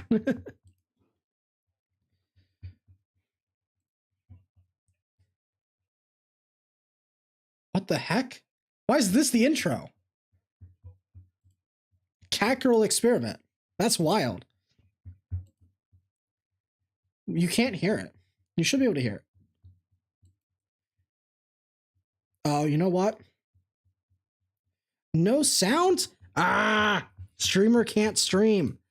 Okay, give me a second. We'll fix that. We'll fix that. What I'll do is I'll actually cheese it. The year is 2138. We actually have flying cars and somehow haven't all blown up due to dick measuring contests around the globe. Okay. Alright. Takes two. Take two. Let's do take two, shall we? Braxophone has uploaded his reaction, well, his first impressions to Etheria Restart. And with a title like A Disaster of a Game, as the Etheria guy, I'm going to have to react to this. I'm obligated to. So, let's take a look at him. And if you don't know who Braxophone is, he is a really prominent guide maker. He does a lot of the gacha games out there. He's really big. I think he's mainly known from like Honkai Star Rail and all those type of games. So let's see what he has to say. Etheria guy, Omega lol. I'm trying to label myself as something, Shifty. You have to give me an opportunity. Okay, let's take a look and see what his opinion is and why he thinks that this is a disaster of a game. The year is 2138. We actually have flying cars and somehow haven't all blown up due to dick measuring contests around the globe. Elon Musk's Catgirl experiment ended years ago and now... What? Why is this in the video? What? And also, like, let's be real. Is any of us going to complain when there is a, you know, real life cat girl. Come on, be real with me, chat. Be real with me. Is that happening? Exactly. Thank you. Thank you. I'm glad that we're on the same page. Now we live alongside them. Life is strange, but life is good. You open up your invisible phone and browse the App Store, looking for a fun game. You download the first thing on the list, and why does this game look like it was made in 2012? Mobile games have improved every single year. Wait, what does he mean? I've had a lot of people come in and they've seen the actual like gameplay and like the graphics, and for a phone game specifically, this is really, really good. I will admit that on the PC port that it's not as good, but I think that generally the actual like design and everything is really, really good. I don't have any problems at all with this. Do any of you guys have do you not like the art style? I think it's okay. I don't think it's the best thing ever, but I think it's pretty good. At least some of them have.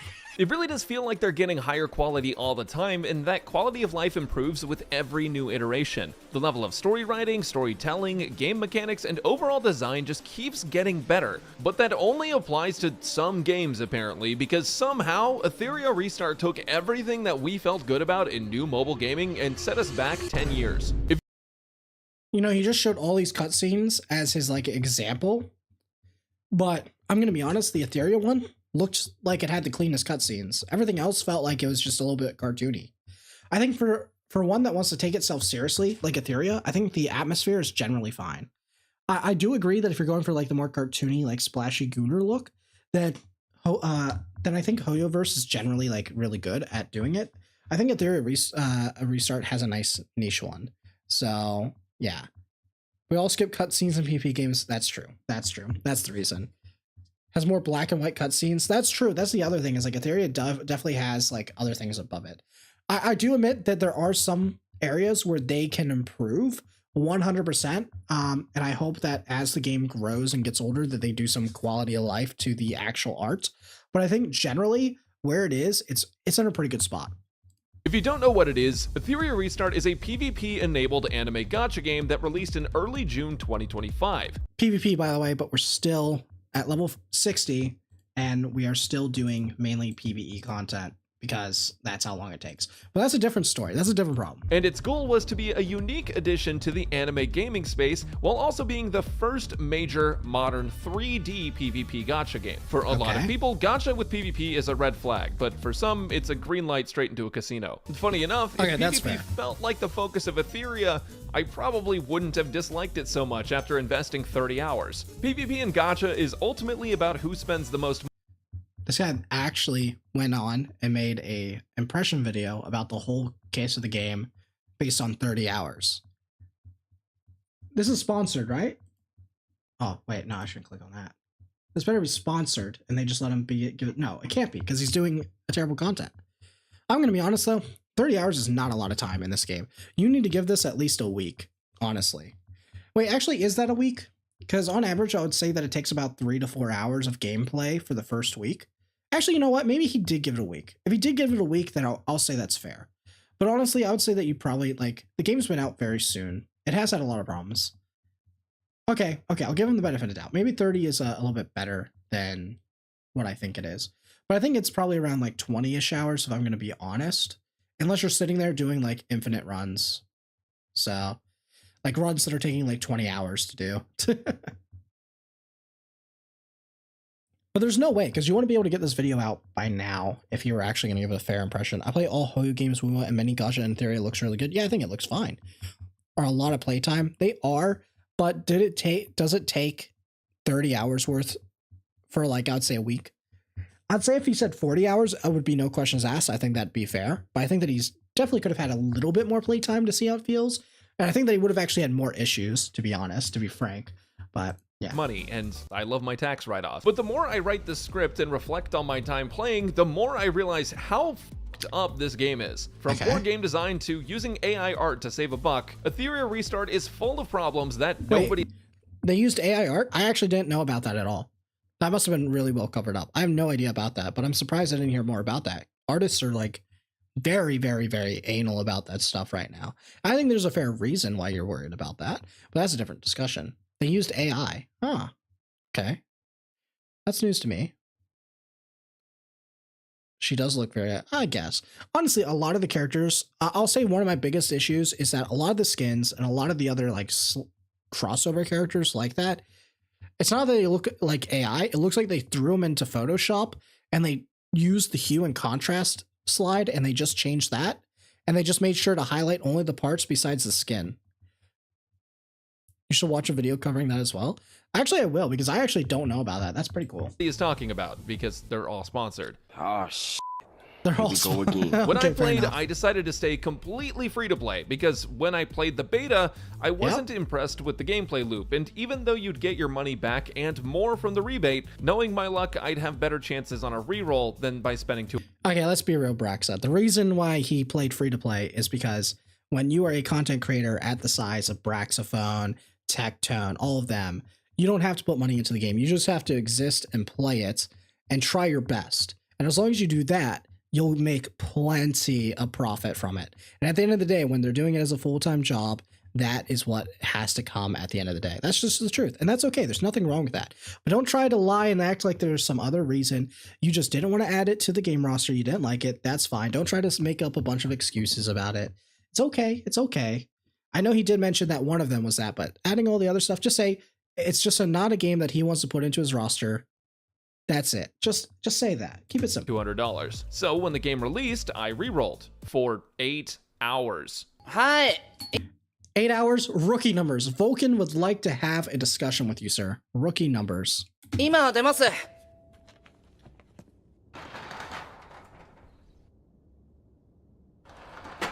See, Etheria Okay. gave out quite a few Fair enough. pulls, but it has this huge problem that's present in some other gacha games where the best characters from the standard character pool are rarer than the worst characters. It's the sort That's literally every game. That's literally every gacha game. That is actually every single gacha game. Like, it's slightly worse, but I mean, that's literally every gacha game. That's the same thing as rerolling, but at least the rerolling is not as bad as like doing a Hoyoverse game. Like, I remember my first introduction to Hoyo games was really Honkai Star Rail, but I didn't really play a Hoyo game at launch until Zenless. And Zenless, there was people who were rerolling for Ellen, right? They wanted to reroll for Ellen, or they were rerolling for Lycan, so this way they could use Lycan with Ellen, because that was the comp. And because it took like 15 to 20 minutes to get through the rerolling phase, because they make the intro so long to stop rerollers, they were rerolling and they literally lost like 5 days worth of it. So that's fine. And honestly, that's worse because then you're still looking for the same character. Just saying like, oh, it's harder to get statistically doesn't change the fact that when you do the math, it is probably better than most of the other gachas out there overall. He meant the light and dark characters? Yeah, I know, but even when you do the math and you base it, like technically targeting a specific light and dark character is statistically better than targeting for a single RGB character on the banner because of the lower amount of them. When you hit the light and dark, the chance that you hit a light and dark that's you want is much better. So this is just incorrect. This is just straight up incorrect. Compared to every other game on the market right now, re-rolling wise, mostly with the fact that this game is at its just starting phase, this is better in terms of the time and the rate. Like that has been mathed out already. So that's incorrect. But I can understand the frustration of it. I think, but that's more of an industry problem than it is the game problem. I'm just being fair here, I feel like. sort of scummy thing that some gacha developers do to make sure that you'll be willing to spend more money to compete in PvP or on some kind of leaderboard. Okay, and the reason it works is because most people don't know that the rarer ones are much better until it's too late for you to actually re-roll. Remember, it's not the majority of players who are watching YouTube and reading guides on games. Most people are going into Etheria without an idea of what characters they actually want to pull for. Exactly. This is actually a huge reason why I think that it's bad that the developers are, instead of saying, oh, the level of Inferno difficulty, I'm sorry to change the subject on it, but the reason like the Inferno difficulty spike is a bit too much is because the average player is not going to want to go and watch my YouTube videos or watch Braxophone videos or watch any other content creator videos at all. They're going to want to just be able to go, click in, figure out what is the best. And when they click in, right, and they see just dot teams with 2 light and dark characters at this stage in the game, they're going to have 2 options. Either be like, damn, I feel like I have to pull, which is incorrect by itself. Or 2, I'm just stuck and I'm going to quit, right? if they don't have those characters, that's how they're going to feel, which is terrible. And even though that's not exactly correct, that is the actual average experience. And that's terrible. That's why, like, this is actually a very good point. And I don't think he got to the point where that point really hits home the most, but that is a very, very fair point. They definitely need an inbuilt recommendation. Yeah, they do. Yeah. But to make matters worse, the rarer standard units, called LD units, have their own separate banner that guarantees them at 3 times the price per pull. This is another. Okay, so I forgot to mention that that's only for the rate-up banner for Messiah that is no longer here. That you can't even buy gems. You can only use light and dark pools, which are purchase only, or from like in-game rewards. You can't buy those. So technically it is worse, but that is standard in Summoner's War and Epic 7. I think the only thing that makes, actually no, that is about equal, because I don't think you can buy those either. It's kind of the same. That's just the industry standard. I can agree that they could have improved upon that and made it more accessible, but I think that would have just made the game more pay to win. So I think overall it's fine, because at least everyone, no matter if you're a whale or free to play, you have the same like average odds of what you're hitting off the standard banner. So I think that's fine. I think this is like just not knowing the industry, because I don't think Brox has played Summoner's War or Epic 7 where that is standard. That is standard practice. Yeah, and when you have the possibility to use the gems, yeah, because that's the thing. The other thing is like if that's only locked and there's no banner for it, then you are just kind of screwed, right? You're just kind of screwed. I think though, when you compare this to a game like Epic 7, where they have the Mystic Summon, that is actually a much more free-to-play friendly experience. So I will admit that comparing this to a direct competitor with the right knowledge, I would say that this is a fair point. But I think that how he's presenting this is incorrect. And I think that he's going at it from the wrong angle. But I think that, again, if you were to compare this directly with Epic 7, that this point would hold true. But I think that because he's trying to use it as a general perspective, it's incorrect, because what they are doing here is the industry standard. Another method that XD, Etheria's...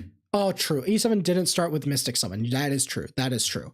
But again, that's not an excuse, because when you're a disruptor in the space and not a innovator, you need to be better than your competitors. So if your competitors are already doing it, you need it at launch. This is one of the things why people like Etheria Restart better, because they have gear loadouts. Epic 7 still doesn't have it. You still use Fribbles for your loadouts for the most part. So yeah. Yes, you do get an ML pity faster, significantly faster here than in Epic 7. That's 100% true. So there is a lot of ways, but I would say that they could be better. They actually could be better, 100%.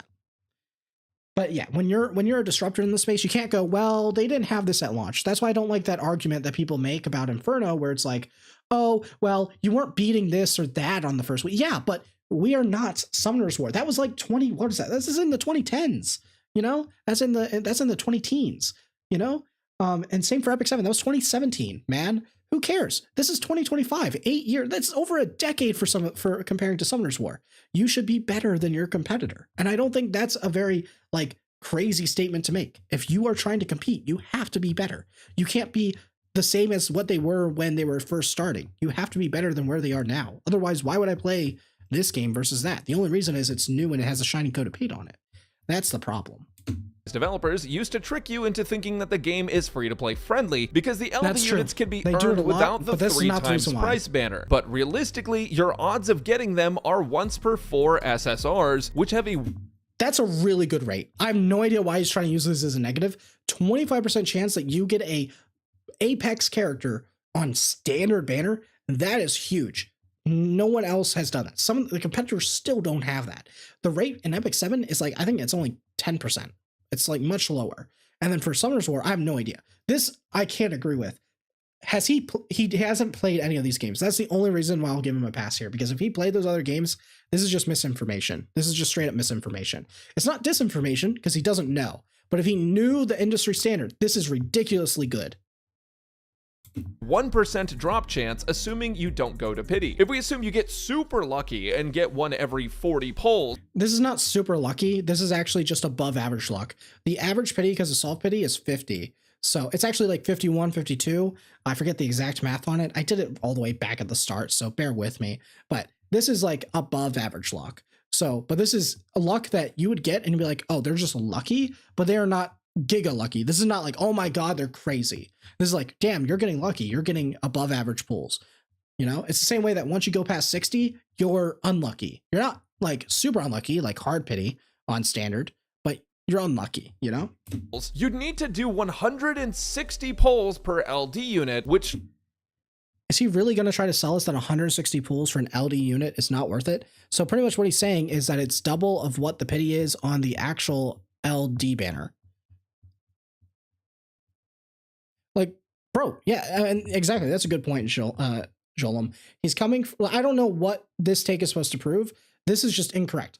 This is above the industry standard right now. Could it be better? Yes, you could always be better. But is this one particularly better than what the other competitors are offering right now? Absolutely. What he's showing me is reasons why I should play the game, not reasons why I shouldn't. And if your title is going to be as a disaster of the game, I'm assuming that you're trying to convince me that this is not a game worth putting my time and money into. And yeah, no, I disagree with this. This right here is a reason why you do sell the game, because people who are in this industry, when they see this, they're like, wow, that's crazy. And that's what pretty much everyone who's a veteran in this industry was feeling like, wow, that's super generous. This was one of the reasons why we felt like, oh, wow, they actually are generous. And this is why so many free-to-play players go for this. So I don't know, maybe he just got unlucky and got no LDs. Considering how many units there are in this game, how many units? There's barely any. There's barely any. I will admit they increased the number, but this is barely any. Odds of hitting the ones that you want are significantly lower. It does have... No, that's just wrong. Okay, I'm not going to go over it again, but yeah, that's wrong. You have a better... If you're trying to target a specific LD, specifically on a reroll, you have a much better chance of getting that than you do any specific RGB. And to be honest, there's only a few RGBs that you actually need, right? Kloss, Giada. That's it. That's actually it. Yeah, Kloss, Giada. Everything else after that is nice. And then Lily. If you have those 3 units, you are good. We know you're good. You are good forever. Like, you're the GOAT. Your account's amazing. So that's just wrong. I have 130 hours of experience, by the way. We'll just remind ourselves on that. Oh, Freya too. You're right. Freya too. She's really, really good early. Yeah. % rate up on the limited character banners, but those aren't always the units you need. And you might be thinking... What do you mean? Literally the first rate up banner is one of the most universally like good characters in the entire game. He's right, but that's so anecdotal. And most of the time when you're introducing a new character that's going to come out on the banner, in gacha games, you should know this because you come from a Hoyo game. You literally have Hoyoverse right there on the screen with Honkai Star Rail. You know that generally they're releasing characters that are always better than the previous because they need to sell it. So it's power creep. And that's just the industry and the market that you go into. So it will almost always be the character that you need. It will almost always be the character that you need or could heavily increase your account. So I don't know what he's on about here. That is just wrong. And he knows that. I won't give him an excuse here. He's just wrong and he knows he's wrong. This is disinformation. Thinking, oh, well, Bragg, this is a gacha game. Obviously, you want to go for specific characters on your reroll, and you are 100% right. Not all SSRs and not all LD units are created equal, because if you don't have Lily, the game is basically fucking unplayable. Can you play it? Okay, this is his first correct point, like actual correct point in this video. Sure. Do you enjoy having your balls hooked up to a car battery? Probably. Welcome to Etheria Reroll. You're going to be here trying to get Lily for the next 4 days, because the difference between accounts that had cleared hide content by day 3 and the accounts that hadn't was that all of the ones who had... Hey, why is he talking about day 3 content? Had cleared had Lily. Lily has a speed increase, a crit damage increase, an action advance, and a cooldown reset. This is like if Bronya gave you an action forward in HSR 1.0, instantly cleared MOC 12, handed you the keys to a Porsche, and sucked your... And Lily isn't the only unit that this game requires you to have to be able to keep up. Because they designed the PvE to actually be hard, which honestly isn't that big of a deal if you're willing to learn, except for the fact that some bosses basically require you to build specific characters. That's fair. Yeah, so now he's starting to talk about the things that, yes, most people are complaining about, and that's fair. Why is he using day 3 as a metric? Yeah, that shouldn't be there. Again, this is the weird thing, right? Where it's like he hasn't put enough time in the game. It feels like he's really just throwing out general shots about the game, and some of them are landing, either for just the fact that he just happened to get on like the hype train with the hate, or he's like, you know, he has a general idea, but he doesn't actually know the specifics of why that's the case. So there's that. Yeah, I can agree. People who don't have Lily, I understand why they are not too happy with the game right now, and I agree. Can't complain about Inferno while we're only 2 weeks into the game. I think that generally, like, the Inferno difficulty, I think that it is above where it needs to be for the general player base. And I explained earlier why, right? It's not that it's not impossible. It's the fact that you need specific characters, you need specific builds. Even though there are options for free to play as we're exploring now, it is just like, how would you know that unless you go watch a guide, right? And when you go watch a guide, because everything on the clear list is going to be dot dot dot dot dot. When you see that as an average player and you don't interact with the community, you're just going to think, I need Dot or I can't play the game. I need Lily or I can't play the game. And for the most part, I'd say, yes, if you want to speedrun it, you need all of that.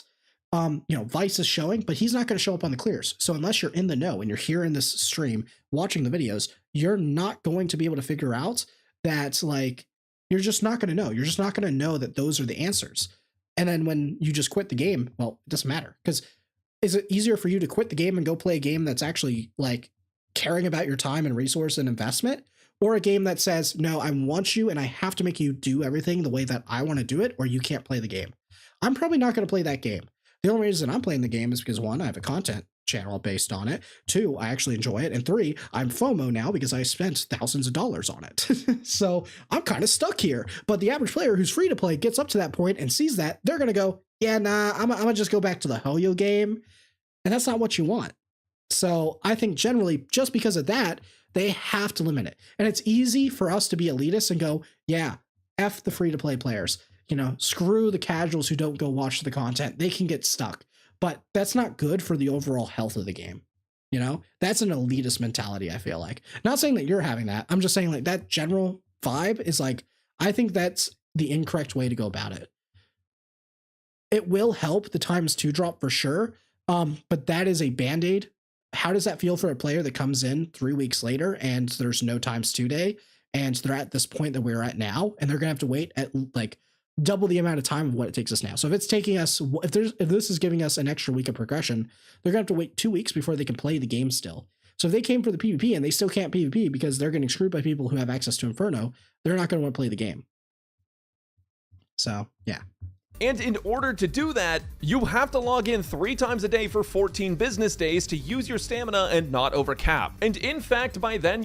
Yeah, I disagree with that point, because I think generally the fact that the stamina comes back, and it's at a pretty good rate, like it comes back and it refreshes at a good rate, means that you get to play the game more. I don't know about you guys, but I like playing the game. This is a gacha game that is trying, and it is very obvious from the start, hey, this is a main gacha game. If you're playing this is your main gacha game, and everything else is on the side. And if you're not willing to do that, then this is not the game for you. And that's okay. They've never tried to sell themselves not as that, which is the thing.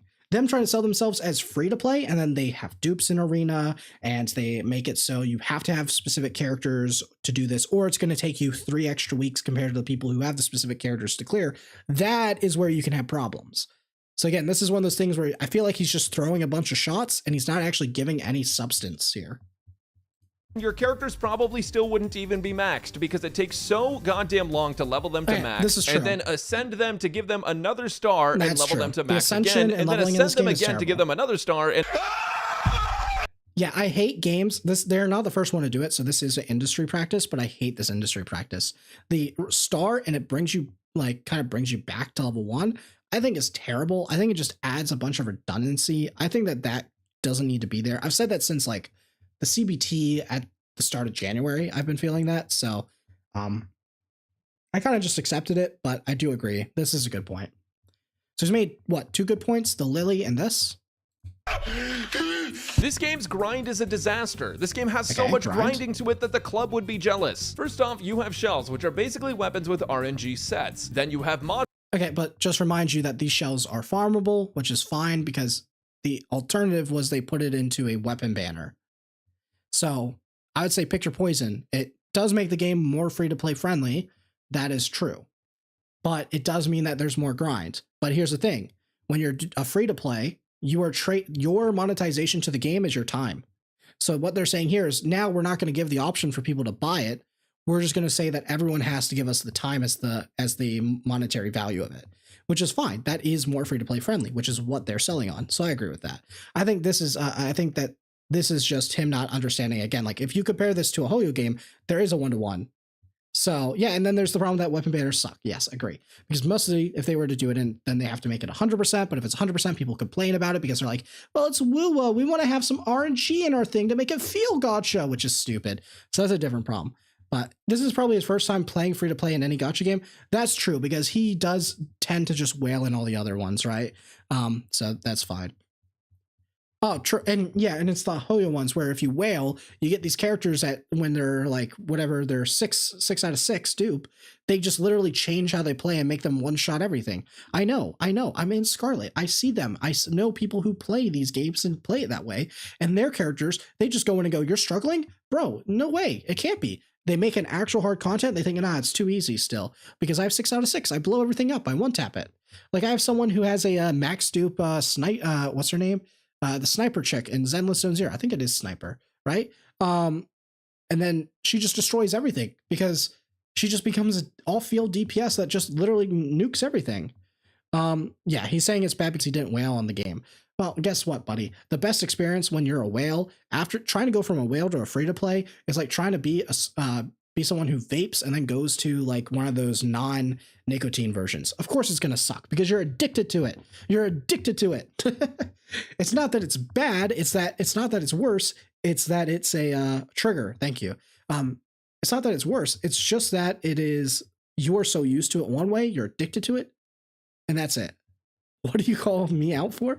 Listen, buddy, I'm just saying, I'm just generally calling it out. Some people are going to get hit in the strays. Modules, which are gear with RNG stats and RNG sets. Then you have Okay, I'll admit that compared to Hoyo, the modules in this game are much, much worse. Hoyo's module system, I think, has gotten refined. I think Genshin's is terrible from what I've heard. I don't play it. Most people still don't like that. Hoyo's is fine, but it's improved now that there's a lot of quality of life in it, mostly if you're a whale. And then Zenless Zone Zero, I think it actually has one of the best. I think Zenless Zone Zero has one of the best module systems in the game, mostly when you look at it from a casual. I do think that the modules in this game, I would like it if they were improved, but generally they have been improved in terms of drop rate and everything overall. So I think it's fine. I think it's fine altogether. You have Prowess, which is your character's skill levels that takes not only specific missions, but also incredibly rare resources that you have very limited amounts of, and the character's level and ascension, which... Yeah, I do agree they need to increase the amount of lattices that we're getting overall. If they're not going to increase the perfect lattices, I'm fine with that. I think that the evolution lattices and the micro lattices, they need to significantly increase. Yeah, ZZZ gearing has no issues at all. I think it's the perfect system. If anyone were to hold a gun to my head, I would say, no, you can just put the gun away. I'm going to tell you the answer before you ask it. It's Zenless Zone Zero. Their gearing is the best. It's the easiest. It's the simplest. It's the most straightforward. It's the most fair. And it's the least tedious. But it's still tedious enough to get the perfect stats. I haven't played HSR in a hot minute, but the gear grind HSR was horrible. I know it's better now because you have the things that guarantee, like you can get those, but it is a pay to win. You'll max every SR eventually. We need more perfects. Yeah, but at the same time, like I would rather get to that point where I have all the SR maxes ASAP because this is a PvP game at the end of the day. I want to get to that point as fast as possible so I can enjoy the end game. If you're a new account, is it better to just keep following the checklist? Because I just unlocked Fabian and I don't know if to farm that or the farm modules. Just farm Fabian. But every new character needs 2 new sets all the time, and HSR is so bad. Yeah, that's true. That's the only thing that I dislike about the Hoyo game is that obviously they create the new set for the best character. Like right now, I just pulled the new chick in Zenless Zone Zero for 2.0. Forget her name already. And I need to go farm up the gear for it. So there's that. As a Genshin Glazer, not completely true. Sorry, it's a little bit of out of context. What do you mean exactly on that altar? We can come back to that.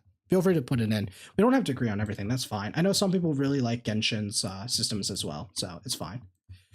XP can be farmed for, but at very slow rates, and once you max out the character's level, you have to ascend them to make them even stronger, and those resources are ridiculously limited as well. Yeah, I agree. I think that overall, the Ascension stuff should not be as gatekeeped. I think generally, like, if they were to increase overall, like, if they were to increase it by, like, 20%, I think the game would be an amazing spot. If they were just to increase the overall quantity of what we get by 20%, this game would be easily the best gacha game, and it would be very hard for people to actually argue it overall. Their gearing is trash. Oh yeah, I mean, I think Hoyo is trash. I mean, the Genshin one I heard is bad. I've heard that Zenless is good. HSR is okay. I think it's okay. It definitely has its issues though. I'm farming XP in the background. I mean, the skill ups, my bad, not modules. Oh, okay. HSR, bro hasn't played E7. Yeah. E7 definitely has some other problems when it comes to the gearing. I don't like E7's gearing at all, really, to be honest. I think it's, and I swear, because I get so many speed rolls. Like, I get a good average amount of speed rolls in this game, and I swear, in Epic 7, it is seeded that it's a lower chance to get speed. I'm putting on my tinfoil hat. I swear it is, because I rarely ever see like really fast accounts. But here I see so many people getting fast accounts. I swear, like, it is not truly random. It's like there's a chance for specific subs to have a higher chance to roll. I promise you it's secretly in there. I feel like gearing here is going to be way more RNG. I do think it is, but generally I haven't had too much of a problem with it. I have a lot of good gear. Maybe I'm just lucky. It could be anecdotal. Genshin recently introduced a reroll feature on gear, but it's still RNG. It's like nothing happened at all. Okay. E7 speed, yeah, exactly. Now, maybe that's because we're at the early stages, so getting early speed, it is easy. Maybe when we're trying to get those extra points, it's going to be really hard. But I've seen a lot more people here, maybe it is just an anecdotal thing, get more overall speed. The problem is that it takes so many resources and so much time to level a character, their shell, their prowesses, and their modules that free-to-play players are better off going to college for 4 years and getting a f***ing job to swipe instead. And I agree. Like I said, I think generally they do need to increase, like, I think if everything was at the level that Times 2 was, besides the gear, I think this game would be amazing. It would be actually so feels good, but it's not. So I do agree that overall those general resources do need to be increased. not only does it take a ridiculous amount of time and stamina to level characters, it also takes a ridiculous amount of time to level your account as well. Each 10 stamina you spend is 10 experience, so it's basically a level or 2 a day after you get somewhat into the game, and less than a level a day at higher level. If you use premium currency... Yeah, I agree. I think that overall, this is the point. They said that they were going to increase the stability that you get, but to be honest, you know where they increased the stability that you get? It was mainly in the packs that you bought, because it was the level up packs that got more stability, and then it was the events, but all that's tied to RNG. So it actually didn't really increase anything, and it was all tied to RNG anyway. So I agree. This is kind of troll. They also said that you would be able to get multiple times from the union, but you couldn't get multiple times from the union check-in.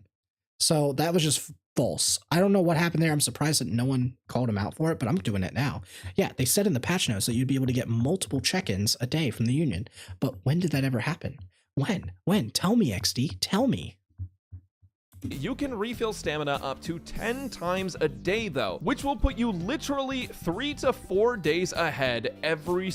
It's actually 5 days. So the math is every time that a free-to-play doesn't max refresh at all, and you max refresh, you are getting 5 days ahead of them. It is pretty crazy, I won't lie. But the argument there is that technically if they match you and they're a light spender, instead of choosing summons outside of and they don't save gems for summons and they only use it on refreshes, then technically it is an more even playing field comparing whales to them. Because we don't get too many stamina pots. Like, we got more than before in the CBT from packs, that's for sure. Definitely now with the new pack, right? But we'll have to see. I think that they're also just shooting themselves in the foot, because just by uncapping this, they would make a lot more money. And I think generally then people would feel less of a need to do this, because when it's limited to 10 per day, they feel like, oh, I should skip out on this because it's not like guaranteed, right? When you think from an infinite perspective versus a 10 limited perspective, it's much easier to go, oh, I should be spending my gems on refreshes. Versus there's 10, it's skippable because it's not too big of an advantage now. They're not thinking like how that multiplies every single day. But isn't 1 day 280 stamina? How's it 5 days? That's only when actually, yeah, you're counting the refresh. Yeah, true.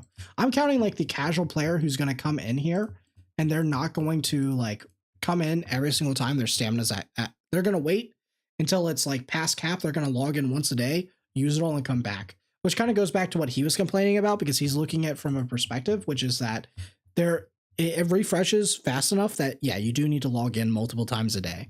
But the average casual player does not do that. The casual gacha player will come in, they will dump their stamina, they'll do their dailies, and then they're out. They're out. Mostly if you're free to play and you're going, there's no chance I'm going to compete with a whale. I'm going to save everything. I'm not even refreshing. They're going to come in once, they're going to do it, and they're going to leave. They're not going to put a timer on and time every, 6 hours. Oh, my refresh is max. Let me log in and go farm it. They're not doing that. So it ends up being 5 days in that case. Yes, if you log in religiously and make sure that you're never overcapped on stamina, it's actually closer to 3 to 4. That would be correct. But let's be honest, if he's going to complain about this from a free-to-play perspective, you got to look at it from the casual perspective. And the casual perspective, it's 5 days. Single day, which massively helps you get through the story locked content and get to PvP faster. We all thought this was going to be a PvP focused game with PvE in it, and somehow the devs made it a PvE game where you can only get to the PvP if you survive 4 hours of shitty Honkai Impact 3rd style missions. At the beginning of the game, you're required to do the story, which ultimately isn't that big of a deal, but I would be lying to you if I didn't say that that was one of the most frustrating experiences I've ever had in a gacha game. It's not that the story is hard, it's that the story missions are a chore. It feels like you're in a tiny little box and you have to go from one side to the other and you can't stray at all. And whenever Oh, wait, sorry, I wasn't watching the video. there's an enemy, there's a 50-50 chance you get forced into a combat session. If you're a story enjoyer, I'm sure it's fine, but the year is 2025. Why is the story being told like our phones are Nokia bricks? Also, in order to access PvP, you have to do the story up to a certain point. In fact, to access and move forward with any part of the game, you're required to do the story. The one saving grace is that there is a skip button for people who don't care, but because the skip button is insane. This part is the weirdest complaint. The story was such a non-issue. Yeah, because you can skip it. Exactly, yeah. I mean, he does mention it here, but I will say this. He's not wrong. He's made a good point at the start, which is what I was complaining about, which is that I signed up for a PvP game, right? Most people are playing Etheria Restart for the PvP more than they are the PvE. The main reason why PvE is the focus for everyone right now is because you need to do it. You need to do PvE, right? So yeah, he is kind of getting to the point where I think he's, like I said it before, I think he's just throwing out general shots. He's already decided he doesn't like the game. So he's compiling every complaint, even if it's not his, probably. He's just saying, oh, what are other people complaining about? And I'll use that to like solidify my points. And he's throwing darts at a dartboard and just seeing what sticks. And some of it will stick because, again, if you put a monkey in front of a typewriter and they type for eternity, they're going to do all of Shakespeare's works, right? Yeah, this is, I don't want to be harsh to Brexphone in that sense. But I do think that for the most part, he's just kind of throwing general things. And he is right on some things, but I think majority of the not here, I'd say that if you compare all his points he's made so far, he's made more points that have no substance at all to it. And even the points that he's been correct about so far, he hasn't actually given the right reason. Right now he's complaining, and the only thing that is technically right here is that, yes, we signed up for a PvP game and the PvE is taken away from it. But he's saying that it's the story when it's not. It's the difficulty of the PvE content for progression that's eating away at it. The story is level gated. There's a lot of times where you just can't play the game beyond doing daily auto farm missions unless you spend your premium currency on refills of stamina. On the contrary to that, when you level up, you get more stamina that you have to spend immediately or you'll overcap. Wait, so the bro literally just complained about how there's not enough stamina, and then when you get stamina, he's complaining about it? Okay. So sometimes you're forced not to play the game, and other times you're forced to play the game. And all of... Okay, so he's making fun of his own point. I don't know what game he's playing here, but I'm not sold. I'm not convinced. This is just on the quest to get to a high enough level to be able to farm the endgame gear so that way you can play the PvP. How long does it take to get to endgame farming and actually compete in PvP as a... He doesn't know how long it takes because he played 30 hours and then he dipped. Free-to-play player who's not wasting their premium currency? Drum roll, please. Yep, let's hear it because we still don't know. 30 to 60 days. Okay, that may be correct, but it's probably worse than that because remember, we're here, so I don't know what he's considering to be late game. I don't know what he's considering because he's just saying a number here. You have to play through this auto farm slop for 1 to 2 months just to be able to enjoy endgame PvP. And enjoy is being used loosely because Okay, to be fair, I'll be honest here. I think that he's right in the sense that yes, it takes forever to get there, and I agree that that's a problem. But but one thing is like if you're taking it at your own pace, there's going to be other people who are at the same skill level as you. Well, not skill level, sorry, because it's not really skill, account level, strength level. And those players are then going to get paired against each other because everyone who's stronger will get pushed all the way up. So you'll end up being in your right bracket overall. And even if you're starting on a new server, that server, when RTN locks, you can only get people in the same server for the first 15 days. So even when you're just starting, as long as you're starting on a new server and you're not trying to push into a server that's already, there, you're not going to have a problem with this at the start. Later on, you will, but this is kind of like a mixed bag. It's right, but it's wrong. But I understand where he's coming from, but it's wrong. And I don't even know what information he's basing this off of for his time frame, because at least there's like an argument for his there's math behind the 3 to 5 day, 3 to 4 days of advantage on the stamina refill. Here, I don't even know if he knows what endgame is, because we're still not at PvP endgame, even as whales. And we're like almost 2 weeks in. And I think that's kind of crazy because you can't sell a PvP game and have it take so long to get to PvP. I understand that like you don't want to make content super easy, but at the same time, it really shouldn't take this long to get to late game PvP, because I'm going to be honest, PvP right now is just Mickey Mouse Disneyland. That's all it is. Because if you're free to play, you should honestly just give up. If you don't have the right units, you're going... Okay, let's be real. If you were coming in as free to play and you thought even for a second that you were going to have a chance against all the whales in PvP beyond maybe the first week where everyone was capped on the same resources, you were trolling yourself. Vulcan was the most successful free to play player in the previous beta, and he said there was no shot I was even going to have a chance at launch. So, yeah.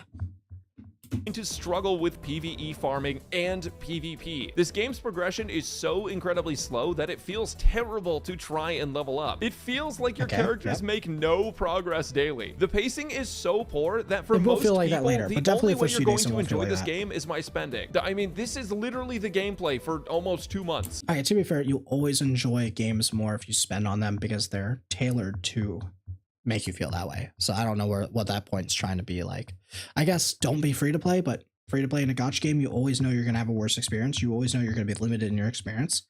And I think that that's why Hoyo games are able to be so good for free to play and why people value them, because it is meant to be casual. There is no pressure. There is pressure in this game to get stronger and to get better and get faster. It feels the same way in Epic 7, but the difference is in Epic 7, they give you so many rewards at the start that you get pushed right into the mid game from the beginning, so it doesn't feel as bad, but that's more because it's been here for almost 7 years, right? Actually, no, it's past 7 years now. What is it, 8? Yeah, 8 years now is where it's going, so that's why it's there. Same with Summoner's War, right? You get so many resources and stuff, like it's so set up for new players. Right now, you come in and you're kind of playing a game from day one, and it feels that way. So yeah. You would genuinely have a better time watching paint dry and eating the paint chips off the wall afterwards. Okay, well, that's just hyperbole. Honestly, I was gonna leave the video mostly at that, just being, kind of pay to win and not very fun in the PvE. But then the devs decided to suicide their game. Here's the thing, they decided to make a pretty good overall PvP system, with different game modes like an offline defense mode and a real-time arena. They even have private matches and a system made for casting tournaments. It's honestly super impressive how much work they put into it and how well it functions. Duplicates of characters still do give bonus stats, and your units matter just as much as your gear, but that's about what... And that's like the stats are fine. Like the stats are fine. It's standard. I think the only thing that's really egregious is the extra 10% damage at the end. That's the only one that if they just removed that and just gave another stat instead, I don't think anyone would have any room to complain, because that's why no one complains in Epic 7, because it's just stats. And it just means that it's easier to gear. So you get a higher ceiling, but your floor is not as crazy. That's the problem. You'd expect from a gacha game. And for sure, the best part of Etheria Restart is how good the PvP system is, despite its flaws. The weird part, though, is that they've been nerfing units that people spent weeks worth of resources on. The trash! Okay, hopefully he mentions about the they did compensate us with resets, which was pretty big. So I do agree that the changes were not needed, but for the most part, I think that they've compensated us correctly if they want to keep it the way that they did. Because get this, the boss that's meant to be farmed is being farmed too easily. No, I'm not. Yeah, it's actually, this is so dumb. Why they made PvE harder when it's already hard enough? There's literally no reason. It literally took them more effort to go out of their way and add back in that mechanic rather than just delete it. Just delete it off the display. Don't go and fix what's causing it not to activate. It takes more effort to do that, which is wild. Not joking. Within 2 weeks of this game being released, they felt like people were farming the game too easily, so they nerfed a character that people spent all of that time investing in. Like, I just don't get the thought process. I think that they should have just left it, but I will agree that it was definitely not working as intended. What the mistakes that were made was, one, they should have had the no dots allowed on Aurora displayed without having to go into the fight. That should have happened from the start. That's the first mistake. The second was the Doki Doki boss fight. That one they should have just left because it was a cool tech. It literally makes no difference besides making a comp better. That's it. That's it. That's really it. So they didn't need to do that. Those are the two mistakes that they made. But were they technically bugs? Yeah. Did they need to fix them? No, they didn't. And they probably shouldn't have fixed the dot one. They should have just removed it and let dots be there, because who cares? Who fucking cares? The whole point of the gacha game is for you to not play the game that much. Like, there's literally stamina in the game for that reason, to stop you from playing all the time. That's true.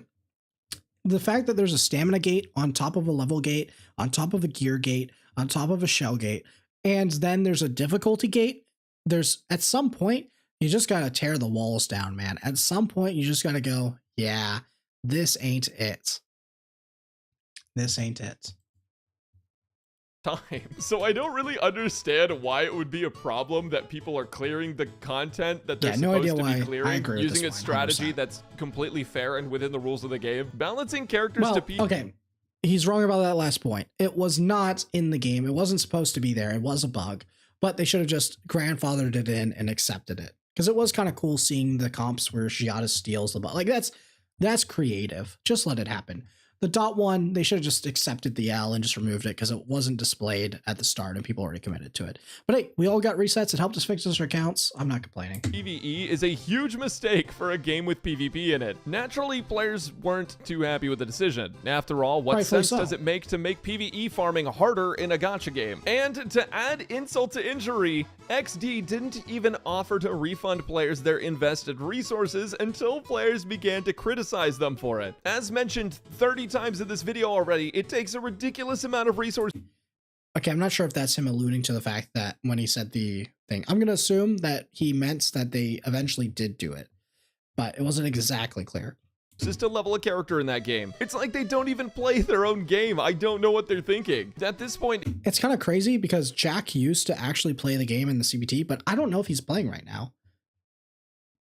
If recent events are anything to go off of, then Etheria Restart is more cooked than the chicken I had for dinner because I'm terrified of food poisoning. Speaking of cooked though, it gets even worse for Etheria because genuinely, what the fuck is this? Yeah, so basically to save a couple bucks and not hire real artists, XD used generative AI to create their character splash arts. Now, XD used generative AI to create their character splash arts.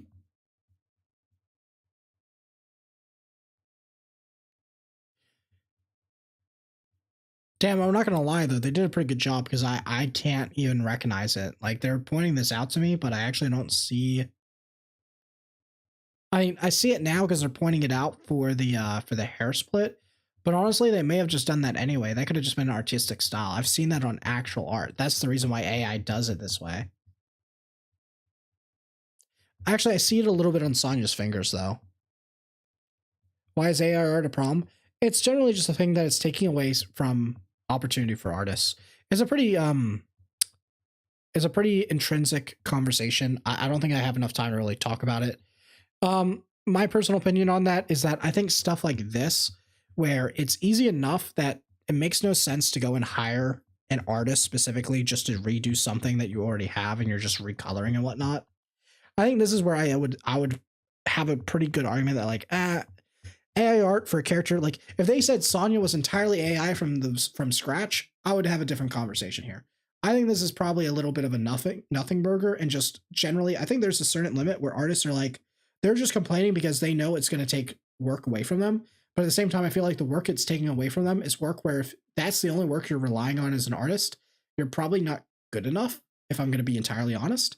But I would say that here, the art is good enough to where I can understand why they'd complain, because this does require a level of skill that I feel like if they're using AI, I would be surprised. Like generally from what I've seen is art like this, it is AI, but then it is used on top of that with artists, because I don't know, like getting the hands to work like this, having the dove turn up fine and everything like this, like this, it's really hard. Like the fact that this is really hard to decipher unless you're really, really looking for it. And this is not saying that they actually, okay. Note, an increasing number of individuals will become developers, leaning, so they're saying that they're using AI and they're trying to maximize it. I think that, overall, my opinion on this specifically is AI art, there's ups and downs of it. I think that here in particular, I can understand the outrage, but it looks like they're working with artists specifically that are working with AI technology. And I think if they're working together, then I have no problem with that personally. I think if they're doing it from scratch and there's no artistic like addition from an actual artist, then I understand why people are mad about this. But I don't see that here. I don't see that here at all. I don't see that from this. I can't see it. I don't know. I don't see any proof about it. All it says is there's AI involved in this and involved in the workflow, which could mean a various amount of things. So I think this is a bit of a nothing burger. Charts. Now, sure, I can understand the argument that it's XD's game and they can do what they want with their own property, but what I'm wondering is, if this company has millions of dollars to spend on marketing and yeah, so the point's unconfirmed. They haven't even said like, oh, these specific ones are using AI. Okay. Made back millions more dollars in the first week of the game, how is it that they couldn't afford to throw $10,000 at an actual artist to make their splash arts? Yeah, because $10,000 per character, when you said yourself, apparently, according to you, that there's too many characters, it adds up very quickly because they don't know if this game was going to be a success or not, right? There's always that gamble. So if you have the choice as a company to gamble and spend another, you know, I think it's like 3 or 4K, somewhere between the 3 to 5K range, somewhere between there, if I'd take a guess at commercialized splash art. I don't know about you, but as a company, from someone who's in an executive position and has to answer why we spend that money to a board, I would almost always say you're dumb if you choose not to take the option if it works out like that. If that's the result and that's what I'm shown, that versus someone like, how much better can it be from an actual artist there? That's the thing. From someone who just hand draws it or digitally draws it, how much better can it be from that outcome? I find it pretty hard. Maybe a little bit more color, maybe a little bit better lighting, stuff like that. But then again, I could just have an artist build on top of that. And so it's really, really hard. I understand why people don't want to. I understand why people don't want AI art, but it's a lot of money. And I feel like if there is options to do it, then I can't blame a company for doing it. I can agree that like there's ethic problems, but I can't agree with this overall. Yeah, I just can't. And not have huge glaring errors in them. That kind of laziness gives me the impression. Glaring errors? You had to zoom in and circle only 2 parts of an image. And it's like a hair split that you could maybe probably argue was a creative decision to really showcase the eyes more than anything else. And I don't even know what the dove was. I literally still don't know why they circled the dove. Besides maybe the hand, if they're saying like the fingers are weird, because the fingers are a little bit off, but that's me really looking in on something that's supposed to be a splash art that isn't supposed to be zoomed in on. I don't know. I don't know. I don't know. Like, I'm going to be honest, saying it's glaring, that's the most fake ass shit ever. You know? I'm going to be honest. That was pretty, like, you have to admit, if you like AI art or not, you have to admit that was not glaring. That is bullshit. That is actual bullshit. This is just straight up rage bait. Impression that XD doesn't actually care about making the game good at all, and that they're just in on the gotcha rug pull meta developed over the past few years. Don't get me wrong, You won't catch me wailing on any AI art. Yeah, no, I don't think that you should be going out of your way to like. I agree. I think generally, if there's a option where you can support a normal artist, you absolutely should. I want to do that, right? I mean, fuck, you can go see how much shit I've commissioned for a VTuber I don't even fucking use most of the time in my streams, right? So if there's anyone that's out here supporting artists, like catch me outside, man. That is me. But I have to admit, from a company perspective, I understand why they do it. I think that is more where you're talking about ethics rather than business. And business wise, you should always do that, right? Doesn't matter what your morals are. You have to explain to people that pay you, and it is your job to make those decisions to maximize profit and minimize costs to do that. So yeah, the skin shows it in the game that it's heavily AI'd. Well, if they say it, then you have that choice, as long as they're being honest about it. From what it sounds like, they've only shown me stuff that's from them saying that it's AI, so I don't know what it is. So would you whale in a non-AI art? Yeah, I would whale in non-AI art. Honestly, I have. Looks better than Epic 7 by far, but this game still feels like it's so far behind. It looks more modern. So he said, okay, so I assume that this is correcting that he said, because I actually still prefer Epic 7 art. Personally, me, I would choose Epic 7 art 100% day of the week. Like, not even close. I don't think the 3D really matters. To me, 3D is kind of like a nothing burger. I think at the end of the day, if it looks physically, like, if it looks appealing visually, it's good enough for me. So I assume that this is him saying like, oh, he meant more modern, right? Because of the 3D, I guess. But you said it looked from 2012. This is a 2017 game. Come on, Broxa, it ain't adding up, buddy. Okay, now I'm just nitpicking. Find every other new gacha game. With its story missions, its archaically and needlessly confusing UI, and its extra gacha rarity mentality. The game is highly unit dependent, resources are incredibly scarce, the story gameplay isn't engaging, and it takes you forever to even Okay, so let's go through all these points. Poor story design. I don't know, I didn't watch the story, so I don't care. Confusing UI. This is a skill issue, just get used to it. It's always a gap whenever you go into any new game. The UI is actually pretty fine. I don't know. Sometimes I get a little bit lost, but that's because there's a lot of buttons, but when you know where it is, it's fine. This is a skill issue. Extra gotcha banners. What? This is literally every gotcha game. You need specific characters. That's fine. That's a fair point. I agree that is a fact that I think 4 and 5 are kind of together. You need specific characters, and there's also a lack of resource to build those specific characters. If you didn't need as many characters, then the lack of resources wouldn't matter. If you had a lack of, if you didn't have a lack of resources, then it wouldn't matter if there's a requirement for specific characters, because you could just go and build those willy-nilly. So 4 and 5 are kind of together, and these are fair points. Story gameplay is boring. This is just him having ADHD or just not knowing that there's a skip button until later, and then he'd added it into a script later just to make sure that people didn't comment about it. It takes an absurd amount of time to get to the end game farming. Again, I don't even know if he knows what the end game farming is, but to be fair, this is still a very valid point. So he's made, I'm going to count 2 points out of, what is this? 1, 2, 3, 4, 5, out of 6. So that's a 33% rate. Good job. Good job, I guess. No, that's a failing test in my opinion. I do think that he's made some points here, but I think generally what it's been is that he's thrown a bunch of general problems at the game, but he's provided no substance to the conversation. There's very little substance here. Start farming gear for PvP, in which case you're already behind everyone who swiped if you're free to play. And I haven't even spoken about the monetary advantages yet. There are so many low spender packs to try and get you to spend, and if you do spend, the advantages you get over free to play players is absolutely disgusting. From just having more SSRs to actually leveling them and progressing them further. Having more characters is always going to be an advantage in every gacha game. That's just, you just shouldn't play gacha games if you're worried about that. Like, you literally just, it's just not the genre for you. You signed up for that. That's on you. I'm sorry. Outside of that, I'm going to be honest, the only advantage that free to play, like the big advantages that whales get is some of the packs, like the weekly packs, like the lattices and all that. I agree 100%. But is it egregious? Yeah, it's really just the fact that you do need a lot of characters, and having access to those specific characters lets you enter it early. So again, it comes back to that point where if there wasn't a lack of resources, or if there wasn't a requirement for specific characters, I don't think those problems would exist, even if there's advantages from whaling, because there will always be an advantage from whaling. If there's not, no one would whale, and then the game wouldn't have money and would close. So this is a nothing burger point. This is a point saying, I don't want game to make money, or I'm mad. That's what I hear here. That's what I hear here, which is crazy coming from someone who plays Hoyoverse games that spends thousands of dollars. Like, that to me is crazy that this is a point.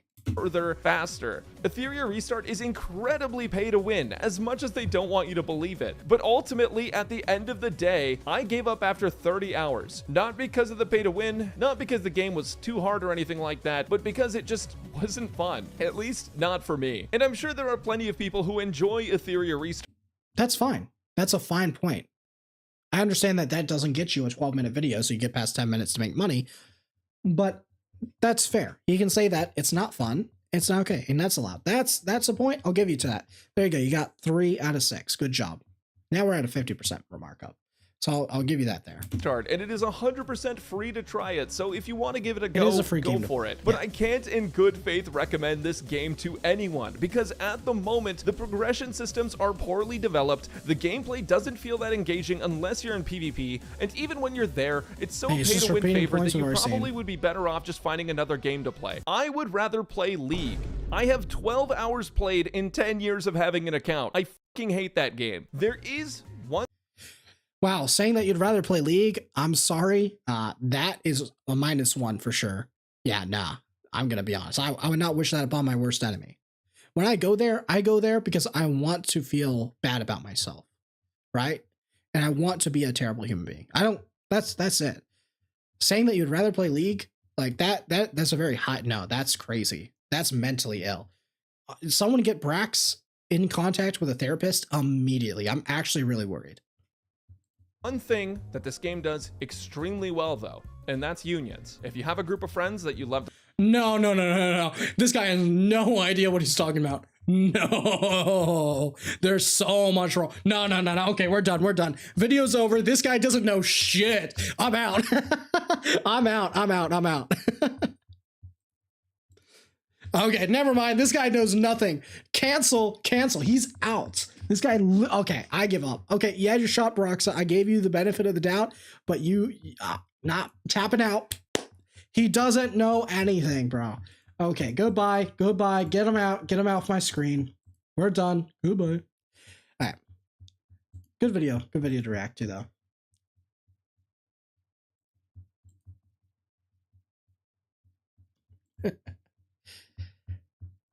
Brax asked Gemini for a script. He probably went to Twitter and went at Grok. Script me. He became irrelevant when he got in draw. I don't actually know the backstory on that, so I've never really watched. I think that's the first actual Broxphone video I sat through. Now someone has to post your react in Tectone's daily scrim. That'd be funny. That video was very long, though. It was almost an hour. I'll have to cut that down for sure. He has to be rage baiting. I mean, I think it's the fact that, like, he probably doesn't actually like the game, which is fine. There's no worries at all for him not enjoying the game. And he wanted to at least get content out of it, because right now YouTube rewards you for doing Etheria Restart content. That's for sure. So it's probably him trying to meet in the middle and get the views while he can. And that's fine. I understand that game. It's all good. But I do think that he kind of like forced a lot of points and he just threw a bunch of stuff. The drama made him relevant again, but in the end it was Tectone versus Atsu. Oh, okay, well. I do know about the Atsu stuff because that was wild. I think that when all that was happening, it was crazy too. There was also like the VTuber drama and stuff like that as well. It's pretty wild, you know, some of this drama. I think he just didn't vibe with the game, but he misrepresented a lot of the game. Yeah, I think that's a very fair statement. Yeah, let's get back some of the sound here, shall we?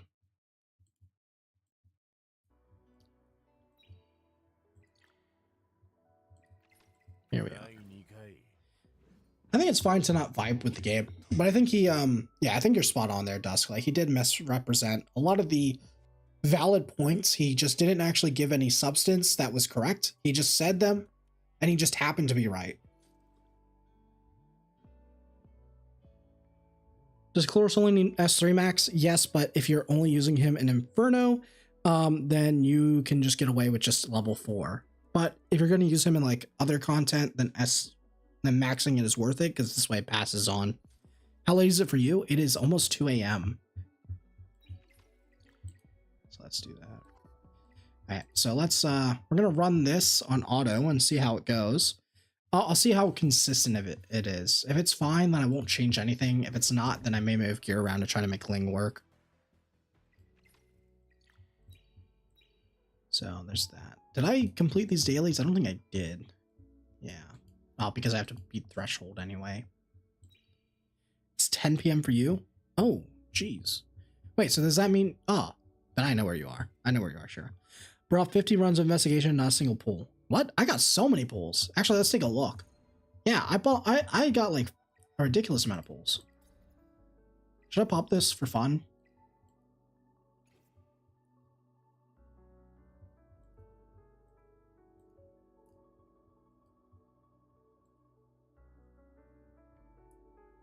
You got 4?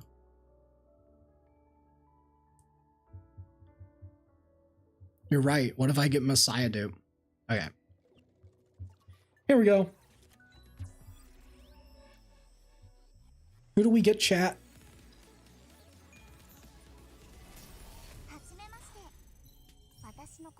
Huh. That's not who I wanted. Okay. It's fine. It's fine. I'm coping.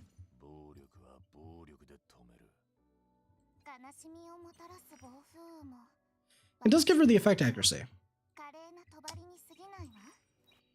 Okay, we're not coping here, I promise. Can you get SSR dupes beyond 5? You can get the dupes beyond 5, it just gives you coins. I heard that girl's pretty good with Revelation now. Yes. Yeah, she is.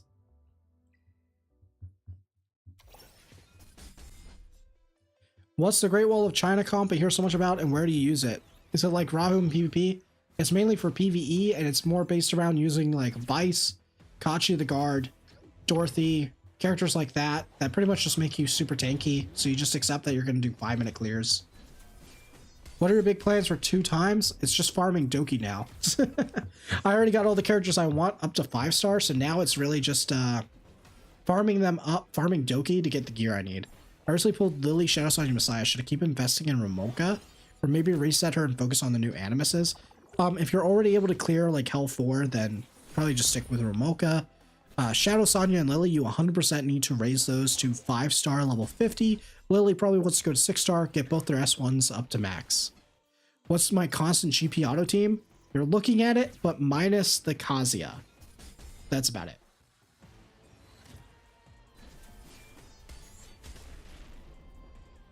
The crazy thing about that...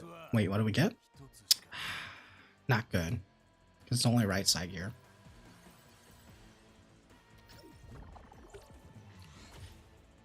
Yeah, the crazy thing about Lily Messiah is it goes everywhere.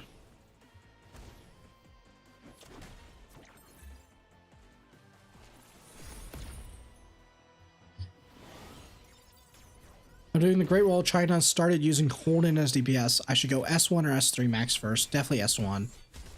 What stage gives the most coins? Technically, modules will, because you have the gear that you can sell. Otherwise, it's the same between all of them.